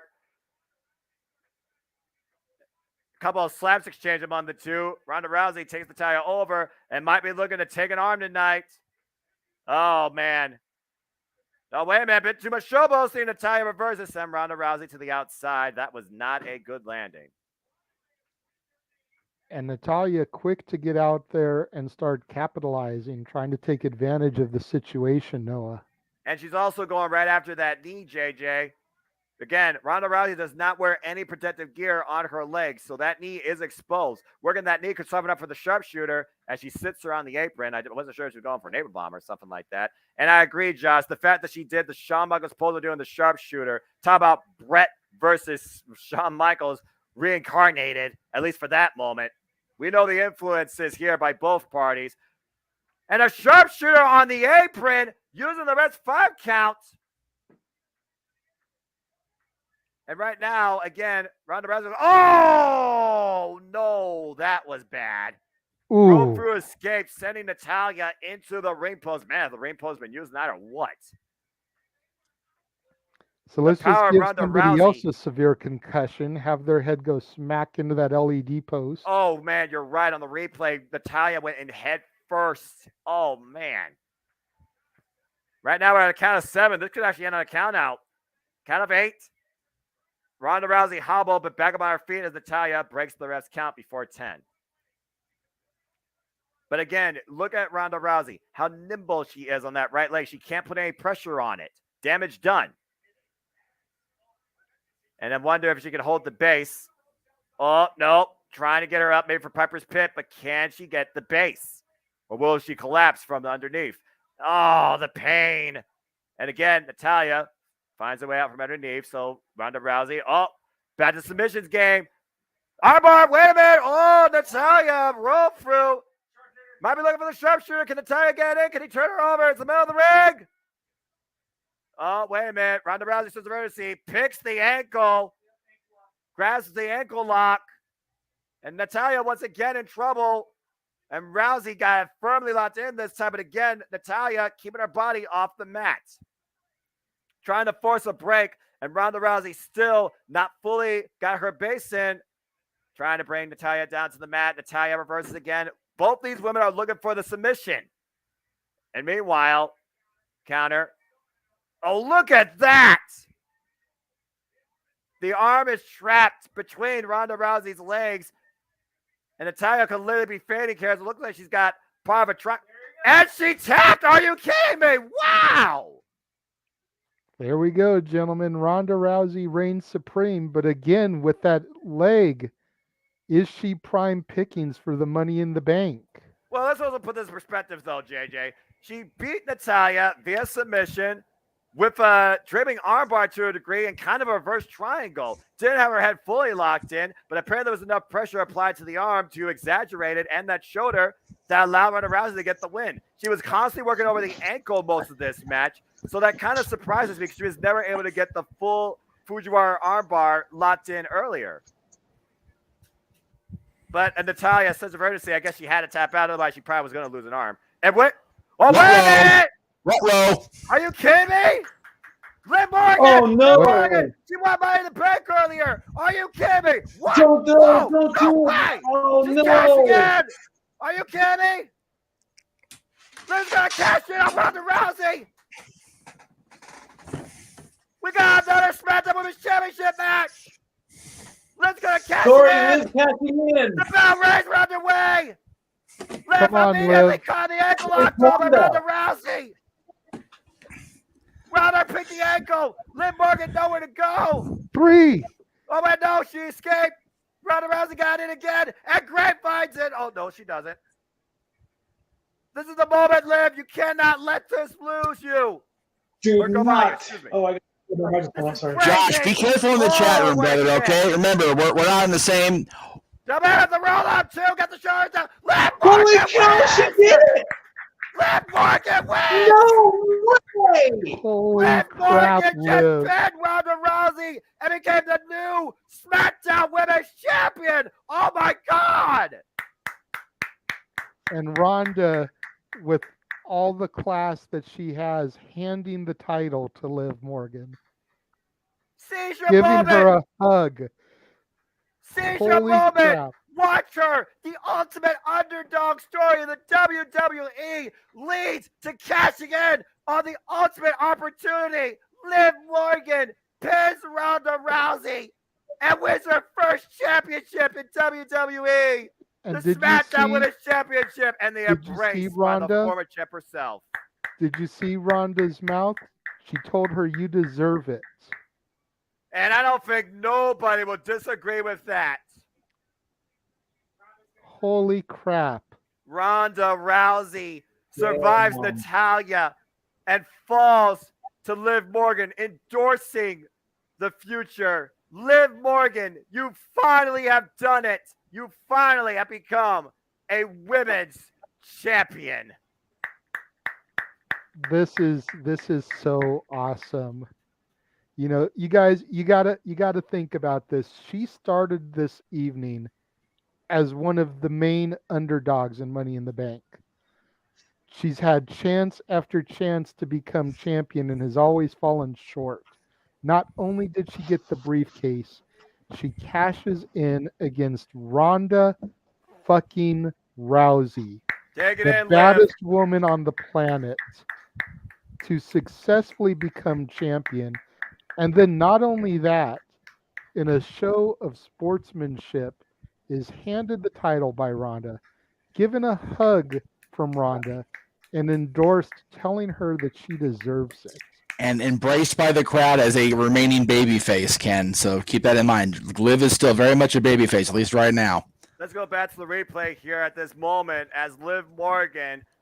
She Oh. made sure tonight we watched her as she cashes in on a very hard-fought Ronda Rousey. Definitely was not 100%. She took advantage of the opportunity and picked her moment, catching Ronda Rousey with a roll-up, knowing that she could not kick out high stack with her body, and Liv Morgan makes history. What a And payoff. Ronda said something naughty.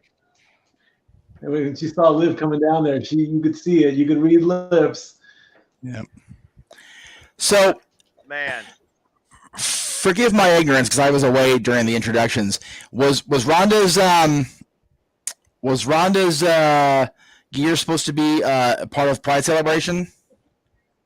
I Yes. think it was more video game based because Atari, because I didn't see full rainbow. It's like, the red, the orange, the purple. That's Atari, I think. Well, I was asking because the purple was so dark, it didn't come off very well in the execution of the gear. I was just curious on that.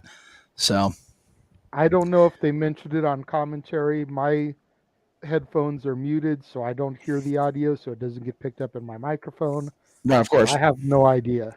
Yeah, I'll have to go back, and I'm sure they'll talk about it on social media later tonight. So And good for Josh, Liv, you're absolutely right. At this point in the game, is there Ooh, any Lordy. better rub that you can get than that?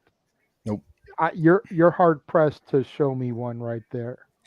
And then we're going from a moment like that to the Great American Bash, which could be Cameron Grimes' ultimate coronation as the guy in NXT coming up Tuesday night. So, again, Josh, when you're commenting in the chat room, make sure we're caught up with you. You're spoiling shit for producer boy here. And Thank commentator boy, because I know you're good. I've been having glitchy feeds all day. I've mentioned that a couple times here live. Why am I saying I get a message? I always end up either ahead of Noah or behind Noah, so that's why my commentary sounds the way it does. Either I'm dead quiet because I'm waiting for Noah to catch up to what I've seen so I can mention something, or I'm so far behind Noah I can't commentate on what he's talking about.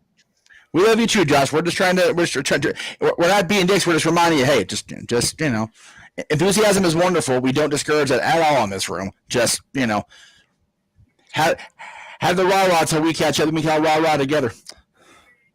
Right now we're just on. Jesus, look at Drew, freaking baby Mac.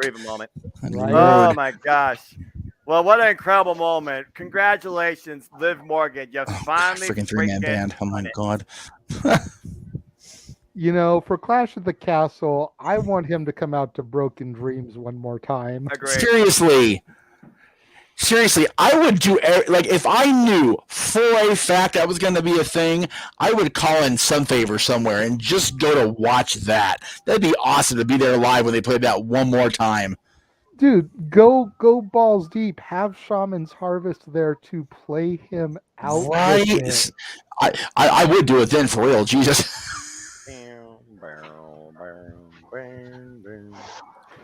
Oh my goodness! Whew. I'm not seeing Dylan for a while if he's doing work for other people when I have to make that decision, right? You're good with that, right? Okay, just want to make sure. As far as go up outside my neighborhood, Josh, go back to the lighting step like that. Yes, sir. Go ahead, Mikey. I'm sorry. Oh my gosh. I just want to say about the double bicep pose with the sharpshooter. Very smart. I just want to see the image reversed. I want to see it as if I'm looking at Ronda, not from the back. I want to see the 360 degree. I want to see what it looks like from that one. I put a tweet up on that. I'm like, reverse it so you can see it from her angle. Strike that. Reverse it. So are you done updating your prop, Mikey? Now there's one more match left, so I gotta update that. I just want to make sure because I have my call ready when we throw to you for that. So I just want to make sure we're good. Okay. Man, well, as we're getting back, let's just take a moment. Take a breath. Yeah. Congratulations, Liv Morgan winning her first ever women's championship in the WWE. What I say in the description for the show today, this night is all about the WWE and Pat McAfee with the Kurt Hennig pencil toss because he has got that down. The ultimate opportunity. And that's what this has become in the last 17 years, the ultimate opportunity. All thanks to Edge, the ultimate opportunist. Yep. And Chris Jericho, who brought this idea in the first place.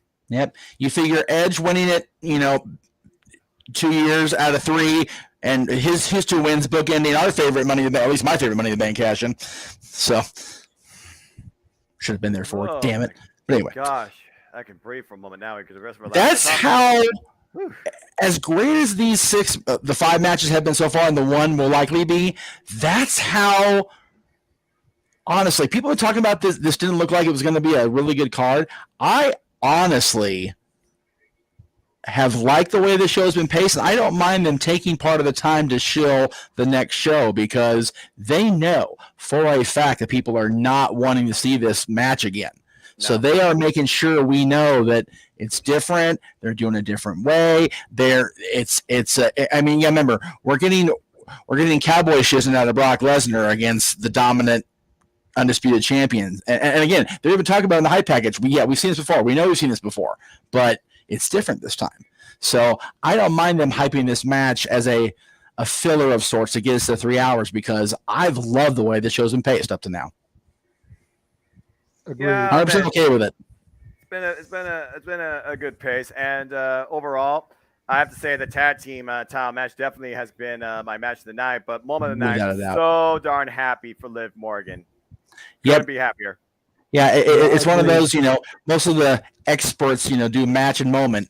Freaking tag title match and Liv so far. No doubt about it. Although the tag title match definitely left some controversy aside since Monsters for Children was down did. the entire 3 count. It definitely did. We will definitely hear about that on the 4th of July. Oh, no doubt. You kidding me? No doubt. Like I said, this is one of those. This is the only match. Well, actually, they've kind of made McAfee and Corbin unofficial, official. But like, I would not mind not going to Nashville and not going over to the stadium to watch this show. But as inexpensive as the tickets were, I would do it anyway because it's SummerSlam and it's right there next to where StarCast is going to be. So if I was going to StarCast, I would find a way to go across the street or whatever it is. Because this should be one of those where we've seen it so much. I've never seen this particular match live.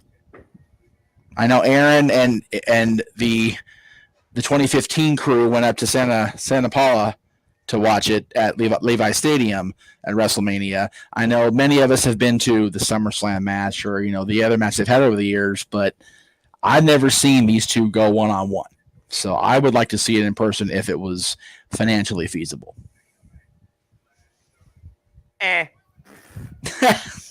Well, there we go. Tell us how you really feel, Noah. Don't worry, Right. bro. You'll get out here.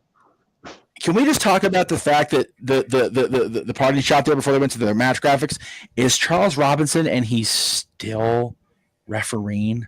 That's saying something. God bless Charles, man. He definitely looks 20 years older. I'm not even going to try to sugarcoat it, but he is the freaking Energizer Bunny. That referee will keep on going. I swear, I love it. Here we go. There is a Flair wrestling. He will have a job. Right. Yeah, that's pretty accurate right there, Nice. JJ. All right, guys. There we go. Yep. It is Whether they get him hired or not, he'll be the there. Main event.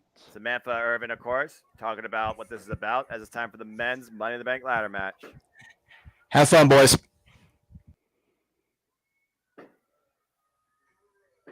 And here comes Matt Riddle, who, might I add, this is his first ever Money in the Bank ladder match. We've seen people in their first Money in the Bank ladder match capitalize before, both men and women. We just saw Liv Morgan. Can Riddle capture the case tonight? As we've seen before with the likes of Brock Lesnar, Big E, Otis, John Cena, and Braun Strowman, who won the case in their first Money in the Bank ladder match. Of course, Matt Riddle coming off recently a match against the Tribal Chief, Roman Reigns, for the undisputed WWE Universal Championship in a losing affair where he can never challenge again. However, winning that briefcase, JJ could very well be a big loophole. Yeah, without question. As soon as I heard that stipulation get added to the title match he had against Roman, I immediately thought, okay, he should win Money in the Bank. Yeah, my bad, by the way. He wasn't last year. I totally forgot about that. And he's got a shirt supporting Randy, so expect an RKO as he's in his second Money in the Bank ladder match. Speaking of Money in the Bank ladder matches, talk about probably the most infinite cash-in Money in the Bank history. That only goes to one man, and that is Seth freaking Rollins, now in his third Money in the Bank ladder match. Of course, winning it back in 2014 and holding it to WrestleMania, giving us the cash-in of the century over Brock Lesnar and Roman Reigns. And could he be fixing to do it again come SummerSlam? Entirely possible. The only Will addition, history repeat itself? The only addition versus WrestleMania 31, this match coming up, is a last man standing. Come WrestleMania 2015, there was only one man standing after a curb stomp to the back of the head of Roman Reigns, and that was Seth freaking Rollins capturing the WWE World Heavyweight Championship. The only man in history to cash in at WrestleMania. And right now, Seth Rollins, of course, coming off that crazy trilogy of matches with Cody Rhodes, going 0-3.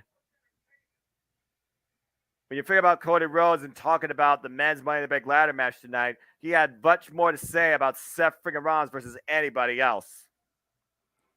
Oh yeah, without question, because he just came off of that heated rivalry with him, so there's definitely Rollins on the brain, if you will, as here comes Omos.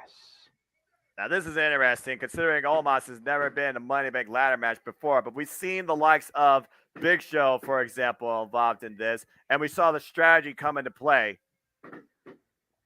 I also got to consider, can Omos actually climb a ladder without breaking a rung? That would be interesting to see. I would almost kind of like to see him try and climb one and have a run break, just to add to the sheer awesomeness factor that they're trying to present him as. You also got to consider the outside influence that definitely will come into play here, most likely, and that will be MVP. As he's hyping him up right now. Or is he going to let him go out by himself? Oh, wow. Okay. MVP leaving Omos to handle things on his own like a man should. If I may, I wonder if they'll prey on the audience's lack of memory or common sense and actually have the Big Show ladder ready with the reinforced one they used a couple times for Big Show later on in years.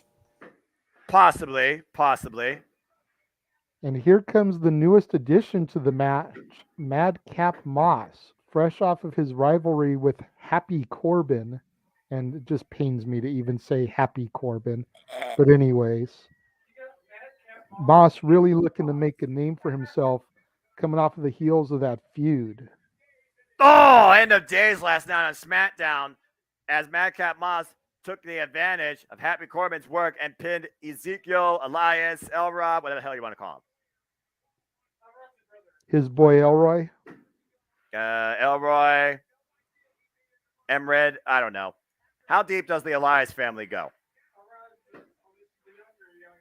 I don't know. How deep does the Wyatt family Jane, here's Somebody got shout out to Hanna-Barbera.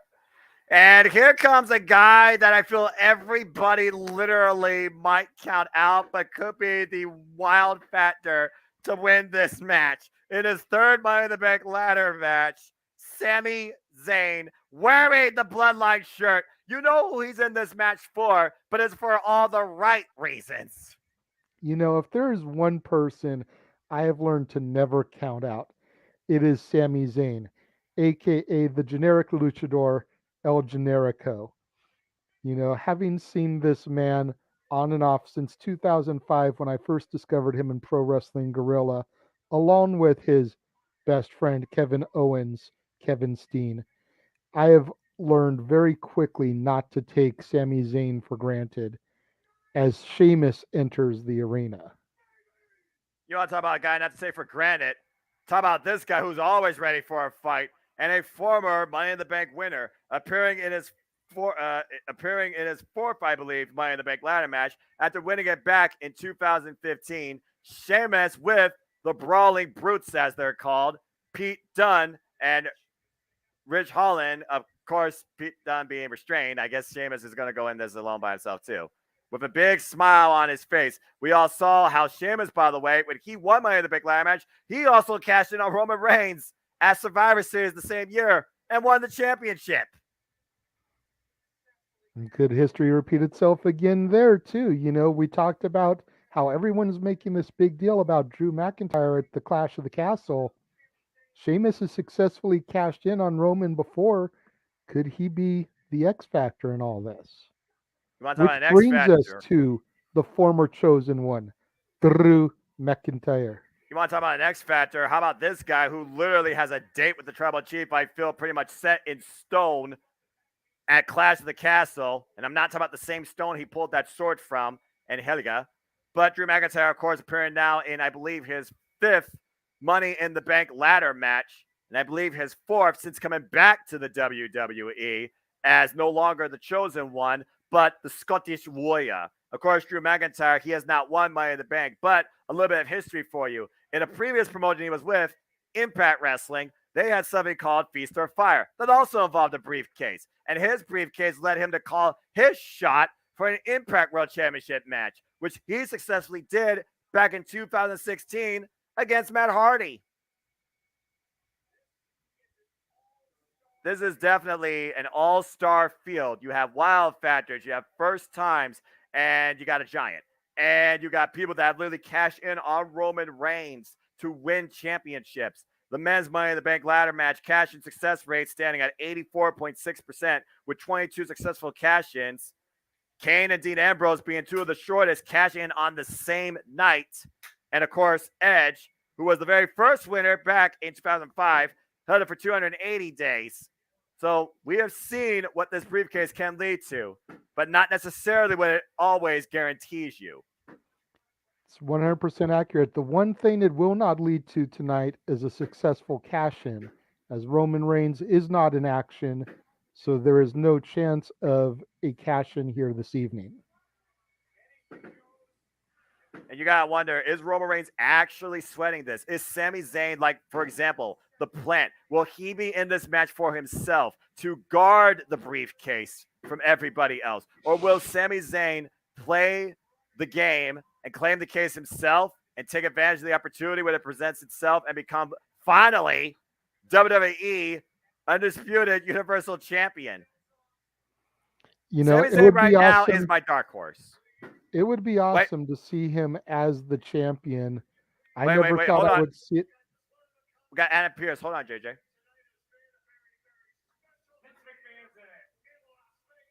What's that? Oh, shut up. What is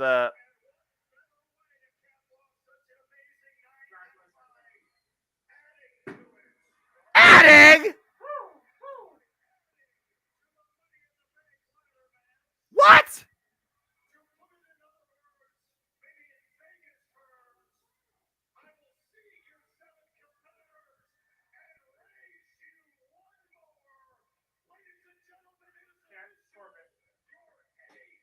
Eighth competitive?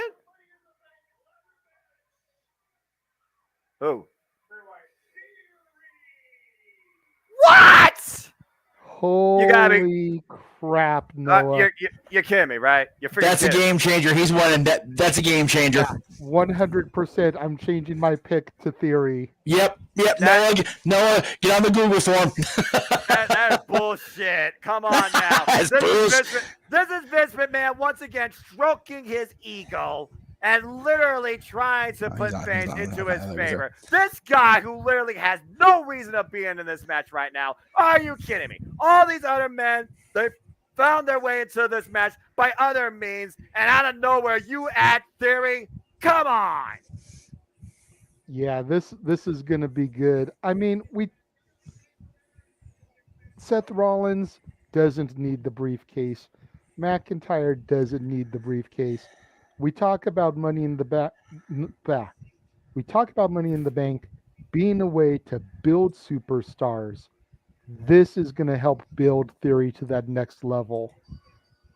He absolutely deserves to be in this match. Do I like the way he's being inserted? No. But Theory 100% deserves this spot. Well, I don't care what Adam Pearce says as far as official stuff. Those predictions are locked in before the show starts. So WWE once again changing the game, screwing everybody. Sorry, you can't change. Meanwhile, Okay, so no, are we doing this like we do on No DQ, where if there's a change, we just wash it out? I'm gonna have to ask Sheriff Riff about that, because at the end of the day, I manage it. He sets the rules. Right. Well, man, that's not cool, because I told people during the pre-show that I kind of fall in line with you and how you do the pricks. So yeah, all I do is enforce the rules. I don't make them. Otherwise, I get what you're saying. Oh wow, and almost drives the two. I guess if anyone makes rules on his channel, I guess I make the rules on mine. So I'll let's see. Oh wow, boy, Team No DQ. Tell me how you really feel, Josh. Beep this. Aaron said, "What a waste of time." LOL. Okay, well, if he seems a waste of time, I don't want to mess with this right now. All right, y'all, have fun, Colin. I'll be back. Good Lord Almighty. Meanwhile, Omos, oh my, literally throwing a ladder over the top rope as I'm trying to get a hold of Aaron. Oh, good grief. And meanwhile, Omos looks like he could literally grab the briefcase with a step ladder. I feel like Do you they s- put up the Money in the Bank briefcase higher than normal because of Omos, JJ. Do you see the way Sami Zayn was hiding behind the LED post? Like Yes, he I just does did. not want to be seen by Omos. That was great. That's hilarious. Okay, meanwhile, And Omos just fending everybody off that tries to even come into the ring, but Riddle jumping in and clamping a nice sleeper hold onto Omos, trying to that's bring a the smart big man down. That's a smart move considering his background. Oh my! Just ripped off though. Again, Omos being literally showcased and definitely the biggest threat in this match, dominating the field, but he hasn't climbed a ladder yet. So he thrown a ladder into the ring. And now we have Omos and Drew McIntyre. Might be setting him up for a Claymore! Claymore! And somehow Omos is still on his feet, but he's on the outside of the ring. And right now, Drew McIntyre, he has history with Roman Reigns. He has history with Brock Lesnar. Again, the Royal Rumble, JJ, it came down to Drew McIntyre and Brock Lesnar. And Roman Reigns faced Drew McIntyre back at WrestleMania 35. Oh, and right now, Sheamus, friends, former enemies, frenemies, whatever the hell you want to call them, fight buddies. And now Sheamus looks to take advantage, climbs the ladder at the top. Meanwhile, Drew McIntyre back into play. We actually saw these two recently in a tag team match on SmackDown. Oh! And we didn't even know at first that these two were going to be in this match. And right now we got the two brawlers clubbing headshots. And Fury's thinking in the back door, don't let him win. Don't let him win, guys. I don't give a damn, okay? He doesn't deserve to be in this match, okay? This is Vision Man stroking his ego. Whatever probably has left despite the $3 million. Never mind. Meanwhile, Fury, ripped off the ladder. Club by Sheamus. Big shot. Sheamus and Drew taking turns just sawing off on Theory here. What a better crash test dummy to work with, in my opinion. Hey, if he's going to get interjected into this match, then they're going to make him earn his spot. Or suffer for it. Meanwhile, 10 pieces of the bound by Drew McIntyre. Not quite. Looks like Sheamus wanted to do that. Let me show you how it's done. As he rests the chest of Fury. Do it all night. There's no 10 count. No. Allow me to show you how it's done. What is this? Let's beat Fury's chest off worse than we can the other? It's a game that's called Anything You Can Do, I Can Do Better. I can club harder than you. I get it. And right now, Seth Rollins coming in the back door. The ultimate opportunist in his own right. Shades of Edge, even though many have called him Edge Light. And meanwhile, Seth Rollins throws a ladder. Takes Sheamus and Drew McIntyre, on the outside of the ring with a ladder overhead. And Matt Riddle now coming into play. Seriously, his name's Matt Riddle, folks, not just Riddle. Meanwhile, we've seen the last couple of months, these two go at it a little bit. And Riddle, Fury is thrown me completely off guard. Riddle thrown headfirst into the ladder. And Seth Rollins right now looking to cause further damage before trying to make the ascent. And, of course, Riddle's in this on behalf of his longtime friend, Randy Orton, who is recovering. And meanwhile, pedigree. Oh, no, wait a minute. Back body drop to Seth Rollins on the ladder. And meanwhile, Riddle with a follow-up senton. Seth crushed between steel and a man's spine.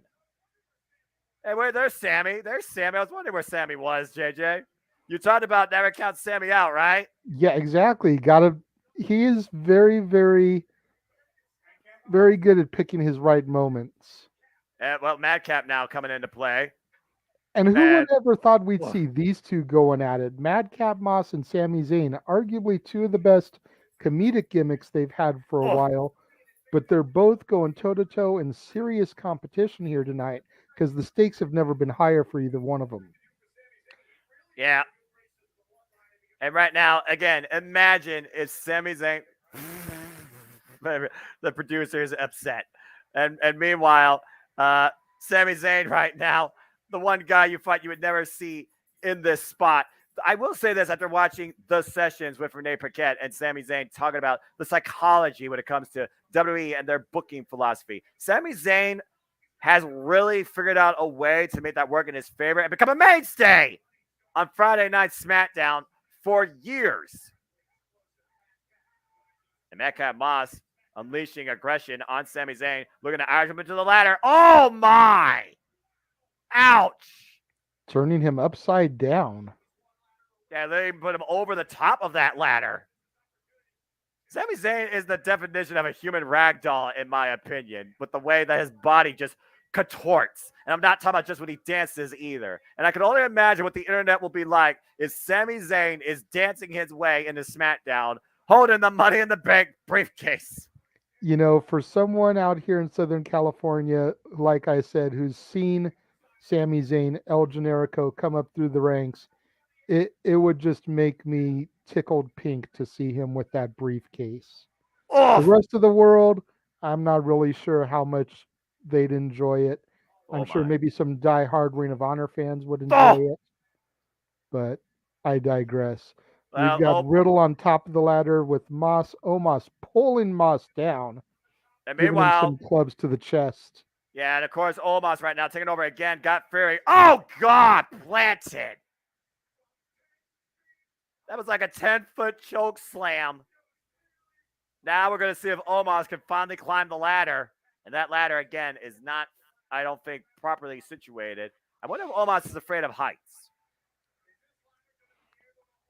Don't know. Definitely a factor in these type of matches. We know it's well documented that Devon Dudley was, and yet they had him dangle from the little bracket there that held the title belts. Exactly. And meanwhile, Drew McIntyre and Madcap Moss working together to take Omos off the ladder and over the top rope to the outside of the ring, but Omos still on his feet. Oh, it's Sheamus. And it looks like everybody now is finally doing, I would say, the Big Show mentality, getting up on Omos with ladders, trying to take the big man down and out. Good grief. That's and Omos still on his feet, by the way. Okay, now he's finally down. Crumbling down. You got to do it. Then we got 1 ladder, 2 ladder, 3 ladders, 4 ladders, 5, 6. Good Lord. Piling the ladders on top of Omos. That's a lot of weight to get off your body, too. So not only does Omos have to try and get back up on his feet, he has to get out from underneath that, let's just call it ladder burial, that the rest of the field is putting him through, too. I think I'm counting 8 ladders, and I guess that's enough as Sheamus now knocks Riddle, Drew, and Madcap Moss down to the ground. Meanwhile, Seth Rollins, back in the ring all by himself. Like the snake that he is, coming in from the back, slitting his way in. And meanwhile comes Sami Zayn. This is interesting. Sami Zayn right now fighting on behalf of the Bloodline, so it seems. Seth freaking Rollins fighting to probably get back at Roman Reigns, who, might I add, has a victory over the Tribal Chief back in the Rumble via disqualification. And Rollins fingertips away, but here comes Sheamus now. And we got Sheamus, Sami, and Seth. Triple S. Good grief. Oh. You're absolutely right there, Moonlight Mirage. Omos suffering from what my daughter would call bullyism. Well, in this match, you don't want to be a bully. You want to be a star. These star to climb the ladder. Oh, Seth and Sami taking down the hard way. Meanwhile, Theory and Sheamus fighting on another ladder. Sheamus driven head first. And again, and Sheamus off the ladder. You've got to be freaking kidding me. No way. No way. Fury is up there by himself. Here comes Madcap Moss. Up on the shoulders. Oh, what's this? And right now, Fury. Oh, faraway throw. That was not very well executed. Like a inside faraway throw. Probably could have threw him over the top of the ring if he wanted to. I wish he did. Meanwhile, Madcap Moss looking to climb. There will be no laughing tonight, but there will be one hell of a smile if Madcap Moss sees the briefcase. Madcap Moss, can he capitalize on this very first ever Money in the Bank ladder match? Meanwhile, Sami Zayn, I'm not sure what Sami Zayn was going for. I don't think Sami Zayn knows what he is going for. The sense of urgency by Madcap Moss, perching Sami Zayn on the corner, driving a ladder into his face. And meanwhile, Sami Zayn right now fighting back. Madcap Moss suspending a ladder on the bottom rope in the corner. And look at this! Stepping over Madcap and the ladder, climbing his way up. Will Sami do it? Will Sami do it? Uh-oh. Uh-oh. Got caught. Madcap Moss. He's got Sami up. Oh, no! That did not feel good. Powerbomb through the ladder. I don't care if it's on the ropes. There is no give when it comes to stealing your spine. Look at this. Steel always wins. Jeez. And meanwhile, Madcap Moss once again in the driver's seat, in the ring by himself. Drew McIntyre coming up their side. Again, who's going to seize the briefcase? Oh, the intensity. Oh, the anticipation. Look at it, just dangling above these two, fighting each other. Oh, driven head first again. And a headbutt glass skull kiss. Ooh. And Madcap Moss is down. Drew McIntyre's got the briefcase. Nope. He's there. Wait a minute. Sheamus. Just can't get his hands on it to get a solid grip. Oh! And Sheamus drops the ladder. Drew McIntyre saving himself from disaster. Meanwhile, white noise by Sheamus to McIntyre. And we saw the wars that these two went through against each other during the Thunderdome era. No love lost there. Yeah, none whatsoever. And meanwhile, we got Riddle and Sheamus now coming into play. Of course, JJ, we saw Riddle and Sheamus. They got bad blow at each other. Of course, it was Sheamus that beat Riddle for the United States Championship back at WrestleMania last year. Irish Curse backbreaker now as the Great Delight Sheamus is in the control. Remember, one year Sheamus drove somebody through a ladder, broken in half, and took him out of the match. I do vaguely remember that. That was before I stopped watching. Poor Sin Cara. Sheamus right now understands he's in control. I'm not sure what. I think I know what he's looking for here, JJ. Bro! Oh! Matt Riddle gets out of the way, and Sheamus drives his leg into the ladder. And meanwhile, Riddle hook check. Oh, are you kidding me? Hey, Randy! Oh! The delayed suspended DDT. Using the ladder for leverage instead of the ropes. And meanwhile, Drew McIntyre coming in behind Riddle. A standing switch. Ripcord. Knee strike. Big knee. Flash knee strike. And Madcap Moss. Riddle right again. Pele kick. And Riddle right now building some momentum and in the driver's seat. Oh! What a scoop slam. Literally getting all the Orton trademarks out tonight is Riddle. Meanwhile, Fury. Look at Riddle. As agile as a cat. But he is nowhere near that briefcase, JJ. What the hell can he think? Oh, no. Riddle. Come on, man. Seriously. What the hell? Oh, my God! The floating blow from the top of the ladder wipes out the entire field. Going for that holy shit Jeff Hardy moment. And if you look, Noah, Omos is back. Yeah, I see that. But watch the replay. The floating bro. Beautifully executed. Look at this. Oh, I like the Wile E. Coyote camera they're using. Look at the rotation, taking everybody down.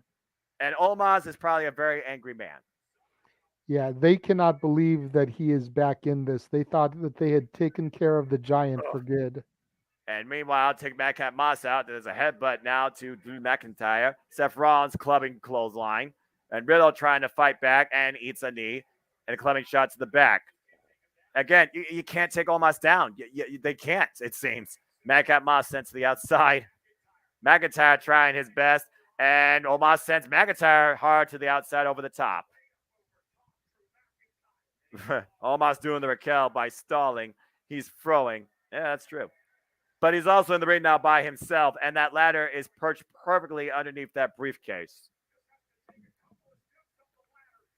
And like you pointed out earlier, he doesn't even have to climb the whole thing. He's only probably got to get up about 3 rungs.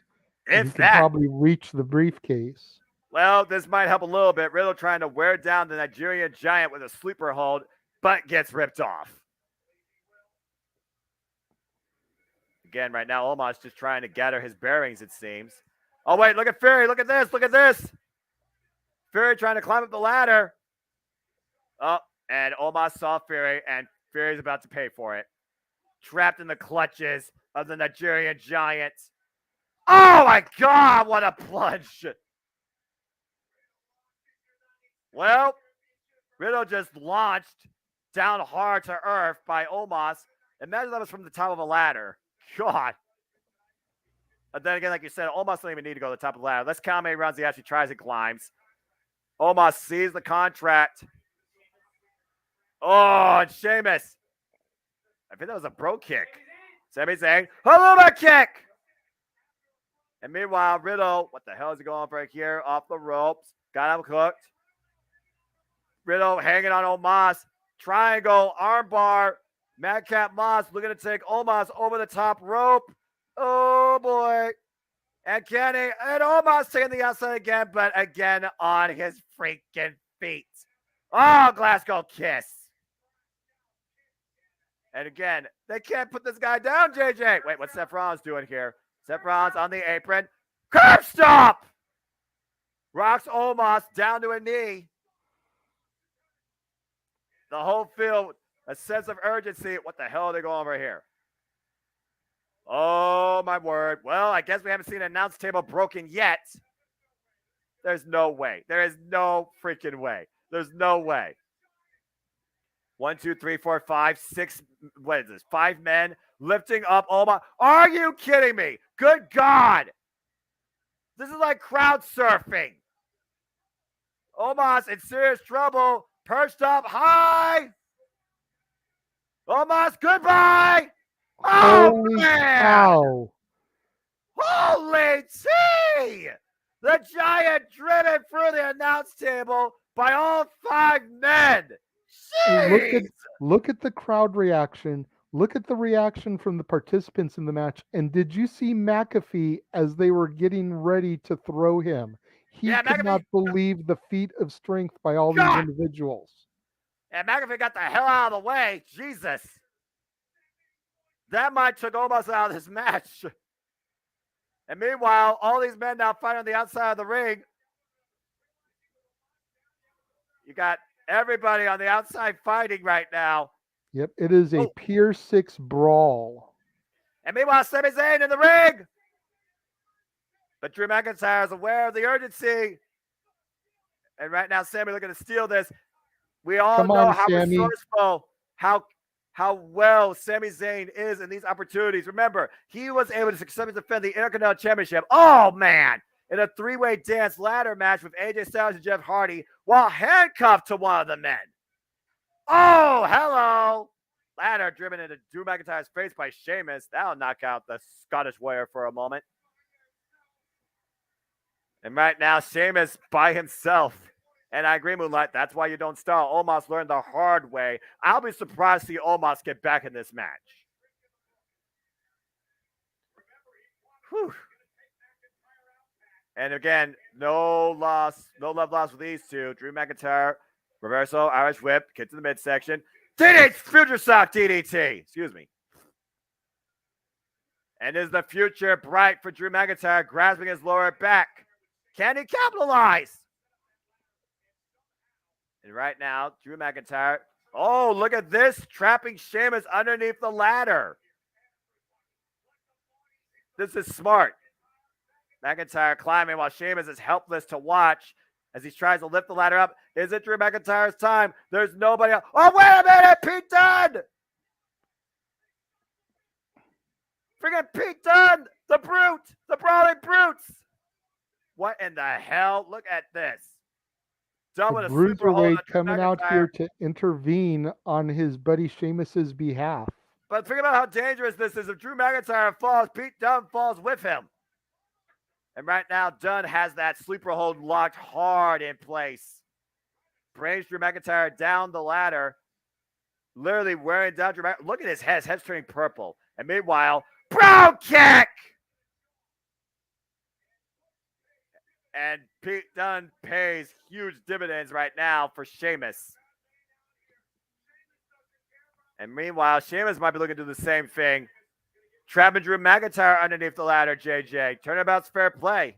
Yeah, definitely returning the favor. He's getting up there to the top. Can he get a hold of the briefcase? There's no one else there. He's literally right there. He's literally right there. Wait a minute, wait a minute. The strength of Drew McIntyre. Oh, my God. Oh, my God. Sheamus, realize where you are. Oh, look what's behind him. Oh, man, the audience standing. Drew McIntyre fighting. Oh, man, not quite. Can he do it? Oh, wow. Sheamus avoiding disaster, but still falls hard from the ladder. And a claymore to Pete Dunne. And a pop-up by McIntyre. Inside out for his pleasure there. Yeah, good grief. And McIntyre feeling it. Meanwhile, Michael Cole's looking down at fallen Omos. They have no announce table. And Drew McIntyre back in the middle of the ring with the briefcase right above him. And Sheamus again to his feet. Oh, shot to the midsection. And right now, Sheamus looking to reposition the ladder and climb up himself. Keep in mind, we got a ladder bridge in the right-hand side on the top rope. Something bad is probably going to happen sooner rather than later. And Sami Zayn, as I say that, oh no, Chipper! Oh, man! And right now, Sami Zayn's got his opportunity, JJ. The master strategist coming into play after Sheamus and McIntyre driven off the ladder, face first into another ladder. Sami Zayn's there. Is this it?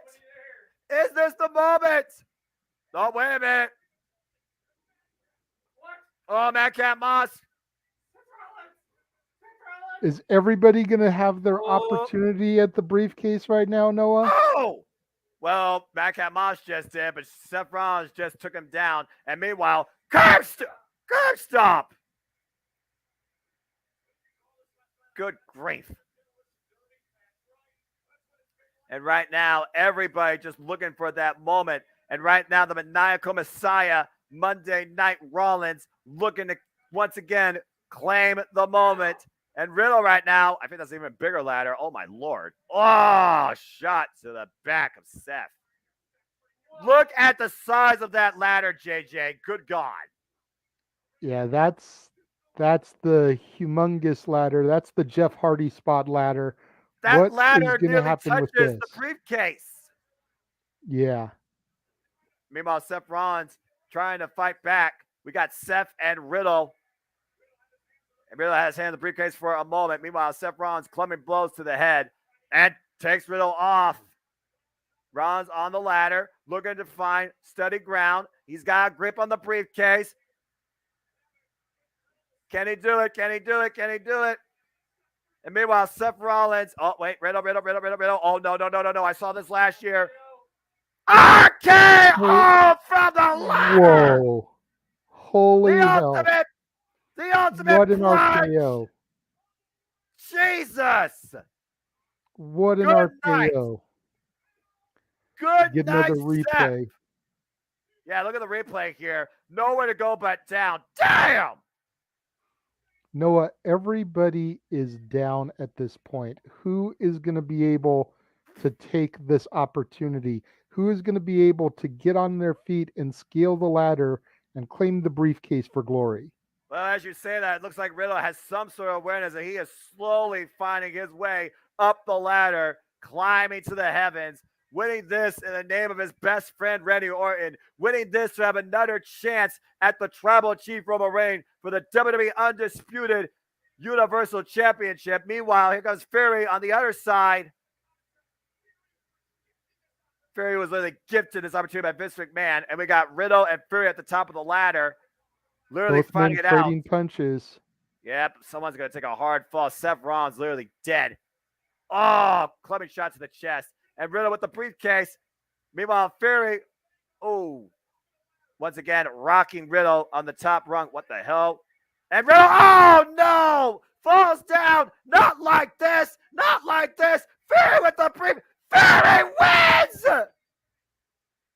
Austin Fury is fucking money in the bank! Holy crap. Bullshit! Bullshit!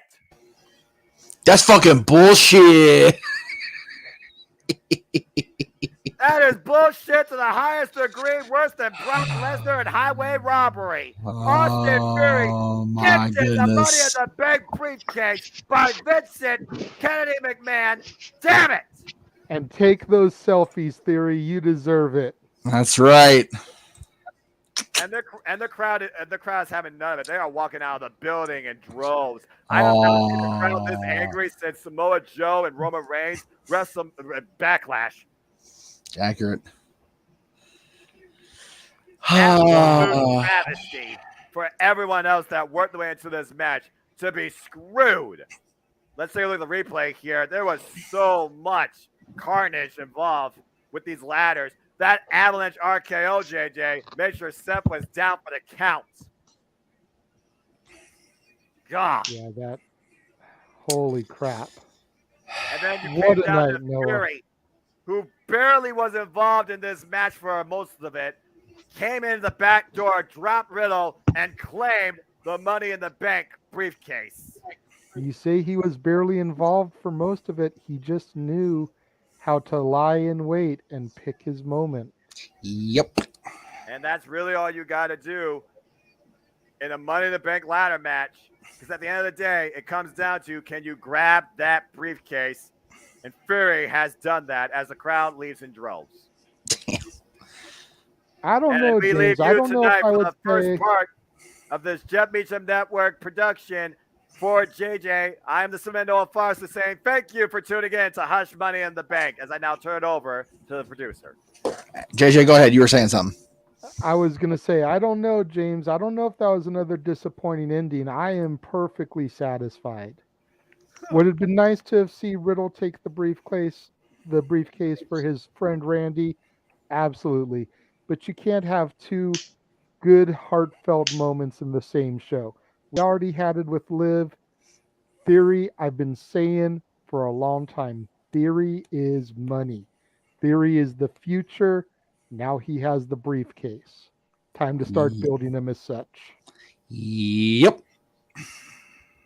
You didn't expect it to be like that. You expect maybe a swerve like they did with Ed Well, of and course. Mr. Kennedy after WrestleMania 23. Nope.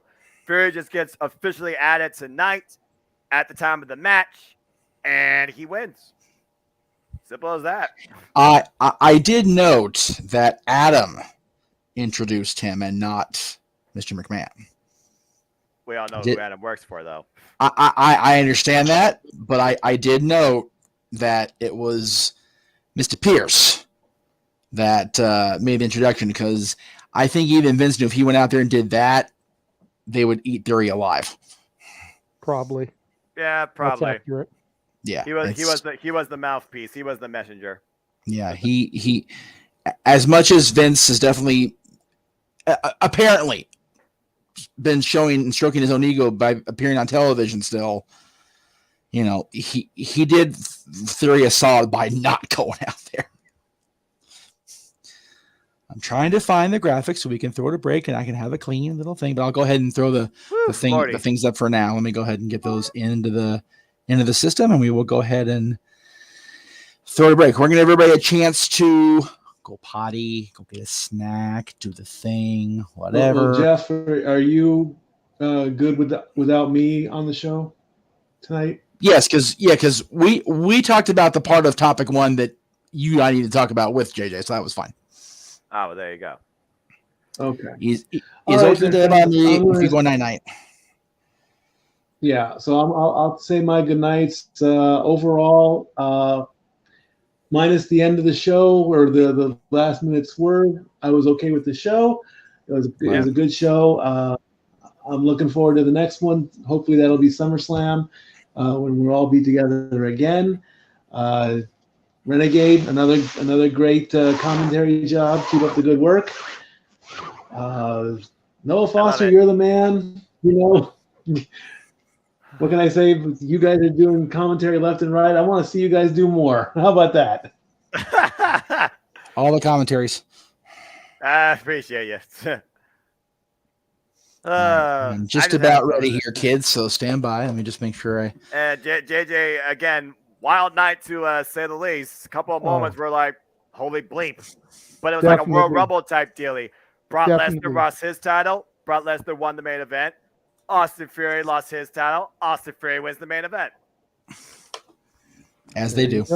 As they do. You know, you've got Stat Boy down here talking about, you know, the ending and the last minute swerve. It's like, correct me if I'm wrong, but don't a lot of wrestling fans, WWE fans in particular, talk about how it's become so predictable? Yeah, that's what I heard. And here was a last minute swerve, and now people are shitting on the swerve too. Imagine that. Wrestling fans, imagine wrestling fans not ever being 100% together and happy about the same thing. What a novel idea that happens all the time, you jaded shits, you. Anyway, sorry, go ahead. That's how you really feel, Jeff. No. I will actually keep the monetization, but thank you. No. We're gonna steal the catchphrase from the back of your shirt, but we digress. But we digress. But we digress. You know. That's right. Buy the shirts, all the shirts. Buy the shirts. Buy every shirt Right, ever one. in bulk. Uh, Yes, I need a. I want to see everyone with this shirt by August 9th. That's right. well, what are you gonna do? Yes. If nothing else, it was certainly somewhat entertaining to say the least. And if nothing else, we can at least say we had the best of times, the worst of times, as that old saying goes from what's that book? Tale of Two Cities? I don't remember. Tale of Two Cities, yes, sir. Yes, thank sir. you for Good the call. accurate. Good call. Good call. I try. Liv Morgan finally wins her first ever Yes. WWE Championship. Long overdue. Most, And Fury most, steals the Money in the Bank Man's ladder match. most definitely. I have been thoroughly impressed by what WWE has been putting out, at least on pay-per-view, over the last few months. Premium Their Live weekly Event. Raws and SmackDowns, Yeah. they still leave a little something to be desired on a regular basis. Some weeks are hits, some weeks are misses, but the pay-per-views, or excuse me, let's use the proper terminology, the PLEs, There you as go. it were, Arrow. have Botch. been delivering on all cylinders. Not necessarily. I kind of look at PLE as the slave name, kind of like how you look at Butch instead of Pete Dunne, etc. I'm True. from the days where PPVs were still the thing. PLEs have only become a thing since my absence and now coming back into it. Fair enough. I give you that. This You're is right. accurate. Fair This is enough. accurate. I respect that. Fair enough. All right. Let me just. Ooh, good Lord Almighty. I heard the blip go off, so somebody's here. Oh, it's James. Okay. James, we'll bring you in after the credits for open mic night, brother. Don't worry. Just making sure this is actually ready to go. I'm sure he's going to have a very eloquent way to sum up Hush Money in the Bank. Oh, Very I'm likely. sure. I'm sure we're going to hear James fire off on all cylinders about a lot of these topics.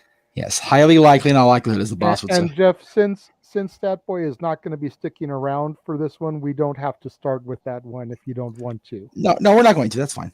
I just want to make sure I get everything ready to go here, so I don't have to worry about it. Because I do want to have this ready. Okay, so that's ready. Ready, as they say in the Olympics, if you're in a foreign country. Fair enough. Just do one more. Come on, God, this is the thing is like I wasn't ready for it to be over. I was like, oh shit, I wasn't ready for everything to be over yet. So I wasn't ready for it. This actually ended like a little bit past 11, so the show was only about 3 Yeah. hours and some odd minutes long. We have 6 topics, Mansfield. Yeah, we have 6, and they are doozies. I'm gonna play them over the screen as we're on break for potty snacks and whatnot. So be ready. I have zero knowledge of them, so you all know what I'm gonna be doing. That's right. Because that's what I do on open mic night. So again, y'all go take your leak skis, take your poop skis, grab your snack skis, and we'll be back here. What time is it? We'll be back here. We'll give you till 11:30. Take a 15. Yeah, there you go. Sounds good. See you later. 11:30, guys. Have a good night. See you all soon. We will be back. Good night, everybody.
And I did not do that right the way I wanted to do it. There we go. Welcome back, everybody, to our coverage of WWE Premium Live Event Night. It is time for our post-show open mic night. As we do every week, I'm just going to make sure everybody's back in the room before I go ahead and do the intros, because I see one screen on, I see one screen dark, and there we go. Okay, there's two people back. There. Okay, so everybody is there. Very good. Okay, so we have a lot to talk about. It's like every time I think we don't have near enough to fill an open mic night, our freaking executive producer in charge of open mic night throws me freaking 6 topics. I'm like, okay, that works. We'll do that. So that's what we're doing tonight. We have 6 topics. You saw them during the lead-in to the trailers, and again, we look forward to everything from FEW Productions as well as the Constantine Studios coming up in July. I don't have a video ready all fancy schmancy because I've changed my freaking mind so many times the last 2 days that I didn't want to fuck with it. So I didn't. So there's that. Now, let me bring in the team once they are all back on camera, and I will go ahead and hit the group button, if you will, and we will bring everybody back in. Maybe if they go back on camera. There we go. Hi.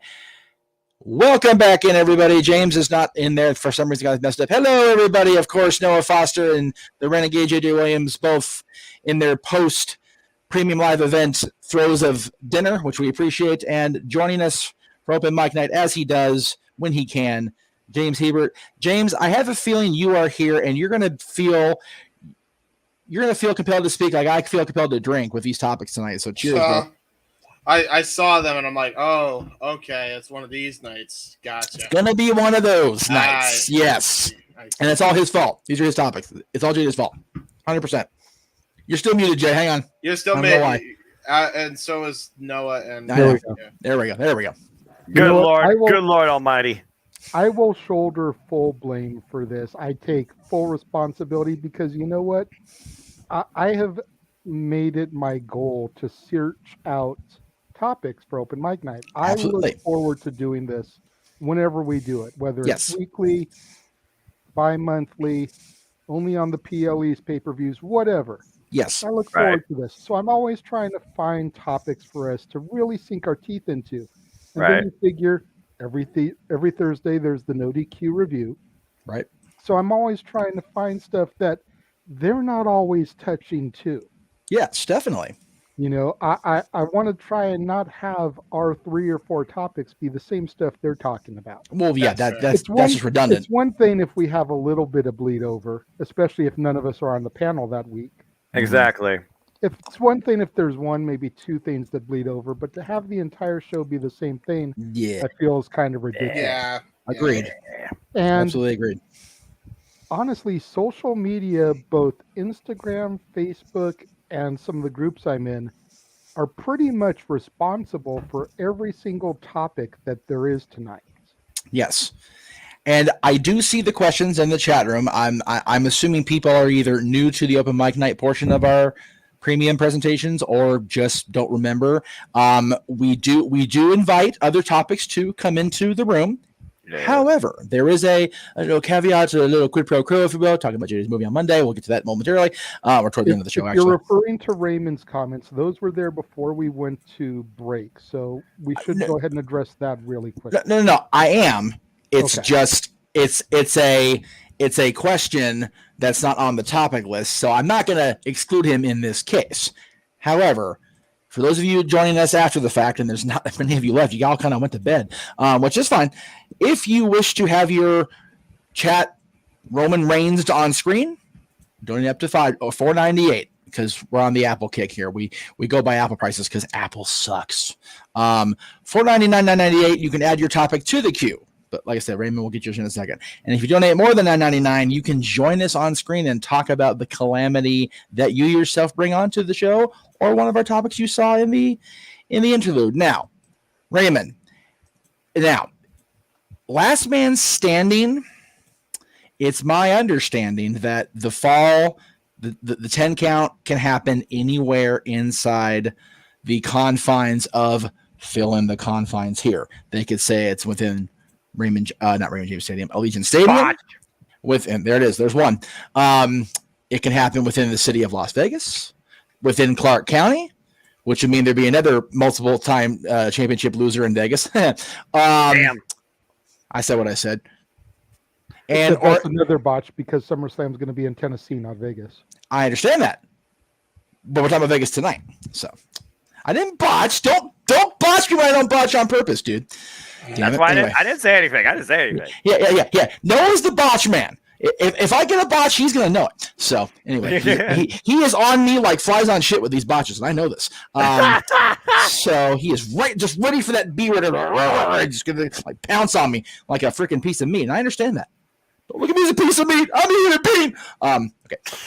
Anyway, so it's my understanding that they dictate wherever the confines of the last man standing parameters are. So it's pretty much Vince will walk out there and go, "Stadium's pretty big, pal. Falls can anywhere in the stadium," and then that'll be the end of it. I honestly, damn it. There's a long way to say I have no freaking idea what the right answer is. Anyway. Big G, what's up? Thank you for Big G's here. Yes, good to see you. Yes, Big G's staying up late because it's almost midnight for him too, and we love him for that. Happy to be here in the chat room. Yes, he is, and he's welcome to join if he wants to. He knows that. Yes, he's always happy to be. He's on that non-tier necessary list. Scott is also here, who is a frequent contributor to both the network and the studio. So good to see you, Scott. Let's see. All right, so JJ, since we're not going to talk about the topic I had on the docket when Mikey was still going to be with us, what would you like to talk about first? You know, you can kind of go through them whatever order you want to, producer man. We were going to do one topic in particular first if Mikey had stayed on because it had somewhat of a connection to him. Yes, it did. Why don't we just go with the first one I came to you with this week and talk to you about the fan one? Oh, okay. All right. So this one was trying to start off hot and heavy because this was the first topic that was brought to my attention this week. And it was I'll tell you what. Attention via Bianca Belair's Instagram story. Yeah, it was something. I'll tell you what. It was not a happy thing. This is all brand new news to me because you already know how I handle social media. So let's Yes, exactly. So as I said in the graph that I made up, it was basically Bianca Belair spoke out recently after a interaction with fans gone 100% sideways. And what I mean by that is what was posted in her Instagram stories. Mr. Williams? Which you have. It zoomed way the hell in. Give me a second here. Zoom it back out. This was posted to her Instagram stories. I saw this Monday morning, so it took place Sunday night. After a live event out wherever they were. Yeah. Yeah. So she says, and I quote, "I love my fans, but do not follow me from the venue. We drove 20 minutes from the venue, sitting at a red light, and a fan just ran up to the window, tapped on the window trying to take a picture. Scared the shit out of us. Do not run up to my car window while I'm sitting at a red light at 11 p.m. tapping on the window. It's not safe for me. It's not safe for you. I try my best to stay around and sign as many autographs and take as many photos as I can. It may seem harmless and all in fun to you, but that wasn't right or fair. I was legit scared. Boundaries." And I use the term funny here. I'll go ahead and go first since I sent this to Jeff. The funny thing about all this is if you had seen her story on Monday morning, coming off the heels of that show on Sunday, when she arrived at the venue, she sees little girls, and I say little, we're talking, maybe 13 and under, but young girls dressed like her and Becky Lynch. You see on her stories, her walking up, seeing these girls, acknowledging these girls, asking these girls if she can take a picture with them. Right. Whereas usually it's us fans trying to summon the talent over to get pictures with them. No. Bianca wanted to take a picture with these young girls because of the fact that they're out there dressing like her and her biggest rival competitor.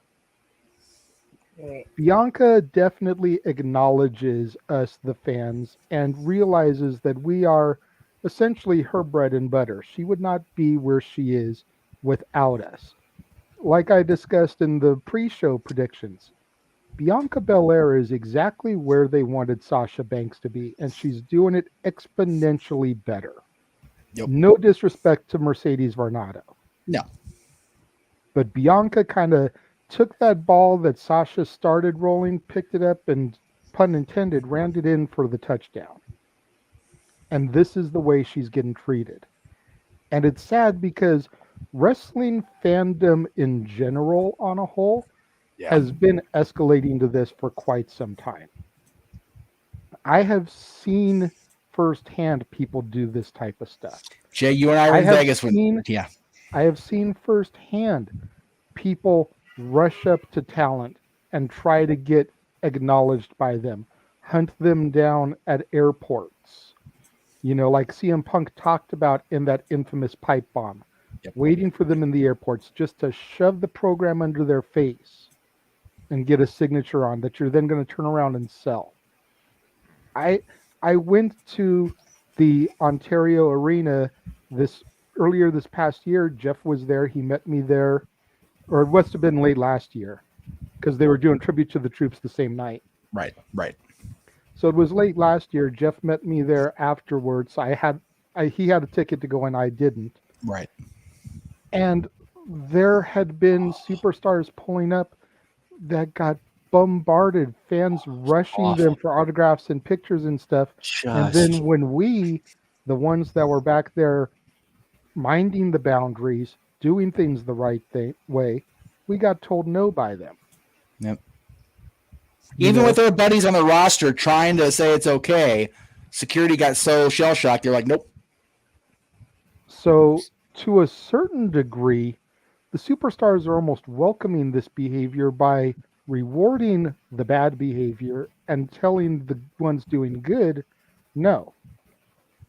But we as a community need to recognize and give these people their space. Mm-hmm. They are only the character they portray from bell time to bell time. Exactly. The minute they leave that arena and go to the hotel, the airport, the restaurant, the rental car, wherever, they are not on. No. And they need to be treated just like any other normal individual. Yep. They need to be given their space, especially, and yeah, I know things have kind of gotten better in the last 2 years, but we are still in a pandemic era. There is still coronavirus. There are still other issues going around. Oh yeah. They don't know what we may have. We don't know what they may have. No. Just because they passed a test and didn't get, dinged for having it that night doesn't mean that they won't test for it the next time they test. Yep. All these things need to be thought about and taken into consideration, and especially for the women. Especially for the women. For the men, it's a little less of a deal because push comes to shove, they can handle their shit. It may not look good media-wise, but they can handle their shit. Right. I'm not saying that these women can't, and especially a woman like Bianca Belair. Yeah. But they shouldn't be put into that predicament in the first place. No. The other thing, and I'll go ahead and tag in real quick here before I pass on to Noah and James and G when he comes in. G, the link's in your Facebook inbox, by the way. And if I go off camera, it's just because I'm snacking. I haven't really had anything to eat all day. So if you I feel you do. Yeah, you crazy. No. He's been in the studio freaking canning stuff all day, so he wouldn't have to worry about it Monday when he's having family time for 4th of July. Yeah. So, dude, he's been a workhorse all day, dude. I swear. God bless you. Seriously. I'm trying to update the league. I'm just looking at these talks. What the fuck, men's Money in the Bank? But I'm still on mic. I'll chime in even if you don't see me. I got you, brother. So we've got Big G coming in. Big G, I'll throw to you in just a minute here. Yeah, it's just one of those deals where, I've seen this as recently as the Dynamite show at the Forum, where the people were driving in and getting completely bum rushed by fans who don't understand the word boundary. It's ridiculous. And not to sound profiling or whatever, Bianca's having the problem of also driving while black, which is, in some places still a federal offense because people suck. So if she's sitting there in the passenger driver's seat and somebody comes bum rush her, she don't know what's coming at her. That's terrible. So I was mortified when JJ sent me this topic to talk about. I can't believe it's still happening. And I don't know if I said this on open mic night last week or just talking with the general public or talking with you guys in private.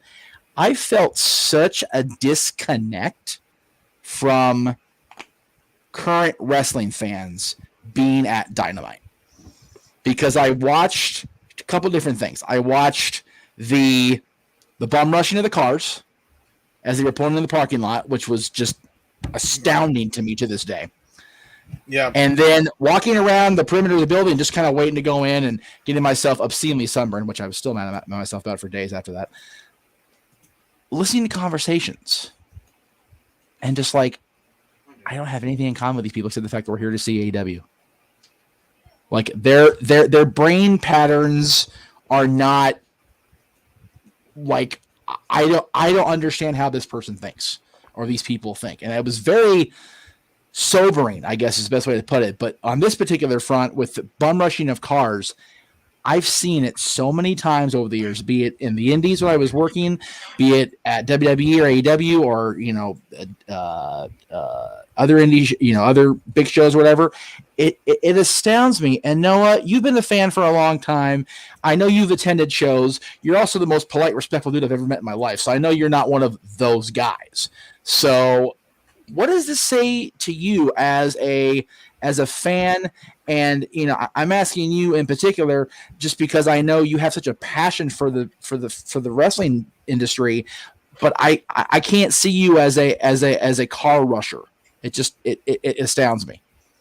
It just goes to show how far society has degraded when it comes to making themselves be the center of attention, nor making themselves feel the most important thing towards maybe the wrestling industry too. It just sickens me to the point now you got people bum rushing vehicles just to try and take some selfie or get an autograph or get acknowledged by, at the end of the day, just another human being is absolutely ridiculous. You're not only putting yourself at risk, you're putting others at risk too, not just physically, but mentally as well. Now, anytime Bianca Belair, for all we know, thinks she might hear something or see something like thud on the window behind her, she might be looking over her shoulder. People don't think how much their actions can affect stuff in the long haul. This jeopardizes, again, we already talked about how the wrestling industry is not only heavy physically, it is also extremely heavily mentally. It could screw everything up. So at the end of the day, it just sickens me. And it's the reason why I keep to myself. I'm just a quiet, simple introvert that doesn't even put themselves out there on social media besides talking live wrestling or my true inner circle of friends like you guys and ATW. So hearing this type of stuff, all I could say is you people need to either get a life or you people are part of the reason that the world is the way it is and why the wrestling industry has such a bad publicity. You don't hear nearly as much of this stuff when it comes to other forms of the entertainment industry per se, like somebody approaching Madonna or Lady Gaga or Katy Perry, and they have their own cult followings. So this, again, just makes me really question where the fuck did we go wrong, humanity? Get your shit together. And James, Bianca Belair, I hope you're okay. Right. James, let me present you a pair of scenarios. Yep. So back in the old XMV days, I'm talking a SmackDown house show at the Staples Center. I want to say it was late 2003. Don't quote me, Aaron. I forget my brain's been scrambled eggs for a year now. Leave me be, boss. We went to a house show. Myself, Aaron. I want to say Aaron's dad was with us that trip, and my old former co-host, which we don't say on the air here. Yeah, Aaron, the entire time Brock was out there for his match, I think it was with Kurt. They were chanting, "You tapped out," because he had tapped out to Kurt. I think it was at SummerSlam, I want to say. And Aaron, us being, 20-something-year-old knuckleheads, so did Hogan, because Hogan had tapped out to Brock or Kerr, whoever, the year before. But we're 20-something. We're supposed to be dipshits at 20-something. 20-year-olds are fucking idiots. They are. So if anybody else in the room is 20, sorry in advance, but we're all stupid at 20. We're dumb. So fast forward now, 2022, I'm at AEW at the Forum, and I'm sitting with people that I knew back in the XMV days. And during the entirety of a promo, be it Punk, be it Max, be it whoever, same type of rhetoric chant at person giving promo. Yeah. And it's like, I've known you for 20 years, and your approach to the fandom has not evolved. It is stagnated. And it drove me bananas enough where I moved and did a SRO for the rest of the show just to be away from the static in my ear. Couldn't get over it. It was driving me batty. That's the type of fan we're dealing with, people bum rushing cars. And remember, this is the night. It wasn't like pre-AEW where we were out there in the Forum parking lot and it was sunshine. They were still bum rushing the cars, but you bum rush Miro and his freaking big thing in the middle of the day. He's going to give you a glare, or he's going to say happy birthday to the person or whatever, and then he's going to keep going. You do that shit at night, you may get yourself in some serious shit because you're bum rushing somebody at night. Number one, it's so. And again, I've never been to a show with anybody in the room except for JJ, so I can't speak. I assume about Noah because of how I've observed him being. I don't know how your fandom is, James, but for me, reading stuff like for me, reading stuff like Bianca's story just makes me want to hurl. Right. Yeah. There's really no other way to say it. It's unacceptable. I've seen people do that too. I've gone to a few different wrestling shows in my life. I've never thought of once trying to bum rush somebody's car. It's just, you don't even think about that unless you're just, I'm sorry, unless you're mentally tapped. That's it. Yeah. I'm sorry. You're not going to get me sugarcoating it. I mean, you need I wouldn't expect anything less. You need psychological help if you're doing shit like that. Yeah. Or you need to stay your ass home, watch shows at home, and not, put your crap out there with other people. Exactly.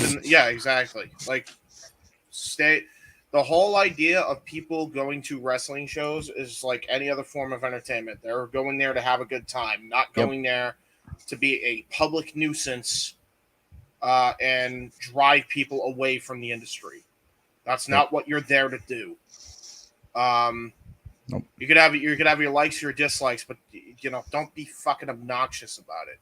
No, and that's really where the issue comes down. Is like, the people can get so outrageous sometimes that they'll do shit like chasing somebody's car all the way until 11 o'clock at night. And honestly, shame on the freaking parents as well. By the way. Oh yeah.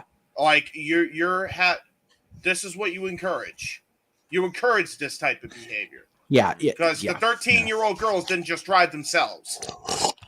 Well, okay. Well, you're mixing the stories. The girls were out in front of the arena the next day, and Becky and Bianca approached them because she was so touched by the fact that they were actually dressed like her and Becky. The people at night were adults running down the street 20 minutes away from the venue. At nighttime. World of difference, which is why Bianca was so what the F about it, because it's like, that's bullshit. The show's been over for an hour. We're 20 minutes down from the venue, and you're still what the hell? That's a seriously. When I was working the indies out here in Southern California, once the show was over, unless I was coming back here because the show was over in Newhall, I got into my car. The car I was riding in, and I crawled in the back until it was time for because I didn't have much shit with. I didn't bring in the gear because I didn't wrestle. I crawled in the back of the car and hid until it was time to go. I don't want to deal with those people because they're crazy. Yeah, it's crazy shit. That's all. It's awful. Yep. It's not a good look for our industry, and you guys are exactly what's wrong with it. That's not only just with wrestling. That's across all forms of entertainment. You guys that's what Scott was saying. It's when you have a guy who you don't ever talk like that, like Tom Hanks, talking to the fans like that for bum rushing Rita on the way to the car out in Hollywood, if you get Tom Hanks to swear at you, you're the one that messed up, okay? Because Tom Hanks is the most easygoing dude in the history of Hollywood. And because you made the dumb shit decision to bum rush his wife, trying to have a conversation, whatever the hell you were thinking, and Tom had to literally push you off and give you a stern talking to, like, Yeah, it's crazy. And G, I'll go to you. I've always been an enemy and a hater of the dueling chant thing. Right. The fandom mindset has devolved so much since that became a thing, and it's frightening. It really is. Yeah, because I saw that. I think I saw that post like the next day on Tuesday. Yeah, and I'm just like, I mean, James nailed it like perfectly. It's like all over everywhere. I was listening to the radio the other day about this stalker that's been stalking Ariana Grande for like the longest time. right. And how he has she has a oh my god, I'm drawing a blank here. What am I thinking of? Restraining order? Yes, thank you. Restraining order. Mhm. And he broke that, and so they got another restraining order and stuff like that. It's ridiculous. But anyways, back to Bianca Belair and this, the crazy fans. People. Shill out the money. Go to meet and greets. WWE has the cricket meet and greets every once in a while. If you want to meet somebody else, besides Bianca Belair, go to the meet and greets that are all over the US, or if you're in the UK or whatever, do that. Now, we went to Atlantic City, New Jersey a couple months ago at the AEW show. Oh, okay. And the hotel we stayed at, there was a bunch of AEW wrestlers that were there that were staying there. Because, literally, the arena was like a 4 or 5 minute walk on the boardwalk. Exactly. I know where it is. Okay, I got you. Yeah. So, my buddy Daniel, my best man in his family, his son is a big Jungle Boy and Luchasaurus fan. I don't know if he's a Luchasaurus fan anymore. I was saying he's got to be having a mucker for over a week. So he happened to bring his Luchasaurus toy and Jungle Boy toy action figures, and it was funny. They got into the hotel, and they were on the same elevator as Jungle Boy and Luchasaurus. Nice. So they took the time out of their time to take a picture with him and sign their autograph, sign the toys, and take pictures with the toys as well. That's the right way to do it. Yep. And don't go bombarding. No.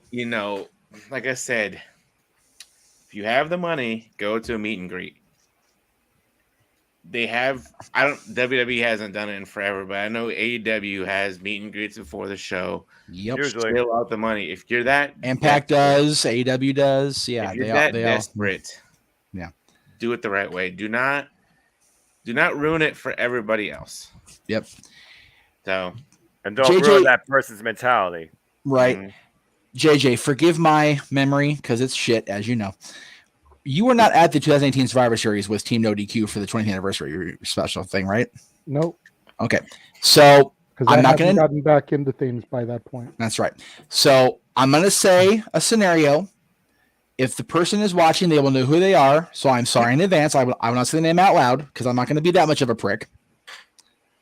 But they will know who they are. So toward the end of Survivor Series night, you know what? It may have been toward the end of War Games night. So Saturday night. Somebody in the group with us, like they're actually part of our no DQ group thing, the activity. We were across at the Marriott, and Road Dogg, Brian James, was walking through. Hand to God, somebody in, I'll even say my age bracket. How about that? Dashed. And I mean, he could have done the 40 and 2.5 in high school and got a freaking state medal to try to catch Brian at the elevator. Oh, Jesus. And I watched this happen, and I've known this person for a while at this point, and I'm like, why in the? And then so after the interaction was what it was, we were walking through the Marriott to go out the other side to go to the side patio, and Brian and I exchanged looks, and because I've known Brian long enough where he knows my face at this point, and I'm just like, and he goes, like, kind of is what it is, shrug. That kind of stuff bugs me enough seeing on social media. Seeing people in my group, I just go, oh, God. Like, especially it's with embarrassing. As many people know that a group of my close family friends were in Vegas listening to Punk cut that scathing promo on people that do that shit. Yeah. Oh. And I watched it happen in front of me. I'm like, we have learned nothing in 7 years. Not a goddamn thing. All right. The best if anything, it's gotten worse. The best part is when Punk cut that promo in Vegas, the three of us that were sitting together, because Mikey didn't have a ticket for that one. No. But he didn't have a ticket. Right. The three of us that were sitting together turned and looked in the general vicinity where we knew somebody was there that does that stuff. Oh my God. And because it was like, are you hearing this? He is talking to you. We were shouting across the top like he could actually hear us across the freaking Thomas and Mack with 17,000 people. We're like, this is the man, because it was so like right at the guy. Before we move on for this topic, I want to just touch on one thing that you mentioned. You talked about the disconnect going to AEW between you and the other fans. And I don't know how often, Noah, James G, I don't know how often you guys go to shows. Me having stepped away from it as long as I did, it used to have like a fraternity vibe. Yeah. Like you had your family, your friends, the people you saw on a day-to-day basis. Then you saw your wrestling family whenever you would go to a show or to like City Walk or to Access or whatever. You'd always see the same people at whatever Indie Federation or WWE. Yeah. AEW wasn't a thing at the time, but whatever show you'd go to, you'd see that same little family. And it was like, oh, hey, man, how have you been? What you been doing since I saw you last? Yeah, how's the kiddos? Basically get like caught back up in the month, 2 months, 3 months since you had seen him last. Yep. And I just don't feel that. When I went to that show in Ontario, granted, I'd been out of wrestling for almost a decade at that point. Right. But I didn't recognize anybody there. No. I didn't get that vibe from people at the show, kick it back. Hey, let's chit chat. Who do you like? Who you don't like? Blah, blah, blah. Yep. It was very kind of off-putting to me. Yeah. Going to the Ontario arena, I talked more with a fellow Kings fan, Christian, than I did with any other wrestling fan because of our Kings bond. Because the Kings minor league team plays there. Like I saw Christian at most of the shows. I've seen you at the shows now. I went to one show with our buddy Webmaster Wade and his family. But the AEW show was a revelation, dude. It was so weird. I hope to God the sheer amount of people at WrestleMania will not make me feel like that. Because that sucked. It really sucked. See the difference between the two markets that the fans attract? Maybe. But I don't think so. I feel like things have just kind of degenerated. Yeah. This is the same era. Isn't it Alexa Bliss had a stalker also? Alexa's had one. Sony's had one recently. Paige actually put on Twitter that her stalker is back on Twitter, adding her on Twitter, but because it's Twitter, they can't really do anything except try to get the guy blocked. It's like, it's not as simple as you talked about, getting a restraining order on somebody more because online restraining orders don't work. They should, but they don't really, right? It comes down to social media sucks. I don't think it has anything. It's not to do with because this is the problem in all forms of entertainment. It's not just wrestling. We're just in this bubble, but in reality, it's like this happens to all forms of entertainment because of social media. Social media has caused people to be degenerates, not only online, but in real life. I was going to say, that's the problem. We have not learned a damn thing, James, from 25 years when the paparazzi craziness caused the death of Princess Diana. Yep. Not a damn thing. Not a damn thing in a so. quarter century. And that's Yep. and that's a global what the fuck, because that was to her. Yep. It was crazy. It was just awful. Yep. All right. Next topic. JJ, what would you like me to throw up there? I'm down for whatever. I don't even remember what all the topics were, Jeff, so just go ahead and pick something. All right. We'll go with this. All right. So this week, I don't really get Don Callis voice, but I'll try anyway. Kenny, by God, Omega, came out in the press talking to some gaming thing or another. And I think I'm not a gamer. I have no idea what the hell he was talking about, so forgive me on the source. I do apologize. The quote actually comes from Wrestle Talk's recap of the CEO Gaming channel, Twitch channel's chat with Kenny, basically saying, Kenny said, and I quote, "That is why I was Kenny Omega says wrestling has evolved to become less about stories." And Kenny said, "That is why I was confident doing everything throughout the Hangman story. That was a story about human lives. I feel as wrestling has progressed, it's become less about those, a lot. If we just become physical vessels that are supposed to throw each other at the wall until everyone goes kersplat and don't get up again, that's the kind of wrestling I can't do anymore. And when I have to know it's time to pack it in. We're going there already, and there are people trying to convince you that those are the best matches and 5-star matches. We have to be careful." So, wow. Yeah, there's a big giant onion to peel here. All right. Like, Christ almighty, Kenny. I love you, boy, but damn. All right. Kenny, not on purpose, I'm sure, is coming off like a hypocrite. Okay, because he is a victim of what the hell he just said. Because he became about collecting the belts. It became about making Meltzer pop his goddamn wad every time he stepped into the ring. Mm-hmm. All right, that is what Kenny Omega became. The minute he kind of got that first more than 5 stars, Kenny went cuckoo in the groin and in the brain. But now he's out till who knows when because of wrestling that style. He even said himself, probably forever. Yeah. Like he's thinking if he literally, you forgot one other quote in that. He said, well, I just went with what I had. So. If I suffer one more second, this is from Kenny's own lips, by the way. If I suffer one more setback, I don't think I could do this anymore. I might be done permanently. No, and is that That's not just what he said? Right. And for me, that is one of those. I have yet to see Kenny Omega wrestle in person since he became Kenny, by God Omega. I watched him win the 2009 PWG Battle of Los Angeles for the vacant PWG championship. And I saw it in him then, and that was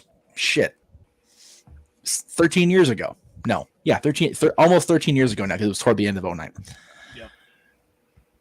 And for somebody that had that unbelievable potential, go through the WWE developmental hell, escape from it like a freaking refugee out of the cesspool, and become who he's become, but become a victim of what he felt he had to become, is tragic.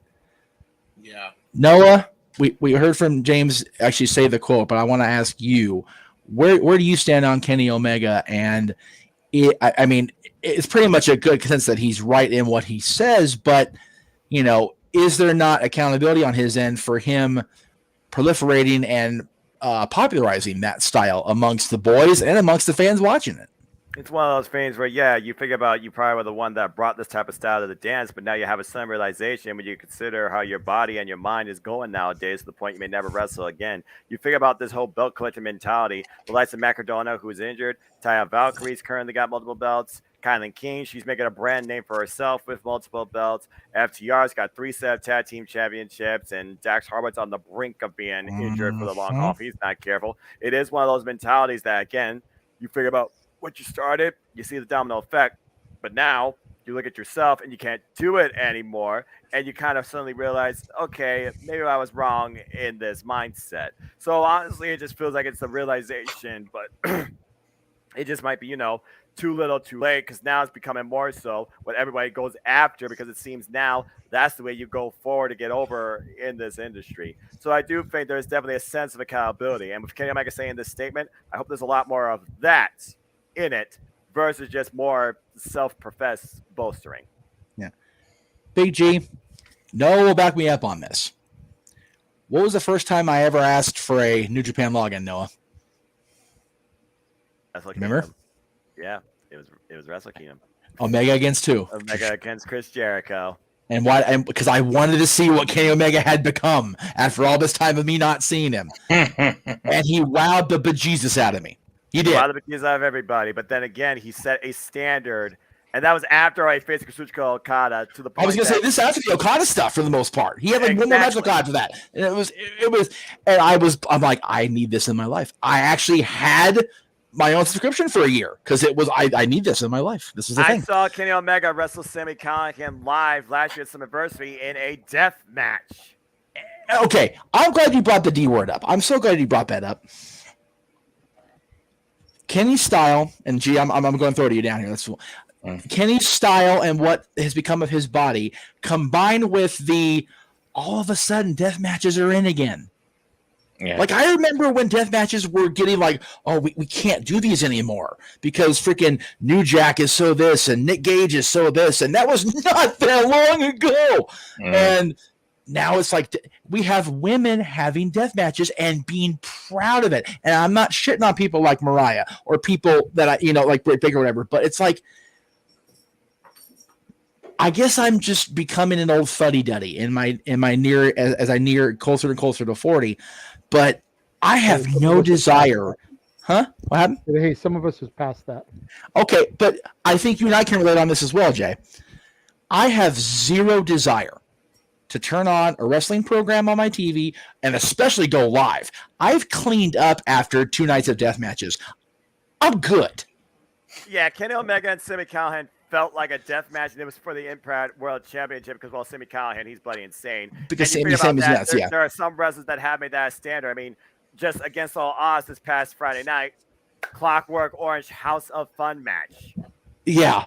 Like, I don't mind that being a once in a while. If you're going to get Raven, you might as well. If you're going to have Clockwork, you might as well bring Raven in and just go balls out, right? Right. But that's different from like everybody, at least a few people on every roster now seems like it has to have some sort of match where there's some sort of unnecessary bloodletting. Great example. Dad and I sat down Wednesday and watched Dynamite for the first time together in months because I was in their house. I was home. Right. And half of the conversation during the match, the main event match, was that's just unnecessary. You can't tell me, even during War Games or Blood and Guts. Sorry, Vince. My bad. Bot. Sorry, Vince. I didn't mean to say War Games, even though it is War Games. I didn't mean to say War Games out loud. During Blood and Guts, freaking what the hell's the name? Oh, Moxley with the fork. It wasn't a fork. What's the term for the food? The skewers. Oh, skewers. Skewers, but you the man in the head. Yeah, when you what's the name of the food when you stack it on the skewers and you eat it off the kebab? Yeah, there is no need to have a freaking shish kebab fork in somebody's temple. That's goddamn ridiculous. It was rather ridiculous in '98. It's certainly ridiculous in 2022. Okay, and this is my dad's favorite guy because they're both Cincinnati boys, and it's just like, oh, it hurts my brain. Like watching all the head trauma, my brain just going, can we turn the TV off now? It hurts because it's just like no. Realization. Oh. I feel Kenny Omega with the fact now that he's seen what he's done and can't do it anymore. And honestly, it was a period where Kenny Omega wasn't this. He was taking it easy a little bit in AEW, and then he went from 0 to 100, and you see what happened that year and a half. Yes, he raised the game in the industry, but at what cost? Yeah, I mean, Emmanuel's got a great, didn't need to happen. AEW was doing fine with Kenny. They didn't need to book him when to win championships across the world and run him into the ground. That's a major part of this. It wasn't just the style he worked; it was the amount of dates he worked that style. Exactly. You can't do that kind of shit on the regular, and he was. Your mentality versus your physical capabilities. I can't say it enough. WWE Breaker DMD put out a sell tweet about respect the work that goes into what we do in the ring, but realize that we have to be conscious enough with what we do too. And this shortly came out after Adam Cole and his performance in that 4-way in the Forbidden Door. Again, every one of these men and women are out there for our attention, for our investment, for our interest, for the love of professional wrestling. In some way, art or form. A lot of them also have that same love themselves, not just necessarily in it for the money and for the adulation. But at the end of the day, injuries is a very real thing, and some of these injuries are life-changing to the point you may never do this again. JJ, please. The comment that Emmanuel put up about booking Omega to win every title, I feel is kind of a double-edged sword. Right. And I say that because you've got to figure AEW is still in its infancy. Yes, they're not even a 5-year-old company. Yep. So to have their world champion go out and get all these other world championships with a lot of history and lineage too. Yeah, exactly. Just helps to bring more eyes to their own product, and I'm sure that's why they did it. Were any of the champions prior to Omega, with the exception of maybe Chris Jericho, going to be a big enough name to draw those kind of eyes to this brand new product? And that's why Jericho was the first. Yep. But he's not the one that had the Ultimo Dragon success with freaking 27 belts on his arms. Right. And that was Kenny by God Omega because he still had the youth on his side to be able to go out there and do what Jericho was capable of, but probably just couldn't do as much anymore at his age. Yeah, exactly. I'm glad you mentioned the Dragon. He was the J Crown champion and the WCW Cruiserweight champion at the same time, but he wasn't working 5 or 6 nights a week in different companies. Yeah. He would come to WCW, do Nitro. When he was champion, there was no Thunder, but he would do a house show or two, and then he would do a tour Japan for a couple of weeks and do the thing in Japan and then come back. But he wasn't every night, twice or whatever, like Kenny was doing. And it's like people don't remember how long Kenny's been doing this. Like I said, I watched him become a PWG World Champion in 2009. My son was a year old, and Dylan's now 14 and a half. So that was almost 14 years ago when I saw him win his first major singles championship. And he's just sorry, but we don't get younger. We don't have the freaking Ra's al Ghul Lazarus pit out in the back. We just don't have that. I wish, God, that'd be awesome if we could do that in wrestling. Good Lord. Don't have to worry about hiring anybody else. But again, James, hold on. We haven't gotten to G, I don't think, the whole time. Did we? No, I was going to go to him last, but I'll go to him next. That's fine. So G, again, we've all been watching long enough where we've seen the style of wrestling evolve. And, you talk about the higher risk and everything. Look at Shawn Michaels. Shawn Michaels put his body through so much, and it was legitimately a simple, seemingly harmless backdrop. But when you slow it down frame by frame, he's hitting his freaking discs into the corner of that casket, which didn't need to be a thing. Right. And that was 1998 that happened.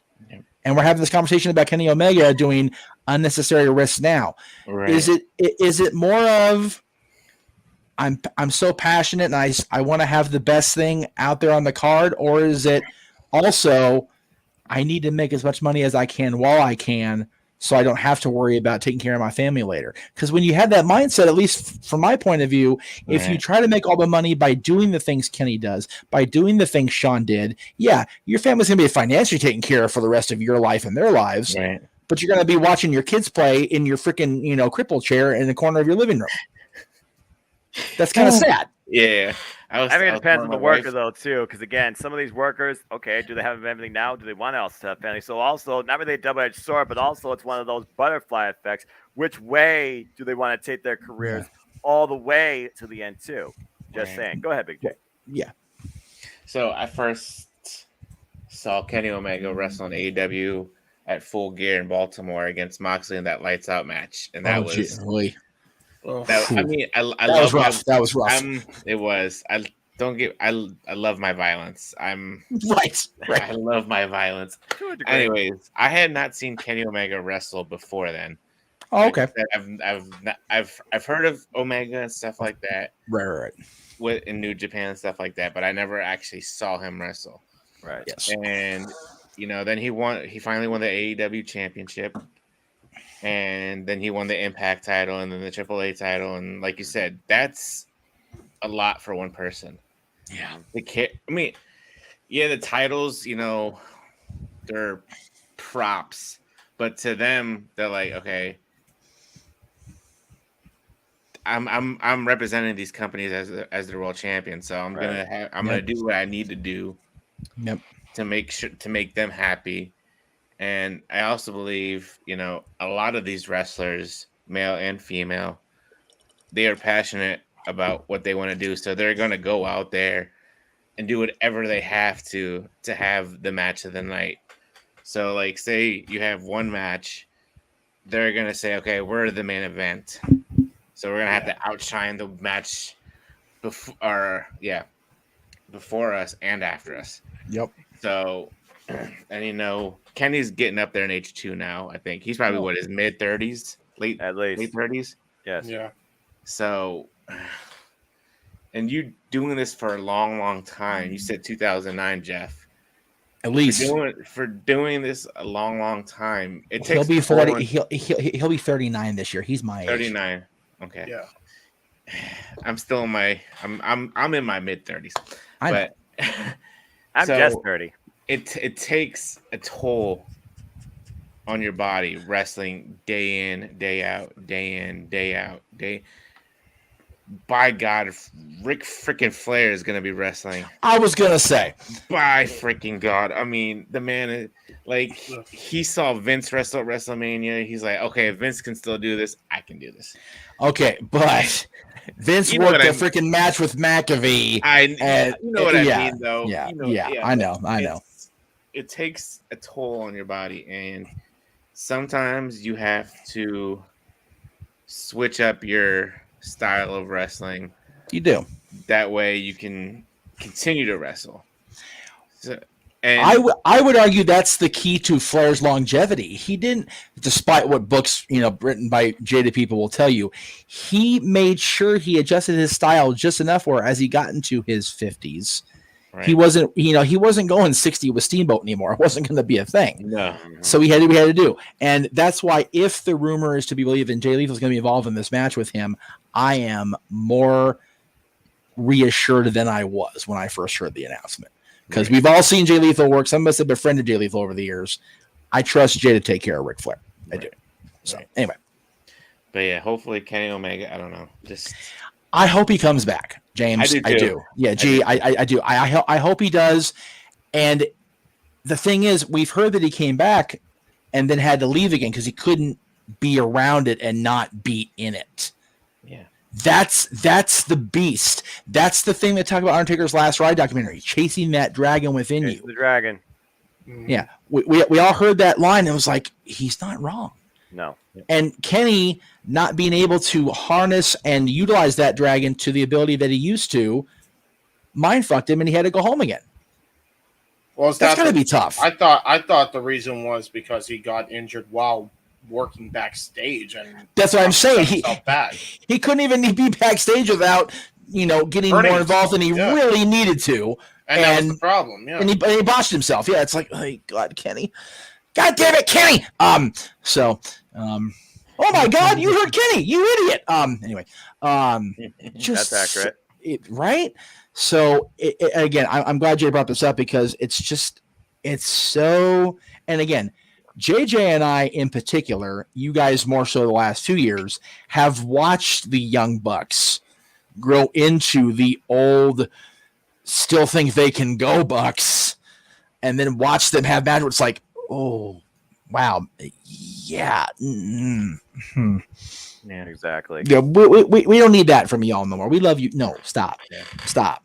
Now, FTR, if Dax gets himself put back together Humpty Dumpty style, we talked about this last week on Mike Night. So there's this guy on social media, Twitter and Instagram, that does these amazing renderings of these. It's WTGFX, something like that. I forget the name. I'm sorry, Tony. Like they did a rendering of FTR posed with the belts they have right now, and like at like their knee level, like a stack of all the other belts. And I'm thinking the conversation JJ and I had we had with you guys last week on the show. How are they not in that talk already as being one of the greatest teams ever? They've literally done every freaking thing you can do on the big stages in this wrestling world we currently live in. Yep. IWGP, Ring of Honor, AEW, WWE, and NXT. Bing, bing, bing, bing, bing. And Impact is on the horizon, I have a feeling. Oh, sure.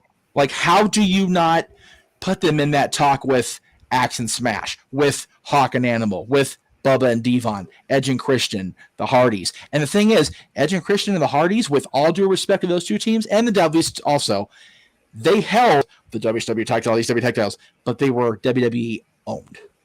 Yep. The Road Warriors bounced around.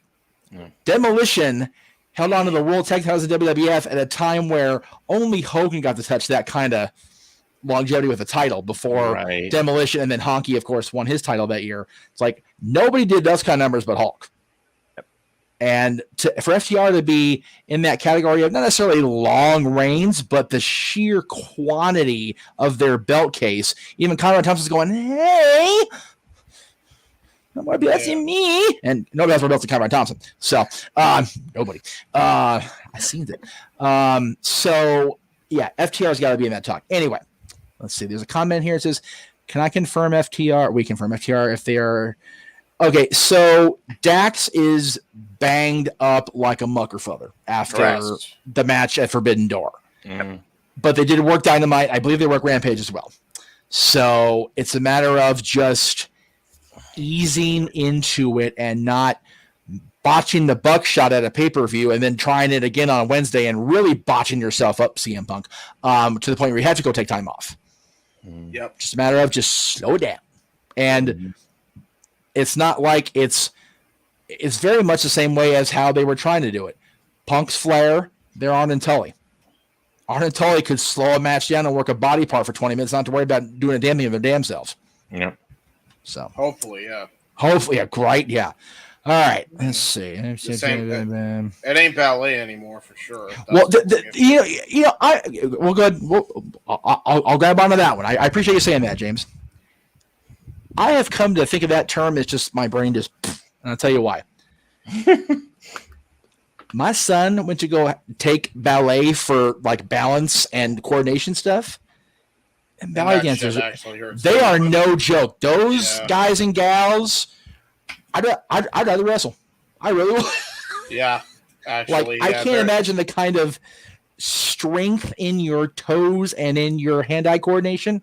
Yeah, nope. Yeah, no. Nope, I'm good. All right, JJ, I'm going to need your massive back on this one because you have the actual numbers behind the tombstone you sent me, so you'll have to help me out here a little bit if you can. I didn't go yet.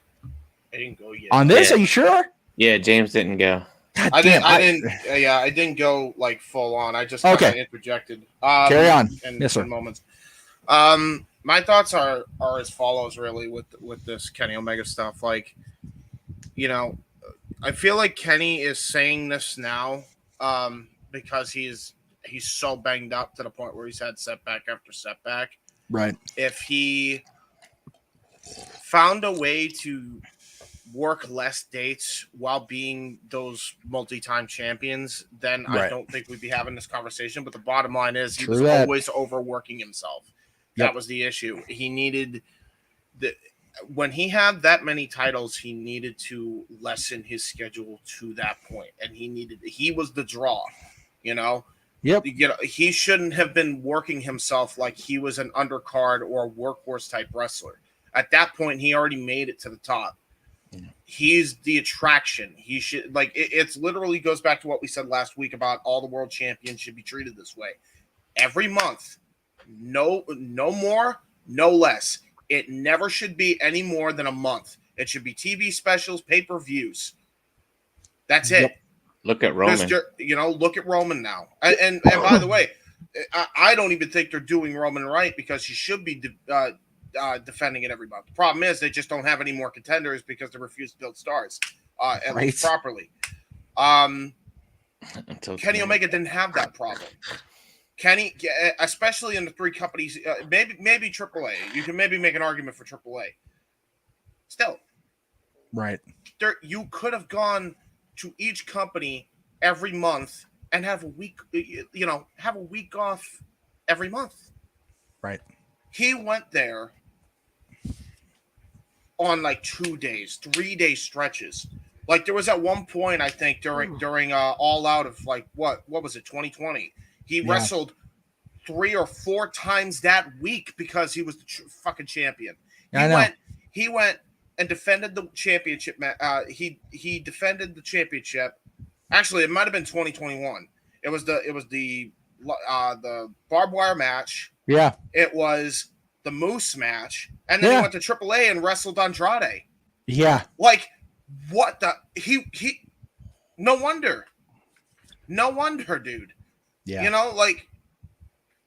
I don't know what you were expecting.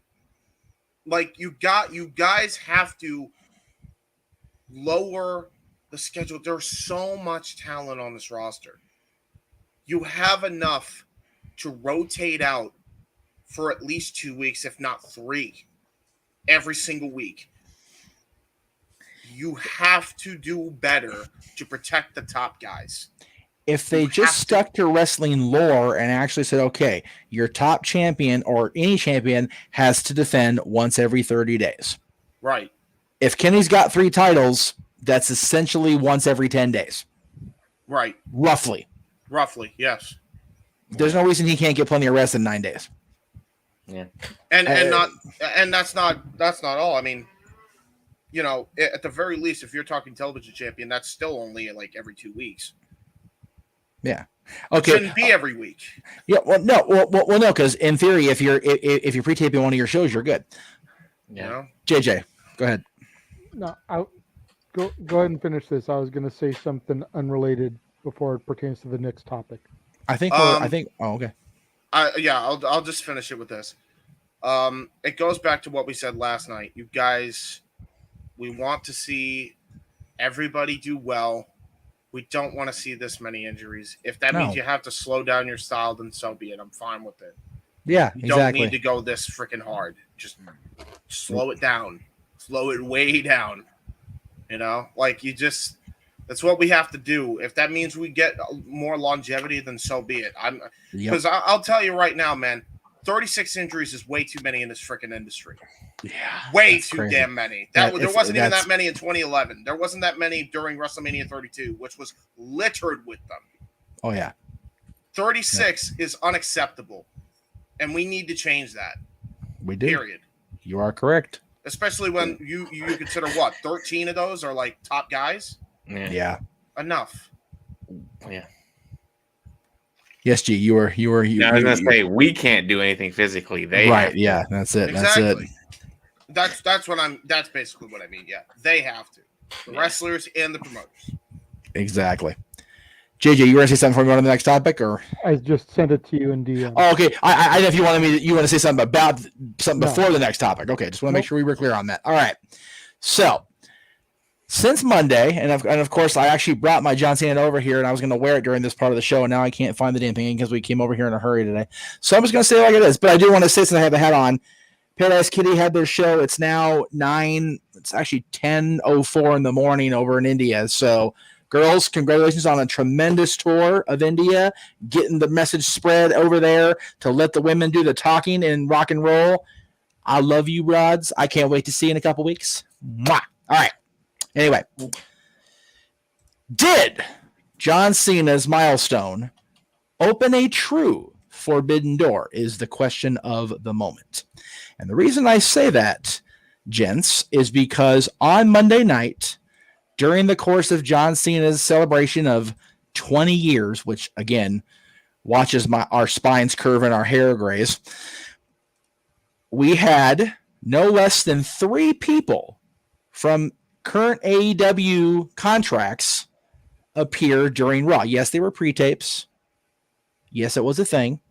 But we saw, as labeled on WWE television, The Big Show, Chris Jericho, and Daniel Bryan appear during some sort of pre-tape message for John.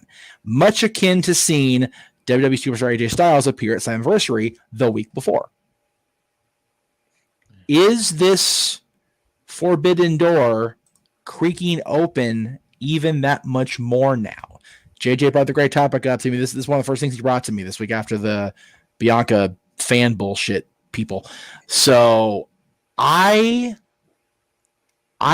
tend to believe that the combination of AJ appearing at Slammiversary via tape, the combination of, yes, Joe's in AEW Ring of Honor, but he still did not appear because of whatever was going on with it. But there were a lot of people that appeared via tape.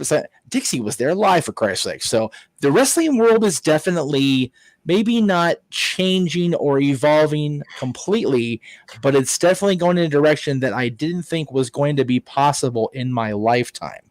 And the fact of the matter is, boys and girls at home, and you guys here in the studio with me, I never, in my almost 30 years of fandom and over 30 years of fandom and almost 20 years of doing this, I never thought I would hear the words from my mouth that Vince McMahon has stepped down as CEO of WWE. And we've heard that phrase now. And we now have had, in the last 2 weeks, a WWE contracted wrestler again appear, even via satellite, at a WWE at an Impact show. Their big show, by the way. They're one of their main shows.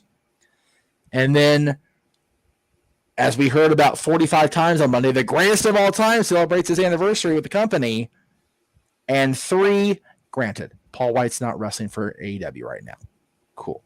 He's still a big name. He signed one of the biggest and most longevity-wise, one of the biggest contracts in the history of professional wrestling. Again. But Paul White, Chris Jericho, and Bryan Danielson all appear during segments of that show. I think those, combined with the combination of Vince no longer being at the head of the proverbial business table, it seems to me we're going to have that door just ever so slightly as we head into the next fiscal year. James, am I right or wrong? From the what we see on the surface, yes, you're right. However, and I do have to bring this up. Yes, because it is a fact. Oh yeah. While we hear that he stepped down as CEO, we also heard that he's still head of creative. Right. Which is basically corporate for saying Vince still runs everything, but he just has Triple H and Stephanie as his surrogates until the investigation's over. I mean, that's what that means to me. Well, the way I interpret it is they're actually running the day-to-day of the office, whereas Vince is still making sure he dictates what we see between 8 and 11, between 8 and 10, between 8 and 10 during the week. Which, again, maybe so. But if Vince is this much of a control, keep in mind, he was also running WWE's day-to-day operations even under other people during the steroid trial. He was there were times where he was telling him what to do even then. So right, but if you buy that. I can't buy that. That's just me, but if you go back and listen to podcasts from people that were there at the time, they had a fuck in place just in case it went south. Yeah, even in title alone, the act of him naming Linda as the president at the time was whoa to the public. Right. Inside, nothing changed. Not a damn thing changed. Exactly. But public perception is a mucker feather. And like I said a couple weeks ago, we were talking about Vince's thing originally. If you put anybody in that big chair, if you're this committee that's investigating Vince, you need to put somebody in charge while Vince is under fire. If you put anybody without a McMahon at the end of their name in that chair, stocks plummet, the business goes to shit. So I see what you're saying, but even if he is still in charge, and we're going to talk about the signings this week on the next topic. So we're going to bleed into the next topic through this topic, but the fact that the public faces of the running of the business, be it creative, be it the office itself, are, for the moment, Paul Levesque and Stephanie McMahon. I think that if they have any sort of earwig into the old man, that they're going to be like, hey, that looked really good Monday to have those guys here. Hey, that looked really good to have AJ appear on Slammiversary. We have to do that shit, but we did it anyway, and it made us look decent. So I want to believe that we're going to get some sort of, maybe not a freaking super card like, AWA and NWA tried back in the 80s, but at least some sort of continuing peace and maybe collaboration. I mean, look, as much as I want, I'm probably the pessimist of this whole topic, honestly. I'll be fair in saying that. Well, until Vince McMahon is fully gone from the WWE in all facets because of the bull crap he pulled with the secretary or whatever the hell. Right. Nothing will change. Okay. That's how I see it. Fair enough. It's the whole mentality of that needs to happen before anything can move forward. Because, here's the other part of this that we're not even talking about. Do we need to remind ourselves of how stressed out Tony Khan was during the press conference during working with New Japan? No. And all the crap they went with there? No. Holy crap. I've never seen the dude as stressed as he was with this. Yeah. And put this in perspective, as much as I hate to be this guy, and I hope I'm wrong, please let me be wrong, but if Tony Khan was like that there's a good chance that this event might be on hold for 2 more years. It might not be yearly because it stressed Tony Khan out that much. If that stresses him out, what the hell is working with Vince going to be like? If he's still running the company and he goes away scot-free like he does every single time. Right. Like, how is Tony Khan going to feel like with that? I'm serious when I ask that. Like, we have to seriously consider that. I'm not even saying that because I hate Vince. It's not just because of that. Even though contrary to popular belief, they probably would say that. It's not about that. To me, what is realistic here?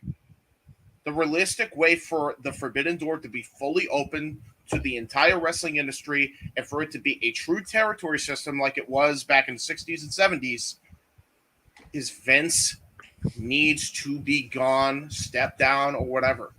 Right. That's the only way it happens. Until that announcement is made, that it is a permanent leave of absence, nothing's changing. Fair point. So, JJ, let's say that day comes. Let's say either these allegations derail the old man, or he voluntarily steps away so the company doesn't get further dragged into the muck. Are these moments, even on video, even cameo style, as Emmanuel talked about in the chat there, you wouldn't have seen even that at the start of this little war the AW is claiming is happening right now. So things have already softened exponentially faster than it did between WWE and WCW. Well, yeah, when it comes to WWE, WCW, there was no softening that was going to be had. WCW was out for blood. Right. I don't think that Tony was ever out for blood. No. Therein lies the difference. True. Very true. The other thing we have to remember is that there have been instances like this going back to, I want to say, what year did the Horsemen get inducted? 2012, when Flair came over from TNA. No, hold on. Okay. Let me make my point before you start. But Well, okay. there have been instances like this going back even 10 years now when Vince was in charge. True. Like when the Horseman was inducted and we got Ric Flair coming over from TNA to appear at the Hall of Fame. And then in return, Christian went to Slammiversary that year. Yes. To make an appearance, and we had that little tit for tat thank you. When Ken Shamrock got inducted into the Impact Hall of Fame, The Rock, via satellite as he did a video praising him and speaking highly of him for getting inducted into the Hall of Fame. There was that. Both of those things happened under the Vince McMahon watch. Very true. And then we've got Mickie James this year at the Rumble. Hardcore Country, Knockout Women's title under Vince's watch. Yes. So I think we're slowly starting to chip away at him. Right. But I definitely think that if anything on a more grand scale is going to happen, then James is right. And Vince needs to be out of the picture completely because it's something that Hunter or Stephanie would make happen over Vince. And especially if Paulie is back dabbling in creative at all, ECW worked with WWF all those years ago, both with the talent exchange, the little mini invasion, and that one Terry Funk retirement show. Yep. They had the two brands kind of bleeding over. Yeah. Right. So it's definitely something that could be on the horizon, and I hope and pray that this is where it'll go down the road. I think that's what kind of got my juices going with our whole Forbidden Door fantasy booking. Yep. Was just seeing what has come since the term Forbidden Door came into play in AEW, and how we'd see guys jump over from Impact on the Dynamite and from Rampage to AAA and blah, blah, blah. We wanted to see this on a more grand scale. Yes. The only way to get it on a grand scale is to get WWE's involvement. Yep. I mean, how awesome would it be at this point in time to see the Usos versus FTR? Yeah. Or the Which we've Usos seen versus before, the but Bucks. yeah. Usos and the Briscoes, which we've never seen. Yeah. Yikes. That was a match I booked in my 2-night version of the card. You did. And it's like, right. The thing to me is like, we said it on the Indie Force, my boys and I, like we literally said, like, as we're memeing on Vince, there was a point where we talked about Stephanie and Nikos just straight up said, Stephanie, good luck, Yeah. And I replied immediately with, yeah, stay a while, kick your shoes off, put them up on the office desk. We kind of want you there. Make yourself at home, please. Please make yourself at home. Yeah. Like, God, it's to the point where everything you're saying is right, because if for no other reason, the wrestling world has become so jaded. The only way I feel like to unite everybody for once in this industry is to actually have this crossover happen. That only happens if Vince, who is the jaded of them all, is gone. What's funny is it may not be able to happen until the day, Lord help us, Vince McMahon dies. Right. And it would be a super show, everybody coming together to pay honor to Vince. Right. Because at the end of the day, whether you like him, you don't like him, his recent escapades or not, he changed the business.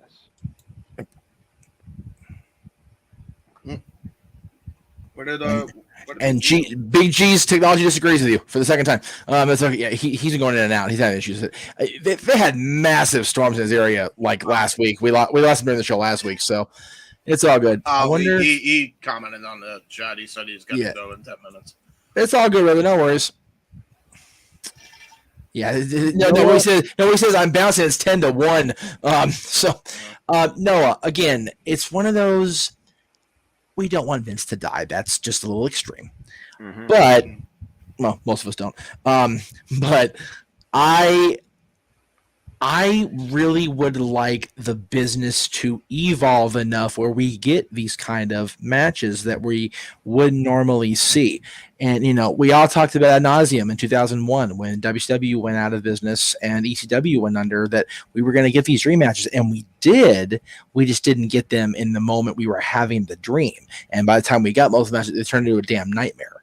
So, again, you don't want somebody to have to be forced out of their livelihood without clear, definitive, charges or whatever being actively filed. And we'll talk about that in the main event today, by the way. But I know I don't right now. I probably could have before all this shit started. I know James would probably say he would never see this happening in the man's lifetime. JJ, again, you and I go back and forth on Vince all the time. I don't think Vince would ever get to a point in his head where he would actively step away for what's best for business and not own the fact that he is no longer best for business. Do you foresee that happening in your lifetime as a fan? No, at the end of the day, Vince McMahon truly is about one thing at the end of the day, and that is business. Business, business, business, business, business. He will put business before family, before religion, before common sense in the accordance to a wrestling fan or his own workers' mentality. Vince is literally one word, business. And until Vince finds business to the point that he literally can't do it anymore, right, I don't ever see Vince McMahon stepping away from the industry. Even if he has stepped down in his own company, he will always have that stranglehold on the business. So as long as that comes into play, I don't see fans getting bigger with WWE involved in this term we're calling the Forbidden Door. At the end of the day, it's a wrestling industry working more on collaboration versus competition. And until the business side of things is not the forefront of that, it's not going to change within the WWE. Very true. All right. I have been asked to go to the next topic, so I will do that because JJ has numbers on this and I don't. For the end of the day. So basically, ratings came out across television and streaming this last week. And it was brought up amongst several different platforms, but JJ made it pretty concise. I just picked a different font because I like the font that I used. So cable television, is it officially dead at this point? And JJ has the numbers to make the argument of why it could very well be. Oh, I didn't have those exact numbers, but the bottom line is that when the numbers came out for Raw this past week with the John Cena celebration and everything, they did under 2 million. Yep. On the flip side, AEW did some of its best numbers in recent memory here with 1 million on Wednesday for Domination. They finally got the million back. Okay, cool. Now, however, here's the thing, as the other shirt says. We'll get that shirt. You can buy that one too later.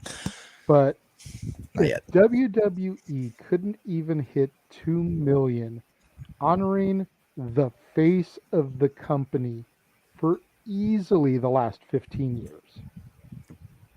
Figure the 2-year climb to the top, 3-year climb to the top that he had in a couple years with the COVID era where he hasn't really been around.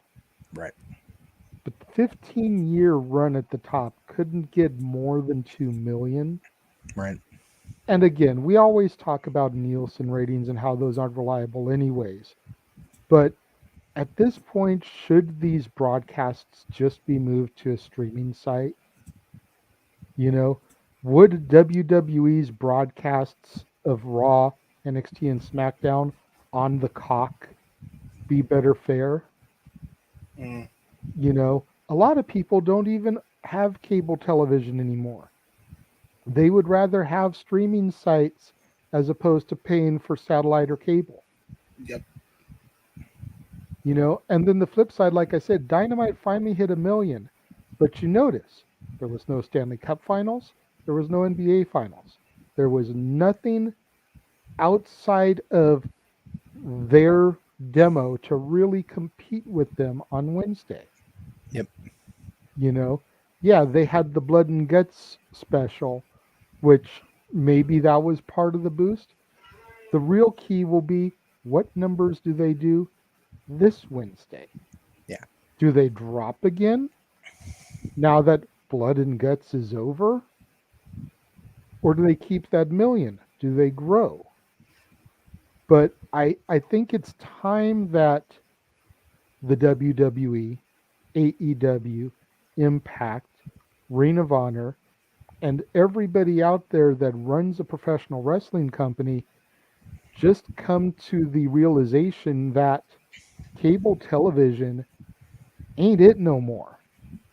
No. You know, the reason why it said 1980 on the tombstone is because that's when cable TV really started to bubble and jump off. Yes. You know, you figure 81 was the launch of MTV. Jesus. You know, and all those other channels that really started to spiral in the wake of the cable era. Yep. Right. So it's had a good 40 plus year run. Yep. Maybe. Yeah.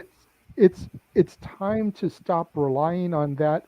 You figure more people watched Stranger Things on Netflix than tune in to regular television anymore. Honestly, and again, if I've ever seen the numbers right, I'm pretty sure just that show alone did more than the entirety of wrestling combined this week. I'll just add to your point, JJ, real quick. Remember go when ahead. I was pretty much done with my point anyway. Either you or Noah, whoever wants to pick up the ball from here. Well, bless you. Can run from this point. This has been my topic on every show in the last 6 to 7 weeks. Right. When do you guys remember when I brought up Brian Quinn from Impractical Jokers when he was on Danhausen's show? Yes. Yes. Do you remember the number that they ended up getting because they actually have all the information? It was absurd. It was an absurd number. Yeah. They got. Yeah. Okay. Yeah. 7.2 million people, the biggest rating they've ever had. Right. Guess what? That wasn't a Nielsen number. You know what that was? That was a total combined number of not only Nielsen, but of every streaming service platform that they are on. Yep. And about 3 million of those people, when you did the calculations and rough estimation, are domestic here. Yeah. So if that's the case here, I guarantee you it's the case for pro wrestling. Right. When you figure the number that's been touted for so long as far as the quarter hour, and a number that has popped and endured was 8-1 for Rock This Is Your Life with Foley. And nobody's sniffed that in a quarter hour since. No. And the highest overall is still to this day the main event with Hogan and Andre back in '88. That's like a 15 like obscene number that like people now are like, I'd kill for a 1.5 right on a fucking 15. So yeah, but an 8.1 quarter, we're never going to see that in wrestling again. We're just not, because I've said this a few times, JJ, over the years. I don't know if you guys really had this particular version of a talk about this. Nitro wasn't supposed to do what it did. Mm-hmm. WCW launched that show, and every freaking expert in the business, in television, everywhere said, you're going to split the audience. You're going to kill the industry. And it grew. And it fucking somehow did not. It actually grew and doubled rather than divided the business. It was one of those stranger things. It was a complete random phenomena. I think to your point, though, Jeff, it can happen again, but the problem is Nielsen needs to get on. They need to get off their high horse with cable and actually incorporate their streaming services. Well, by the way, like they said they were going to do 5 years ago. Well, right, but again, I'm not focusing on Nielsen's corporate approach or bullshit, whatever. All I'm talking about is the audience for wrestling itself. People are under the impression, based on Nielsen, so I will give them a little bit of shit, but the fact that the wrestling fans don't watch near as much anymore. The reason they don't watch Raw on the regular is because there's so effing much of it to watch that our brains have mild strokes at the end of the week. Because it's like, I watch Raw, and then NXT, and NBA, and I can't do this anymore. JJ. Yeah. Let me put this into perspective for you guys, okay? While James was talking, I opened a YouTube tag and I typed in WWE. Okay. Now, granted, we're not talking millions here. We're talking thousands. Okay. But just to put this in perspective, posted 1 hour ago, Liv Morgan celebrates after Money in the Bank cash-in. Yep. 160,000 views. Yeah. As of an hour ago. Yep. Happy Corbin attacks Pat McAfee after Money in the Bank. Digital exclusive. 37,000 views. 42 minutes ago. Yeah. Full Money in the Bank preview from 14 hours ago. 145,000 views. Yeah. You know? John Cena returns to Raw highlights 5 days ago. 793,000 views. There's almost 1 million just in that one segment on YouTube. Yep. Yeah. This is where people are going for their coverage. Yeah. It's not that they're not watching, they're just not watching on USA. The full show. They're not watching even the full 90 minutes on Hulu anymore. They're just not doing it. Not put up there in a timely manner. Looking at you, Disney Bundle. You messed up JJ's day, so kiss my ass and make it right for my people. Thank you. I had full intention of watching SmackDown before I came into the studio here at noon Pacific, 3 o'clock Eastern to y'all. Yes. And I've been in this chair pretty much ever since. Yes. With the exception of some bathroom breaks. Right. But yeah, I had every intention to watch SmackDown prior to, so I was up to date on what happened. Yes. It wasn't on there. Last week's SmackDown was, yesterday's wasn't. Yeah.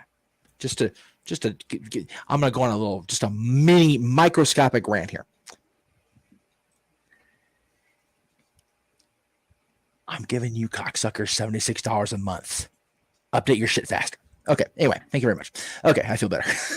$75.99 a month. Get your shit uploaded, damn it. Anyway. Noah, your thoughts on this? Yes, topic. Please save us from my ranting. I mean, literally, like I said, it comes down to how universally accessible everything in the wrestling industry is, or anything in entertainment is. Cable and satellite, they are dead forms of media anymore, and they're also outrageous, super expensive forms where you can literally find anything else a la carte. Why would I pay for something that gives me 300 channels of absolute nonsense versus 4 channels that I actually care about on the guide versus a subscription service that give me the standalone content for just what I watch for a fraction of the price monthly, and I can come back to it if I don't want to pay for it, etc. It's all about, in and out, and the fact that we are so universally accessible to everything in entertainment across so many different platforms, whether it's a 90-second clip on social media or some sort of clip on YouTube or some sort of clip even on the website for that company, NBC, ABC, USA, you name it. Cable and satellite are out of date formats that just do not draw the public attention anymore because we don't have that short of time, that short of span, or we don't care to spend that sort of wallet. So yeah, as far as I'm concerned, my family's been a streaming-based household since probably 2010, and the only streaming service that I literally use is Sling, $35 a month. My mom, she uses Netflix, my Sling service, and Paramount. And that's it. And between what she uses $30 a month. While back in the 90s, Buckeye used to run us close to $100, and DirecTV, they were $125, and it wasn't worth it because what are you actually getting out of those 300 channels?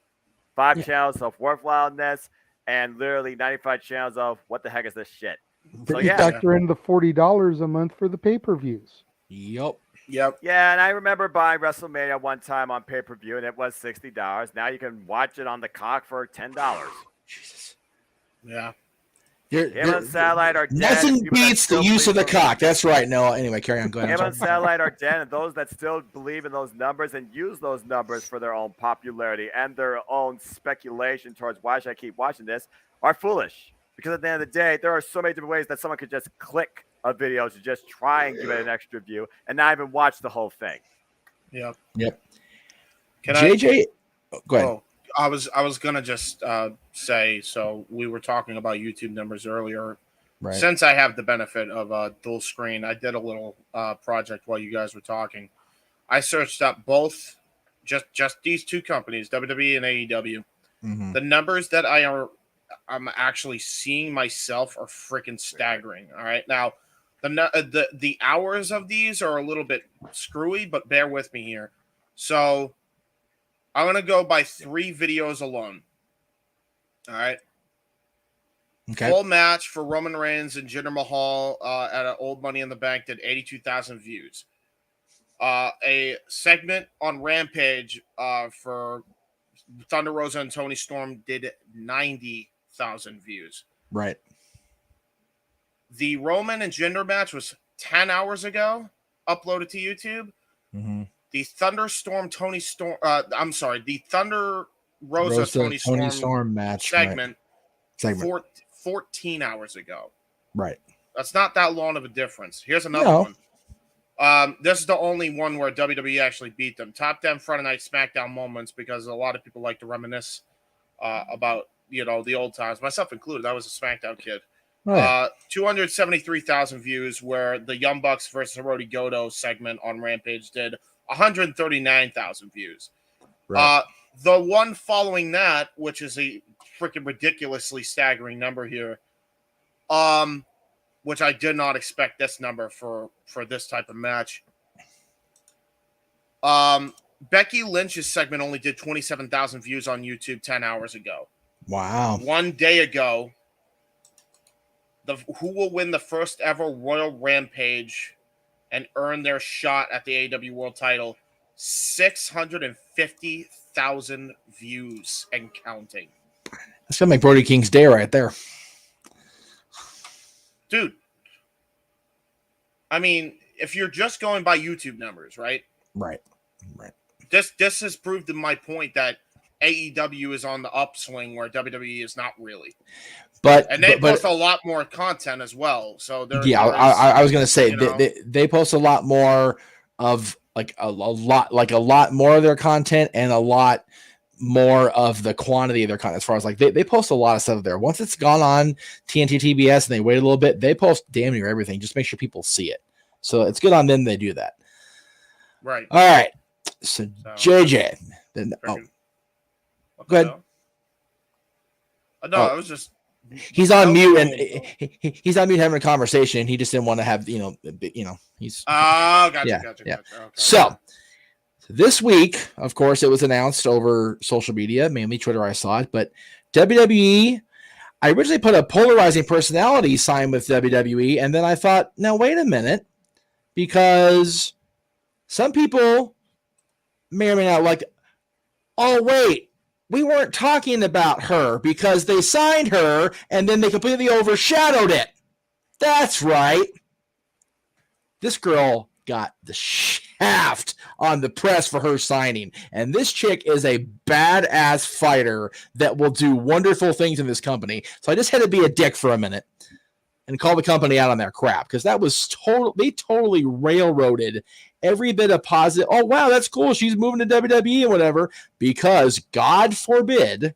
And there's plenty an IWC fan who wouldn't mind railroading her, but I digress. Yeah, but God forbid we don't acknowledge the wonder, the glory that is Logan Paul signing with WWE. Now, I know people like Logan. I know people that don't like Logan.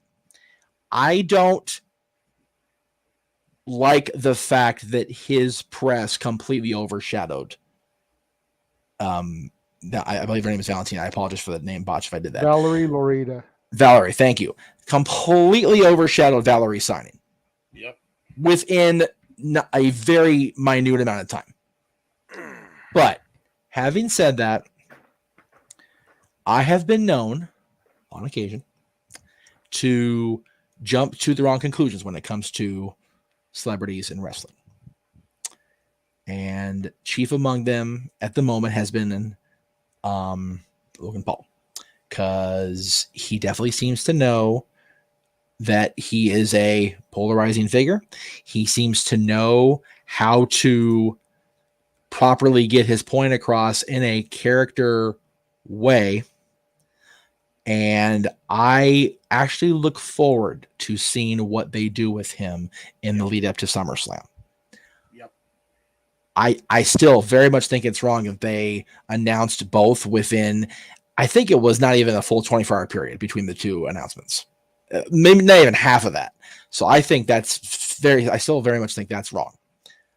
But again, this is what we talked about earlier. Triple H and Stephanie with that giant logo behind them at the big desk, making it clear who's in charge publicly, because CEO Redacted's not in the chair anymore. But I mean, this is what they want us to see. We have a big name celebrity that's been with us before, and he's signing a full-time deal. No, I'll start with you this time. What do you think of Logan Paul officially becoming a WWE superstar? Well, I guess this celebrity cameo had more to it than I thought. I guess he'll be more involved than Bad Bunny. There's potential there with him. If nothing else, he definitely can do a lot of shenanigans with The Miz, and it sounds like they're going to capitalize that on Monday Night Raw. That wouldn't surprise me if that's the marquee match for SummerSlam to come up between him and Logan Paul. We'll see what he brings. He definitely put in the work at WrestleMania, so I will give credit where credit is due. And we will see how far his popularity and exposure to the YouTube community particularly helps draw more attention, if so, to the WWE product too. Welcome to WWE. Good luck to you. But out of the two, I'm more excited for Valerie because give me legitimate badasses in the ring, not YouTube celebrities. Yes. And James, before we come to you for the last part of this topic, I'm just going to go ahead and just put a comment up and a picture with it. And in the words of the Beatles, just let it be. Yeah. Just gonna go ahead and do that real quick. And then we're gonna go move. Yeah, we're gonna go ahead and go back to JJ now and talk about this. Yeah. Yes, please. That's probably a big down boy. Easy. I look at women in wrestling for freaking wrestling. Damn it, Hey. Richard, you dick. Shit. Well, we hit a nerve. We hit a nerve with Noah. Lordy. Okay. Hey, so, listen. James, I like go ahead. both. Yes. I like yes. both. Yes. So there you go. I like both the ability in the ring and the ability outside. That's neither here nor there, though. Try to show more of the ability than actually the physical capability, and maybe I'll actually give a shit about your product. Oh my god! Holy shit! Yo, Noah in the dark is crazy. He's roasted. Noah, I digress. Okay, Noah. Back on topic. Logan Paul, go. Yeah. So, all right. Normally, if this was like 5 years ago, I would have been pissed. Right. I would have. Yeah. People got to remember that, and I know that many people are going to be like, they will never forgive him for the incident in Japan. Right. I want to put in perspective that my opinion has changed on that, and I am willing to forgive him for that mistake. If for no other reason than there is medical proof that he is not right in the head, shall we say, and he went out of his way to find a way to correct that sense with a medical professional. Yep. Right. He did. I respect that. I respect that wholeheartedly because that's more than I could say for his brother. We're gonna lose Noah again. We're gonna lose Noah again. Hold on. I have to bring the brother up for a reason. There's a point now I'm gonna make. Okay. So, you got Logan Paul. He's coming into the WWE. And again, I would still be pissed even if I did forgive Logan Paul 5 years ago, right? If this were to happen, like if the timeline was all butt fucky and, he decided to do the incident, in 2010 instead of 2014 and he signed like 5 years prior, I'd still be pissed. Because I was hoping, because there were signs of hoping that the WWE was going to create stars no matter who they were. What we have seen now is that there's one company that is doing their damnedest to create stars. And you're seeing this company, even if they're trying to do it tonight, it's really hard because they've done so much ill will for like 5 years onward, maybe even more than that in some people's eyes. So if you're not going to be able to create a star, sign one. And the fact of the matter is, Logan Paul is a pay-per-view draw. Oh, yeah. He is a mega event draw. This guy, and compared to his brother, his brother didn't even reach 1 million for his 2 Tyron Woodley fights. Right. Logan Paul, in 3 boxing matches, went from an amateur with KSI that did over 1 million buys, a professional fight with KSI that did over 1 million buys, and then went on to fight Floyd motherfucking Mayweather. I was going to say. Like, this dude, and all of them did over 1 million, by the way. I think that goes without saying. His brother doesn't even hold a candle to what Money Mayweather is called Money Mayweather for reasons, but yeah, Logan Paul is definitely a part of that too. And Logan knows his role. He knows he's the heel no matter what. He knows he's going to be the guy that gets booed, and he knows that people are going to pay to see him get his ass kicked for all the mistakes that he made. They want to see him fail, and he embraces that. He welcomes that, and he's willing to put that into his character, which is why I would which is the only reason why I'm looking forward to the guy. Not to mention the fact that he's actually so begrudgingly goddamn good. It's unbelievable. And like compared to the Miz, who a lot of people were comparing him to, from a in-ring wise and from a character wise, he had it all way sooner than the Miz ever did. Right. And I know you guys are friends with, Mikey Boy, but like, you can't deny the truth there. Like, we've seen it with our own eyes. This guy has the it factor, whatever it is. He's got it. Begrudgingly, as much as I hate to admit it.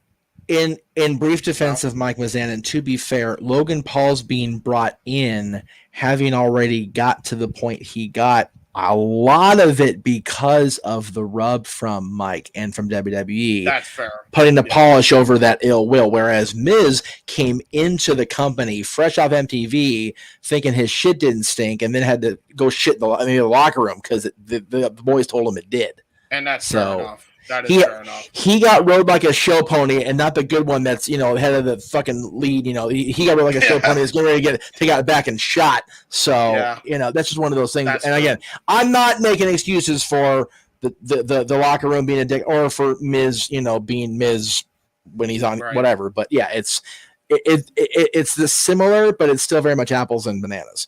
JJ. I was gonna add. Okay. One last thing. Okay. So, with everything being said, I'm looking forward to what Logan does now. Yes. Because at this point, give me something. And it kind of is a detriment in a way because, man, this is kind of what the E's become. Like, I have to hope that this guy that I never thought in a million years I would hope to see in the company is going to succeed and actually bring some eyeballs and maybe change the way the company runs or something. Exactly. If he does it, then so be it, if it's for the greater good. But it's like, I doubt it because look at boxing.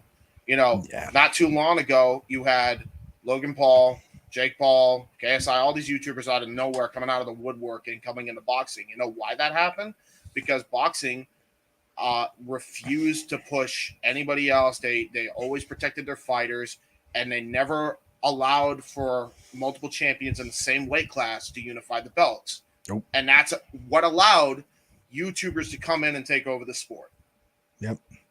And the only difference between WWE and the boxing scene is WWE is the only sole entity, allegedly in sports entertainment that means a damn, and they refuse to make stars because they're afraid because of Brock Lesnar and whatever excuse they want to throw at you.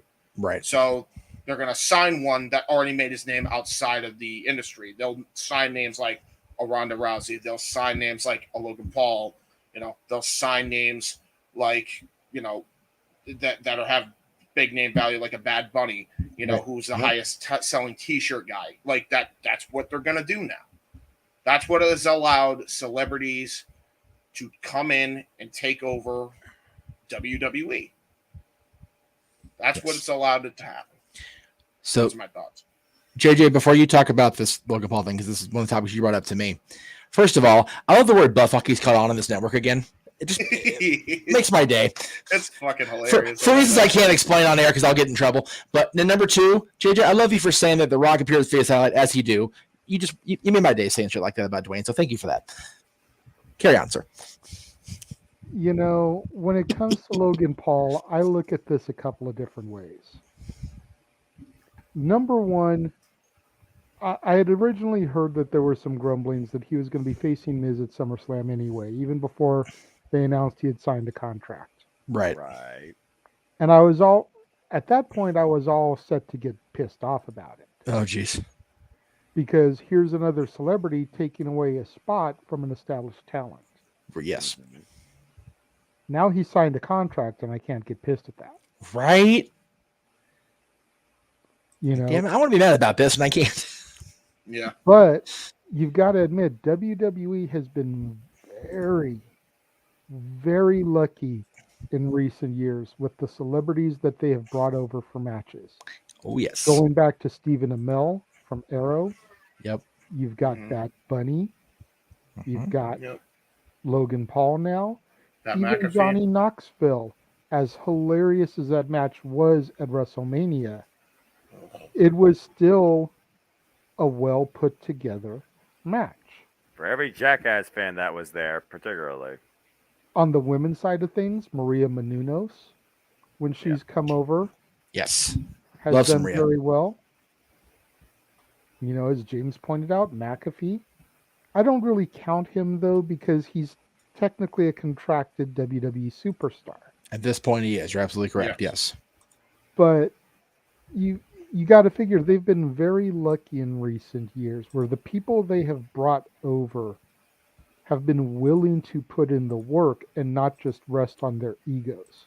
Right. They haven't wanted to be Dennis Rodman. They've wanted to be more Karl Malone. Yep. Good call. Good analogy. Very fair. Yep. This whole thing with The Miz Right. is off-putting to me because you figure, like you said, Logan Paul works so great as a heel, but after taking the skull-crushing finale at WrestleMania, He's a babyface now. Yep. Exactly. Unless he comes out on Raw and just buries The Miz on the microphone. Yeah. Yeah. Turning Miz face in the process. Which Then Logan Paul is going to be the face in the situation. And that's not what you want. That's not going to be what crowd's gonna boo him anyway. Yeah. The crowd's gonna boo him. That's what you think until he gets on the microphone. Maybe. But I mean, you've got to put things into perspective. I mean, how many years were we booing John Cena? yeah. Did you hear a single boo or a Cena sucks on Monday night? Nope. No. It's one of those things where absence makes the heart grow fonder. And granted, Logan Paul wasn't gone that long from WWE, but the way he left and the way he's coming back in is going to make people pop. Yep. Look at Triple H coming back to the Garden after his quad tear. He was one of the dirtiest heels in the business. Came back at the Garden after that injury. They went freaking nuts for him because they had missed him. They went nuts at the bumper before the commercial for him. Yep. And this was the guy that was so evil that he plotted to run over Austin and take him out of the company. And then Austin joined him anyway. That's how evil Triple H was 2001, kids. Let's not glaze over that shit for a single friggin' minute here. Yeah. No. Rhonda, when she left, was getting booed out of the building. Comes back at the Rumble this past year. People love her. Yep. It's all a matter of how you go out, how you come back. Having been on the receiving end of that skull-crushing finale, they're going to pop for him coming back. Maybe. And if Triple H and Stephanie are smart, they're going to use this time that Vince is out of commission to build as many new stars as possible. That's why Theory got the briefcase tonight. That's why Liv finally got her moment tonight. Exactly. Right. I'd almost be willing to bet money that on Tuesday at the Bash, Cameron Grimes is going to get the strap and Braun will be up on Raw by the following week. Yep. Which I still think is too soon. For the record, I do too, but it's a way to make new stars. Well, there's making and then there's elevating too soon. And I think with Braun, it's still going to not. Yeah, you can't do it. It'll backfire. It'll backfire. And they're rushing with all these guys, by the way. Again, we're going off. I totally talked over Jay, and I'm sorry, but it's just one of those. There are people within that 2.0 bubble that are ready. Right. Braun is still not strong enough just as him without a mouthpiece or without his dad there as his second or whatever to just go up and handle shit. He's not for me. Anyway. But yeah, Tuesday could be good. And yeah, it could make the whole point of 2.0 is to create new stars. The whole point of having these people that are younger than the C Nation and the people under the Roman Empire to elevate these kids and actually, God, listen to me, kids, elevate these people and make us want to watch them do their thing. Right. Well, here's a question. We talked about and we're not going to get into the weeds here now, but I want to bring this up because we're going to save this for next open mic night. If Logan, you talked about the Forbidden Door possibly opening to WWE. If Vince does go away and we say what he says, what if this is the catalyst for Logan Paul's partner in crime, KSI, to go to the other side and join AEW? Because keep in mind, Logan has somehow under a WWE contract kept his deal with Prime, kept his deal with being able to do YouTube videos. Right. Okay? So if he is still doing that, then that means he gets to still work with KSI. If KSI then goes to AEW, does that cross over that door that we were talking about earlier? A different aspect, but I mean, I feel like there's some sort of relevancy to that statement. I would have to get, and again, I'm never going to because I don't work there, but I'd like to get a good look at Logan's fine print and shit, because I bet a lot of why they signed him is because he has those deals with Prime, with the other outlets, and they can cross promote. If his main partner in crime, whatever you want to call him, signs with the competition. KSI, yeah. I know his name. I was just saying, it's his if a partner in one of those other outlets goes to AEW, then it'll go over like a fart in church in Titan Towers. Is my worry there? Maybe, but I mean, I hope I'm wrong. I do, but I mean, who would really get into a big stink of it? Would it be Stephanie and Triple H, or would it really be Vince? Well, it would definitely really be Vince, but the thing is, Vince, because I think Stephanie and Triple H realized that the promotion would be good. Yeah, but again, like we're talking about for the last couple hours, is Vince really completely out of control? And until he is, we're not going to see that kind of thing where even if KSI and Logan are still partners, we're not going to see KSI and AEW and Logan as WWE Superstar on any sort of pay-per-view platform. It's not going to happen. It's just not. As long as Vince has that final stamp, it is not going to happen, period. I agree. So, Noah, bring us home on this topic. Kind of talked about again a little earlier. Yeah, it really comes down to the exposure, and James adding that wrinkle of a crossover type deal where you got KSI working for AEW, because I do believe, and this kind of bounces off to the previous time of the Forbidden Door. People like Triple H and Stephanie McMahon, I believe, do have more of an open mentality to the rest of the industry. Vince McMahon does not. And that's what it comes down to at the end of the day. Because as long as Vince's business is the number one forefront of everything in the WWE, there is no Forbidden Door with the WWE. No. Okay, I need to take a deep breath right now because the management's not happy. All right. So you three know, people watching at home know how long I've been doing this shit now. It'll be 20 years in a few months. God bless you. Appreciate that. In 2004, I started actually going actively to independent wrestling shows here in California. Southern California, excuse me.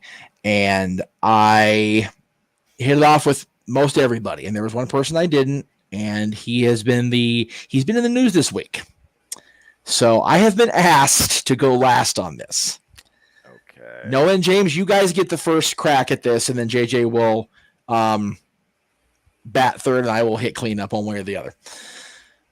Damn it. Joey Ryan. Okay. Oh boy. And I made the joke in the caption so I wouldn't be so completely fucking screaming pissed off about this. Joey was in the news 2 years ago, of course, for the speaking out movement. He was caught under that bus and dragged for miles. Some would say rightfully so. Nothing's been proven. Whatever. I'm gonna let JJ say what he needs to say after you guys say what you need to say about this. As recently as 3 months ago, he was hired by Disneyland, which everybody in this room knows how much I love the happiest place on earth. But what happened was they hired Joseph Meehan and did a background check. But and again, I don't know how it went down because I wasn't involved in the process. I certainly didn't speak it out because I didn't know about it until after the fact. Somebody put the Masca Mafia wise to Joseph Meehan's dealings as Joey Ryan in wrestling. He has now been removed from that position at the parks where he was doing, I believe the actual term for his cast member's position was Jungle Cruise attendant, custodian, whatever you want to call it. He was working at the Jungle Cruise ride at Disneyland here in Anaheim. And for him, and knowing how long I've known him and how much a part of Anaheim culture he loves, he's a big Angels fan like I am. He's been going to their games his whole life. He's a major fan. He and Jay and the boys have gone to Disney either with him the same day as him and met up, whatever. So this must have been super cool for him. But the social justice warriors are what they are on Twitter and the other outlets, and he's now lost the position within the company. With the company only, according to the Times, Mr. Meehan is no longer employed by our company. So I'm going to come to James first on this because I know James will give me the hot take that I want to hear, so I don't have to say it out loud myself. Joey. Okay. This goes back to my bitch with the mouse at large, and I will never ever stop praising Disney because I love the place, I love the company, and they've had a lot of bad shit go down this year. Right. How do you perform a background check on somebody and not perform a background check on somebody? Yep. That's the bottom line here. Yep. So is it Joey's fault at this point is what I'm trying to get at and what I'm trying to direct the conversation to. Because for me, as much as I don't like Joey on a personal face-to-face, I'd flick him in the nose if I could get away with it on a daily basis situation. The company didn't have to not be thorough. No. And he got employed, was able to make a living outside of wrestling, which he never ever really wanted to do. He always wanted to be Joey Ryan. He didn't want to be Joseph Meehan punching numbers, doing stuff in the office. He wanted to be Joey Ryan.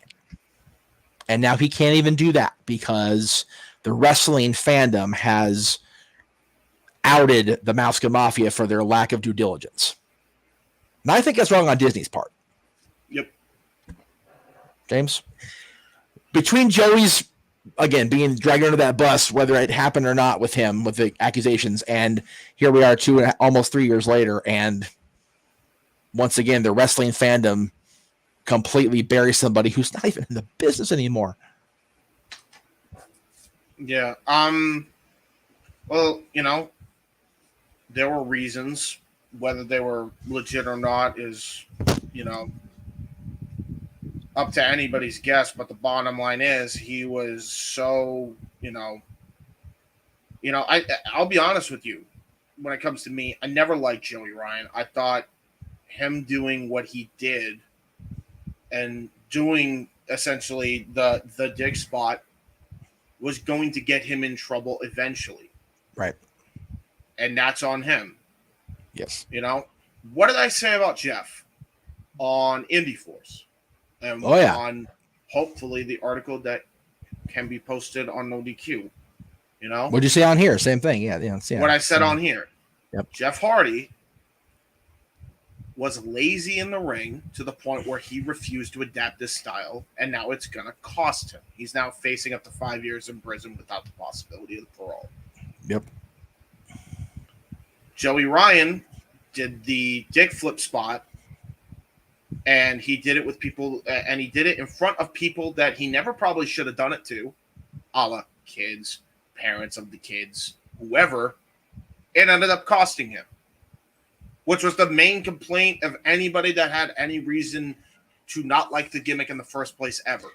Embraced it so that he got a sponsorship from YouPorn and called it the YouPorn Plex. That's a problem. That was actually a thing. I swear to God. Yep. Jesus. So, look, man, I don't feel sorry for you. How am I supposed to feel sorry for a guy who put himself willingly in that situation? Right. You did that to yourself. You were lazy enough to the point where any type of attention was good attention. And by the way, contrary to what popular belief, not all attention is good attention, especially if you're one guy without freaking lawyers by your side. Okay? Yes. This guy had no reason to do what he did in any facet, period. I'm so glad I could say that, because the dick spot to this day and the whole gimmick of Joey Ryan is the dumbest I've ever seen in the entire history of this goddamn industry. Period. Bottom line. Never should have happened. Never should have gotten out of hand as it did. Right. But people enabled it. People kept it going. People found it funny. You want to talk about degeneracy in the wrestling industry?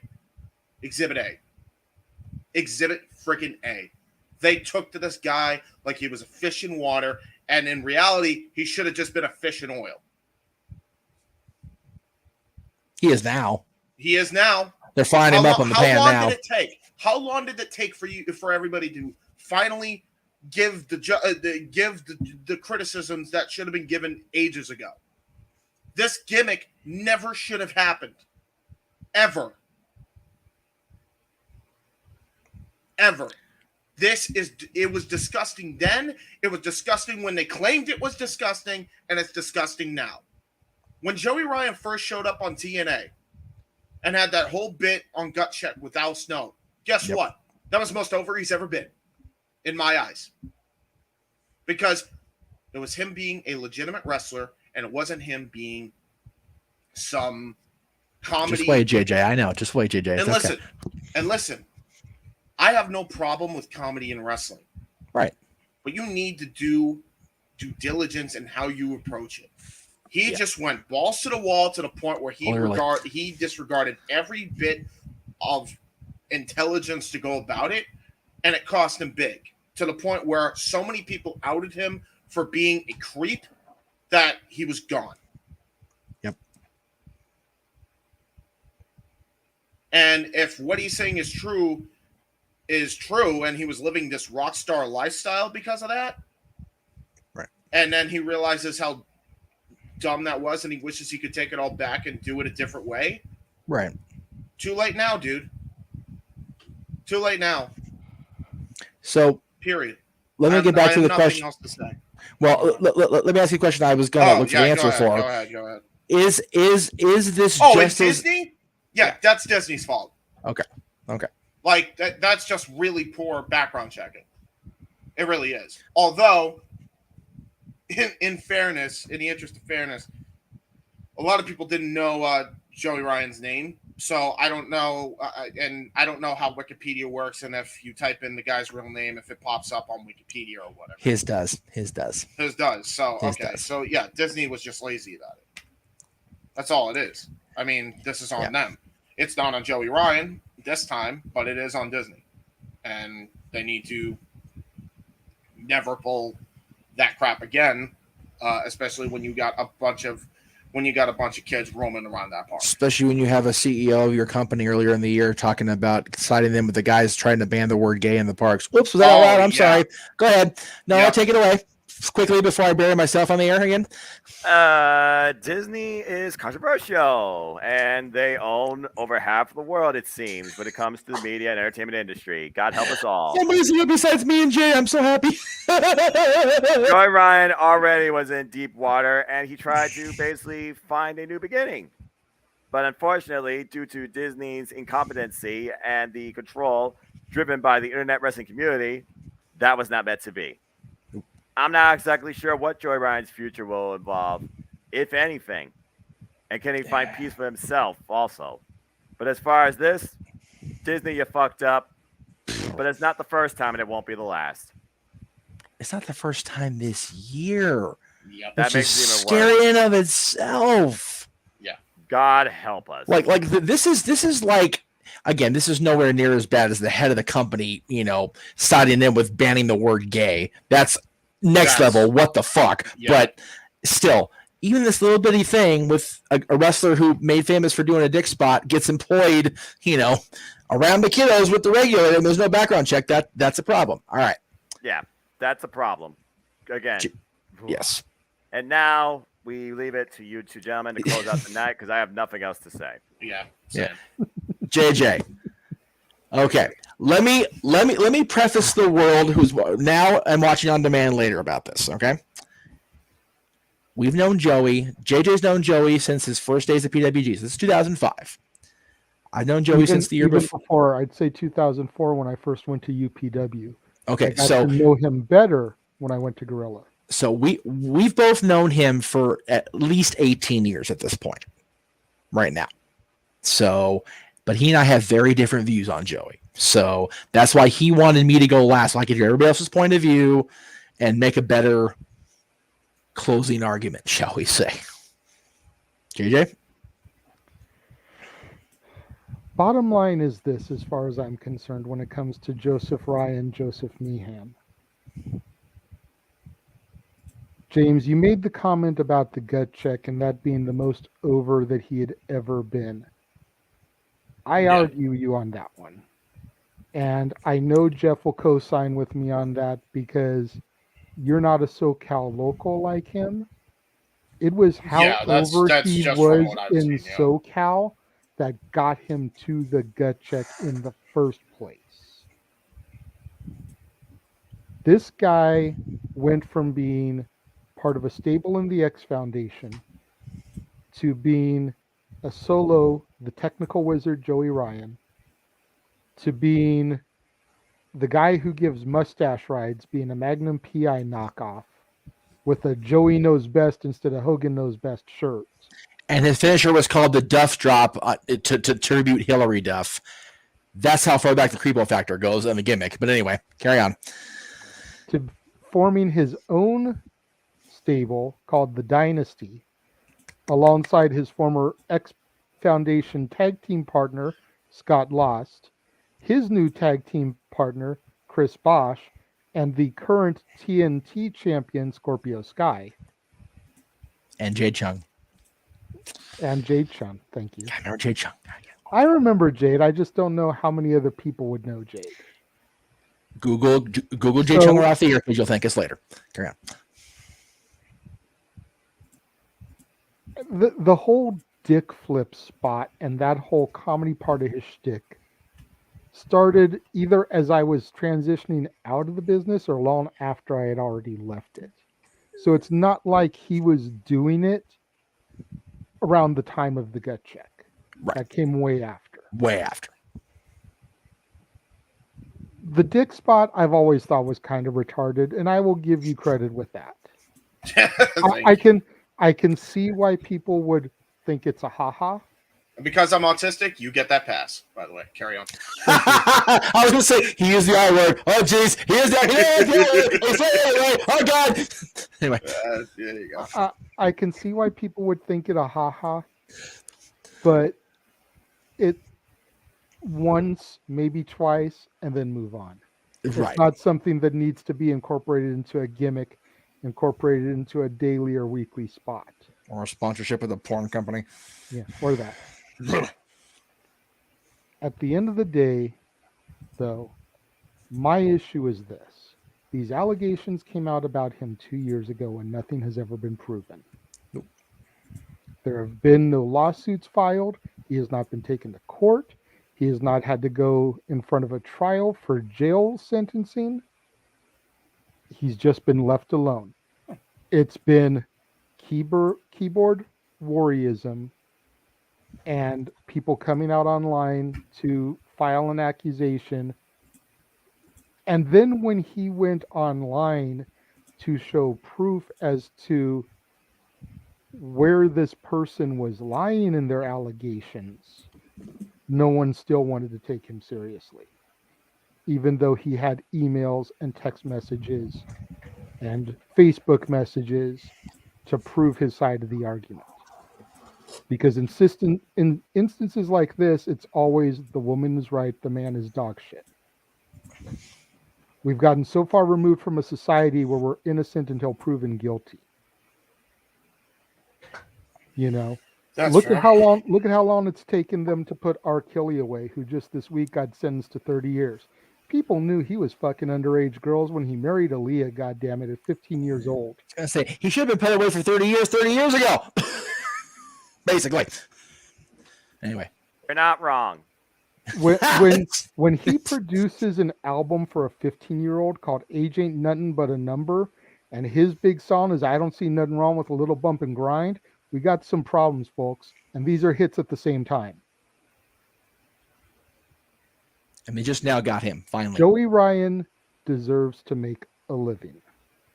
If he's going to be blackballed from the professional wrestling industry because of things that he supposedly did that have yet to be proven, then he deserves to work a 9 to 5. Because at the end of the day, no charges have been brought against him. Nothing has been proven.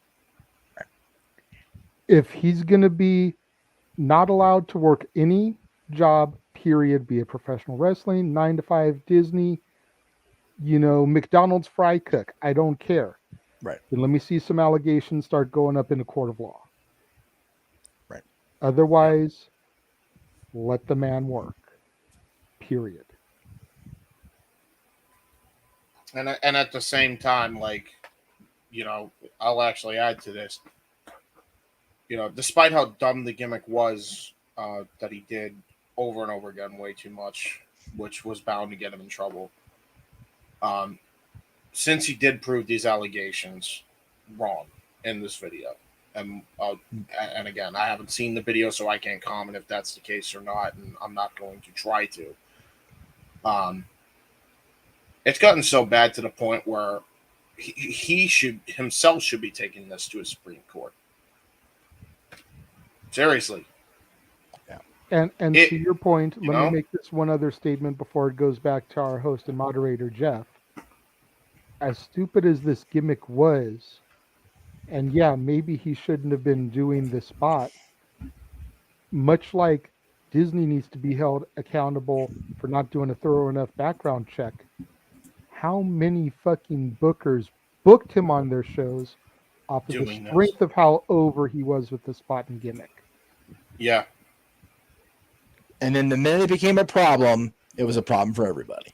Mm-hmm. And that's wrong. And that's where I have issue with this. Right. Jeff, I know your opinion on Joey is extremely different from mine. Bring us home.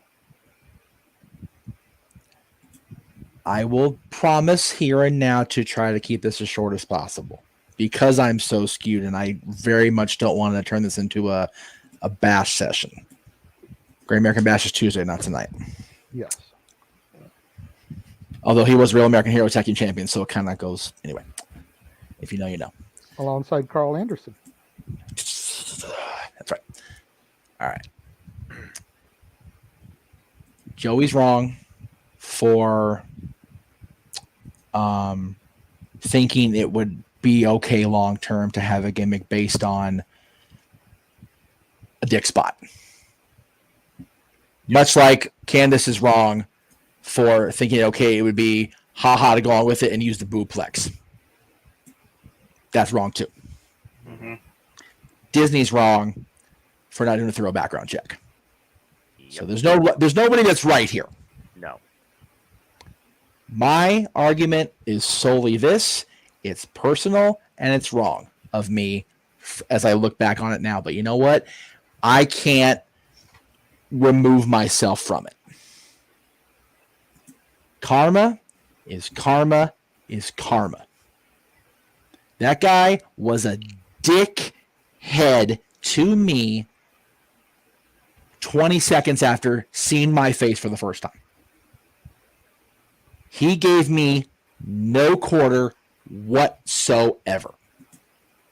It didn't matter who I came into the venue with. It didn't matter who my other friends were in the company he was at the time. It didn't matter. He formed an immediate judgment on me because I was a 21-year-old fat little wannabe journalist wrestling fan that his friend, and I won't out her on this show, but she knows who she is, brought me to the show to do the interview with her at the time. And I still say Joey's always had a thing for her. I don't know that for sure. That's my observations. He formed an instant judgment on me at that point and never let it go. Ever. He fucked with us the entire time we did the various shows around SoCal to a point where we did a show in my home area at the New Hall Legion Hall, and we were interviewing Human Tornado and Candice LeRae, who were kind of like a on-screen pair at the time. And Joey and Scott, I give a pass because Scott was actually trying to be funny about it. Joey took the camera out of Aaron's hand and wandered into the men's restroom, just messing with Scott and just filming without asking Aaron if it was okay to take the camera.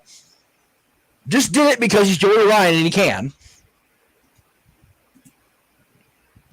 I took pictures with everybody on the talent roster, PWG at Bola 2007, down in Los Angeles. Everybody did a nice pose with me. Joey demanded he have a fucking Kit Kat being bit in his mouth. Just to make the picture look like shit. Because he's an asshole. So, Joseph is wrong for thinking a gimmick like that should sustain him long term. Disney, the Walt Disney Company, is wrong for not being thrown the background check. Yep. But karma is what has got Joseph in trouble because his allowance of himself to be Joey Ryan with me 24/7, and with a lot of other people I do know about. You guys seem to be, JJ, you and the Long Beach crew seem to be the very small exception that I've ever heard of. Karma's a bitch, dude, and it just fucked you in the ass, and I'm sorry. But I'm really not. I'm not either. Just to show you guys how polar opposite me and Jeff's experience are with this guy. Okay. Joey was one of the first guys that I met when I went to PWG. Mm-hmm. Joey went with me, my daughter's mom, Stat Boy, and one of our other friends at the time to Disneyland with us. Yep. When I took one of my hiatuses from professional wrestling and then came back to my first show after at least a good 2 years, one of the first championship wrestling tapings I went to, I saw him post-show. He walked up to me like I was talking about that fraternity. Hey, man, where have you been? Didn't give me a side hug, not a bro hug, but a legitimate embrace. just to show how polar opposite our two experiences have been. Yes, James.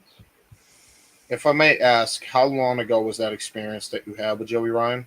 Me? JJ.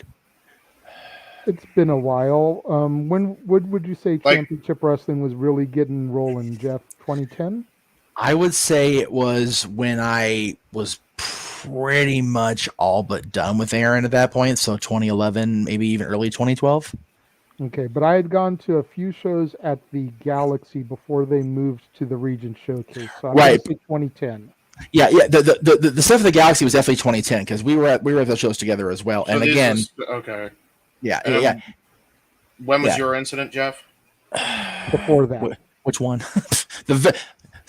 James, the very first independent show I went to as a more than just a fan. Okay. So I'm talking May, maybe even June 2004. Wow. Okay. That's like I said, the first day I met this guy, instant barrier that has never even remotely crumbled, let alone come down. See, and the only thing I can think of is the fact that Jeff went in there that day as a journalist, as someone trying to get inside of the industry. Went to it as a fan. And I went to it the first time and met him as a fan. And both of them were pre-Dick Spot. Yeah, both of them were way before pre-Dick Spot, way before. I went and saw him when he was still the technical wizard, Joey Ryan, and his shirt looked like the old Return of the Jedi logo. And his gimmick for a while coming out was dressing in Jedi or Sith robes. Yes. Like that's really what it was. And we got a kick out of that gimmick because it was fun. No, Joey, again, the whole sleazy thing with Joey really goes back to the gimmick right after that. He started coming out to the Magnum PI theme. Yep. Complete with non-button Hawaiian shirts with his chest hair being, even Tom Selleck could go, dude, close that shit up. And he would preface the Magnum PI the dun dun dun dun dun dun with "Who wants a mustache ride?" Dun dun dun dun dun dun dun. Yeah, that was the gimmick. Oh, there's that bot again. Right as we're talking about it. Why? You know. I swear. Wow. I feel like that's a good time to. We got porn bots as we're talking about the pornplex Joey Ryan. Oh my god! It's fine. Just continue because I need to hear this so I can. It's just so funny that it happens now. Yeah. You were saying though. It would have been even funnier if it had happened when you threw up that picture of Valerie. Yeah, that would have been made only slightly more sense. Okay, so. Yeah, Joey, and again, it went from being called the Duff Drop because of Hillary Duff to the Mustache Ride. Basically, his finisher was a swinging neckbreaker off the ropes. Badass finisher. Yep. But because he's sleazy Joey Ryan, to the point where, like, what his most famous shirt at the time was just like a headshot of him, and it said keeping it something to do with sleazy. And I'm thinking, yeah, it was the 2010 Joey Ryan that I saw then. Yeah. Okay, yeah, that god awful like powder blue freaking shirt. Yeah. Oh, whatever year he was on Gut Check, I remember. Well, no, again, this was all what got him to the dance of Gut Check, and what really just mucker thumped me so much. And JJ knows this. Joey's the reason Taz banned me on Twitter because I defended Joey to Taz, and then when Taz didn't like it, I called him an overgrown Oompa Loompa wearing orange or something to that effect. Damn. So the reason fucking Taz blocks me on Twitter is because of Joey fucking Ryan. You actually defended him. Yeah. Even though he was a jackass. Where the saying, Oompa Loompa Doopa-dee-doo. Yeah. Beat me if you can, survive if I When did you start doing the Dick Spot? Does anybody remember? I don't even know anymore. It was definitely not so long after. Yeah. I was going to say, I stopped watching in about 2012. So let's say maybe 2013, 2014. It was definitely toward the middle part of the 2010s. And I remember because I had stopped going to indies on the regular in 2013. Period. I didn't go to a single show but WWE after that point. So I did not see Joey because they wouldn't hire him for reasons, except for freaking one-offs and, doing the JOB to the big stars, which he did on the regular. So good for him. But yeah, I have such a hard time feeling. And again, JJ knows this almost as much as Aaron does, probably even more so because I actually live with JJ on the regular. I have let go of so much crap with so many people in wrestling. Like, I've gone up to people and purposely made nice, biting back bile in my throat because I didn't want to have drama going to these shows again. Right. I've tried with Joey, and he won't allow it. Yep. For whatever reason, he made the judgment on me from day one. And I know you mentioned why, Jay, but the fact that I walked in there with, I'll tell you off the air. If you don't remember, I'll tell you guys too, because you don't know. Should not have been the reason for that because they were buds. And if I walk in with person, it should have been the complete opposite. Yep. And it wasn't. And I'll never understand it because I've not been allowed the explanation to understand it. There you go. There you go. Mm-hmm. And I don't think I'm wrong when I've tried very hard to make it right, or at least not address it publicly until tonight anyway.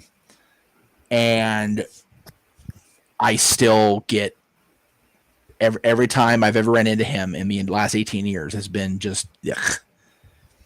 And I appreciate that, Richard. I understand that.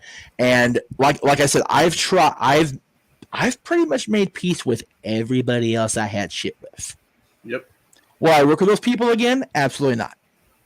I've been told that by them. I've told that to them, some of these people. Joey's just a special breed, I guess. I don't know. I guess so. All right. That was way I feel like that's than I want it to be. Yeah. a good way to end this tonight. All right. So 7.5 hours of broadcasting almost, and we still have the shameless plugs. yes. Good Lord Almighty. So I was gonna say I kind of want to get to the plugs because now I feel depressed. I'm not gonna lie to you, dude. Holy yeah. shit. Well, luckily we gave. Keep in mind, this was going to be the curtain jerker topic if Statboy had stayed, because Statboy at one point worked at Disneyland. So having gone through the Disney hiring system and everything, he would have been able to give a little bit more insight onto the way that goes. Both Jeff and I have interviewed with Disney in the past.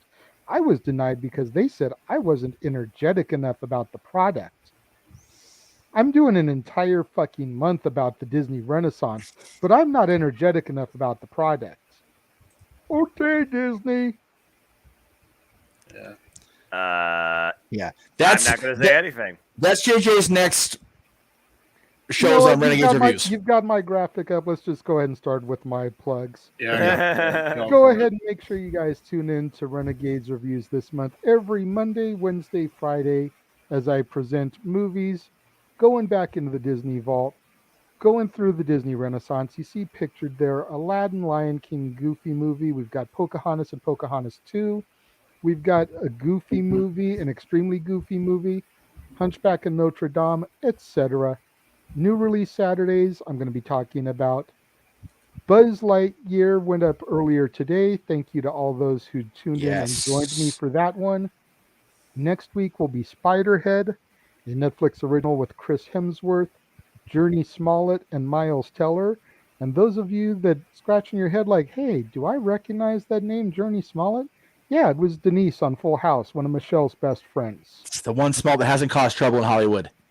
We've also got the Elvis film with Tom Hanks as Colonel Tom Parker, Thor: Love and Thunder, and then The Gray Man to close out the month of July.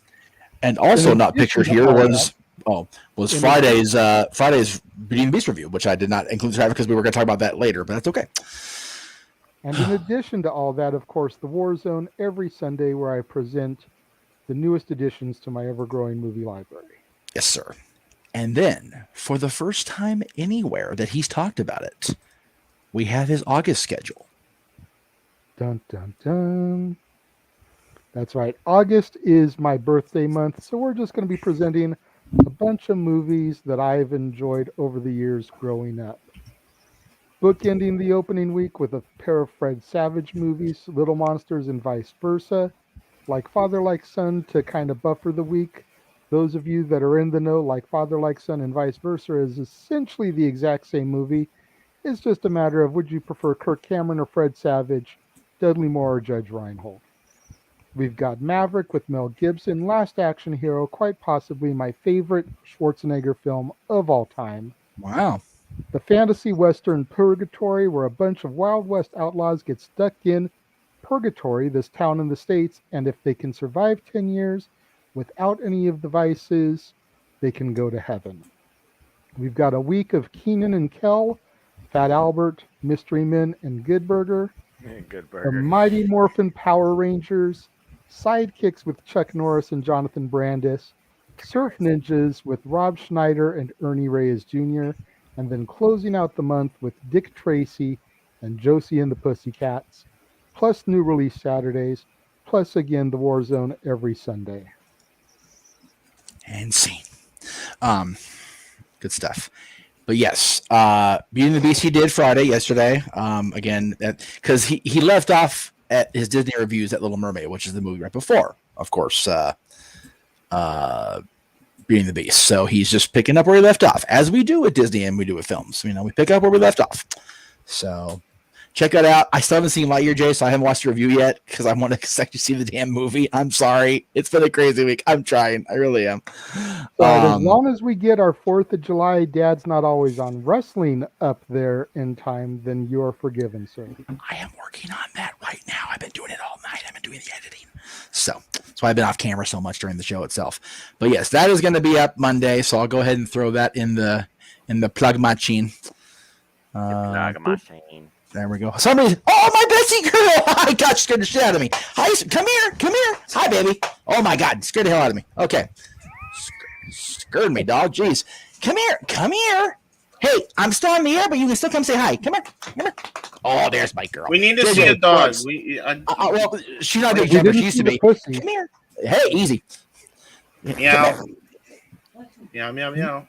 Monday, while Jeff goes ecstatic with his pup, on Monday, Independence Day, Jeff and I will be presenting Will Smith's greatest songs. We don't just have one top 10 list, we have two. We did the top 10 solo Will Smith songs, as well as the top 10 DJ Jazzy Jeff and the Fresh Prince songs, with one honorable mention. So 21 songs from Will Smith's discography to give you guys for that Big Willie party on Independence Day. That's right, because we're actually going to be with our families and not on the air live with you crazy people. So. Yeah. It was a pre-tape for the first time in forever. For the first time. Oh, wait, no, that's coming later in Disney reviews. Much later. Forever. Also coming. No, you actually you did that one, so it's okay. All right, James. Yes. Hello. Plug away, my friend. Yeah, I'm actually trying to find my plug. There we go. I don't know if does screen share work for audio or no. For audio, no. That's kind of what I figured. All right. Well, I can't. Am I able to share a video file with you? I have no idea. You should. Okay. Well, guess what? That's what I'm gonna do. So let Noah go first. No, go ahead. What? No, I'm not tired. No, tired. Okay. You got to plug Noah. Sorry. People, you want to know more about me? Know this: I am just a simple man and a lifelong fan of professional wrestling. Damn it! And Jeff, it says I'm having trouble sending the file. All right, well, just verbalize it and we'll try to gloss over it. There you go. Yeah. I'll just share my screen. No big deal without sound. It's all right. Shoot, I'm not one to promote myself, but I'm always happy to promote where you can always be encouraged to try and enjoy wrestling. So find me on Instagram, Twitter, and YouTube, and Boston 1916 for all things wrestling. And of course, the next time we'll see Noah doing commentary on the Jeff Meacham Network will be July 23rd, 3 weeks from tonight, as we go back to the new era of Honor, the return of Honor, as Death Before Dishonor goes live on pay-per-view. So stoked. I'm ready. Freaking go. And thank you, Richard Morales. I'm happy that you enjoy the commentary that I bring forward. And JJ, again, we are the WWE team. It's always a pleasure, my friend. This was a lot Come of here, fun. baby girl. Oh my goodness, so sad. I completely agree, man. I enjoyed so this. sad. This was a good show to call. I will be also for Ring of Honor's show. Yes. I love me some Ring of Honor, and that card is looking like it's going to be very promising just from the poster alone. So Honor is real. And stay tuned for me giving more All Elite coverage on the Daily Slam. But as always, I'd like to conclude, there are no winners, no losers, no betters. There's just fans with opinions for this passion we all share. At the end of the day, folks, support one another, respect each other, protect your mentality too, like staying off Twitter. And just enjoy life and enjoy professional wrestling too. It's as simple as that. Oh, hi, doggy. This bag's not here. I'm not Santa. What are you talking about? Hi, doggy. As my dog is asleep. Oh, he's so pitiful. My mom's dog is asleep with her. Oh, I got a spot. Oh my God. Yep. So pitiful, this dog. So pitiful this time. And for those that are wondering why I've been looking away, I've been working on 3 different leagues updates. Okay? That's not a problem, brother. Trust me. Worries. You're the hardest working man in show business. I swear to God, dude. Bro, you ought to make that a show, legitimately. Just call it Noah's Grand Bracket or Noah's Grand Predictions League, every single month for a pay-per-view. Seriously, that shit writes itself. And then when you're on the No DQ review and then you're on with us after dark, you should just be in the dark, just for the shits and giggles of it. Oh yeah. I'll just be the banker from Do or No Do about the LED background. Yes, I understand that reference and approve it wholeheartedly. Thank you, Jeff. At one point, Darren Young called himself Mr. No Days Off. Right. I think Aaron can dispute him for that title. Yes, Noah can definitely dispute Darren for No Days Off, no doubt about it, and we love him for Fred Rosser. Yes. Fred Rosser. Yes, Fred Rosser. Now the new, might I add, strong overweight champion. Yes. Tom Lawler has been dethroned. Finally got Fred some gold outside of America. We're happy for him.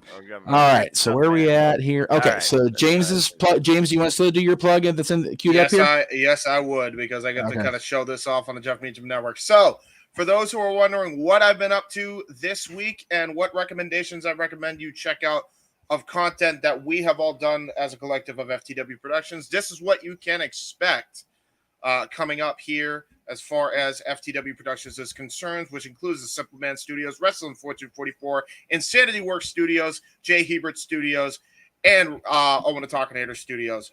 NASCAR Thunder 2004 Let's Play, WYW Gold Rush Watch Along will be on Casey's channel as well. A Wrestling Rundown and ATW View crossover that happened this week, so check that out. Also, stay tuned to Casey's channel for Road to 100 Super Mario Sunshine Let's Play, AEW Spark every week on the Wrestling Fortune 44 Incorporated channel, Indie Force number 25. Check that out right now. That's a great episode. Blood and Guts Watch Party on demand currently right now on my channel. As we said earlier in the broadcast, Jeff Meacham has Death Before Dishonor live coverage. WYW Immortal, which I will always plug. Definitely give that a watch. Super Mario Bros. Z episodes 1 and 2, voice acted by FTW Productions. Check that out. Every Tuesday, intro created by myself. If you want to check out live rounds, check that out. And geez. There's the Jeff Hardy podcast timeline. Definitely give that a watch. Yes. And that's it. Finito. Very good. Very good. Very nice, my friend. Very nice. So I made JJ a calendar with July and August, and we decided because we're not sure about that. I made my own. I don't want to do James's calendar. James's calendar frightens me just on principle because there's so much shit going on. Good lordy. Well, again, there's previews and recommendations. Yes, quite so. There you go. All right, so let me just make sure I got all my shit in, pal. Let's see. Again, JJ mentioned Monday we're going live. Not live. It says live. It's not. It's a lie. With Dads and Always on Wrestling, top 10 Will Smith greatest songs, and of course, Tuesdays Talk Wrestling, Wednesdays the Greg Cherry Show, Thursday I believe I'm off this week. I think yes, and Friday as well. Actually, I'm off this. You on Thursday? What? No review for you on Thursday? I don't know. It depends what the boss says. I don't know. We shall see. I remember last week when they said that the three of us were in the queue and I took the final spot. I think they said you two would be on this coming week. Me and Jeff. Yeah. That's true, yeah. Whatever Aaron and Virtue decide, I am Gumby on that. Whatever. Meanwhile, I'll be disappointed in Impact because they own the night. Damn, Against All Odds was amazing. I'm gonna go back and watch that tonight if I get the opportunity. And once this dog stops, I haven't seen this dog in a week, so she's like, "What the hell? Where have you been? Why are you not here, fat man? What's going on?" So, all right. So Dad's on Monday, of course. Talk Wrestling Tuesday. Greg Cherry Show Wednesday. But I have been asked, not to ban it. I've been asked, so I'm going to go ahead and honor the request to end our coverage of Money in the Bank, our latest open mic night, with this wonderful image that should have happened a long damn time ago. That's a beautiful sight. That is pretty cool. Courtesy of Bianca's Instagram. Yes, I mean, just get in there close enough to actually see the faces. Congratulations, Liv Morgan. You finally accomplished it, and you damn sure deserved it. That just makes my friggin' day. It really does. I am so happy for Liv. I've never been happier to be wrong in my life. Well, so you were the one that mentioned that if the Money in the Bank briefcase match happens before the title matches, right, we could very well have a cash in tonight. I just didn't call it being Liv, so I'm talked about it, JJ. We literally talked about it. It happened. Yep. And before we go, we're being told that once Money in the Bank was over, Vince made a smart decision for once and walked in and went to the show that is drawing money tonight. Vince Stefano and McAfee at the pay-per-view down at T-Mobile. There you go. So see, even Vince knows when he's made a mistake. He just ain't going to say it out loud on television. So I figured our final topic, the Joey topic, was such a downer, depressing topic that when I saw that on Instagram, thought that was the perfect way to end tonight. Gentlemen, Noah, it was a pleasure calling the action with you. I look forward to doing my first Big Four pay-per-view with you, PLE, at the end of the month, as the Jeff Meacham Network will present SummerSlam. James, even though you weren't on for the action today, thank you for coming in for open mic night, as you always do, and joining us. Jeff, it's been a pleasure being on the channel as always. Of course, Thank sir. you for having me commentate. Definitely. All right. I guess I get to say goodnight. So thank you all very, very much. It is greatly appreciated. We will see you. What? I'm so confused. I felt after I come back to you, didn't you? Yeah, I was like, have anything else? No, I was like, I didn't know what happened. So, I guess that's it. So, again, congratulations to Liv Morgan. Congrats to Bianca Belair on retaining. Congrats to Theory. Let's give it up for the kid, for real. I mean, people are going to shit on it, but he is, for now at least, Mr. Money in the Bank. Dadgum Vegas screwed John, screwed everybody in the Dadgum Galaxy and the team. He did not belong in the damn match. Wasn't even in the match to begin with. As they are leaving Las Vegas, heading for the next destination on the 4th of July, we say goodnight from the FTW Production Studios, from the Simple Man Studios, from the Casa 18 Studios, Studio B, as well as the Jeff Meacham Network back in Studio A. Have a wonderful night, everybody, and we will see you guys Monday for Dads and so much more. Have a wonderful Saturday night.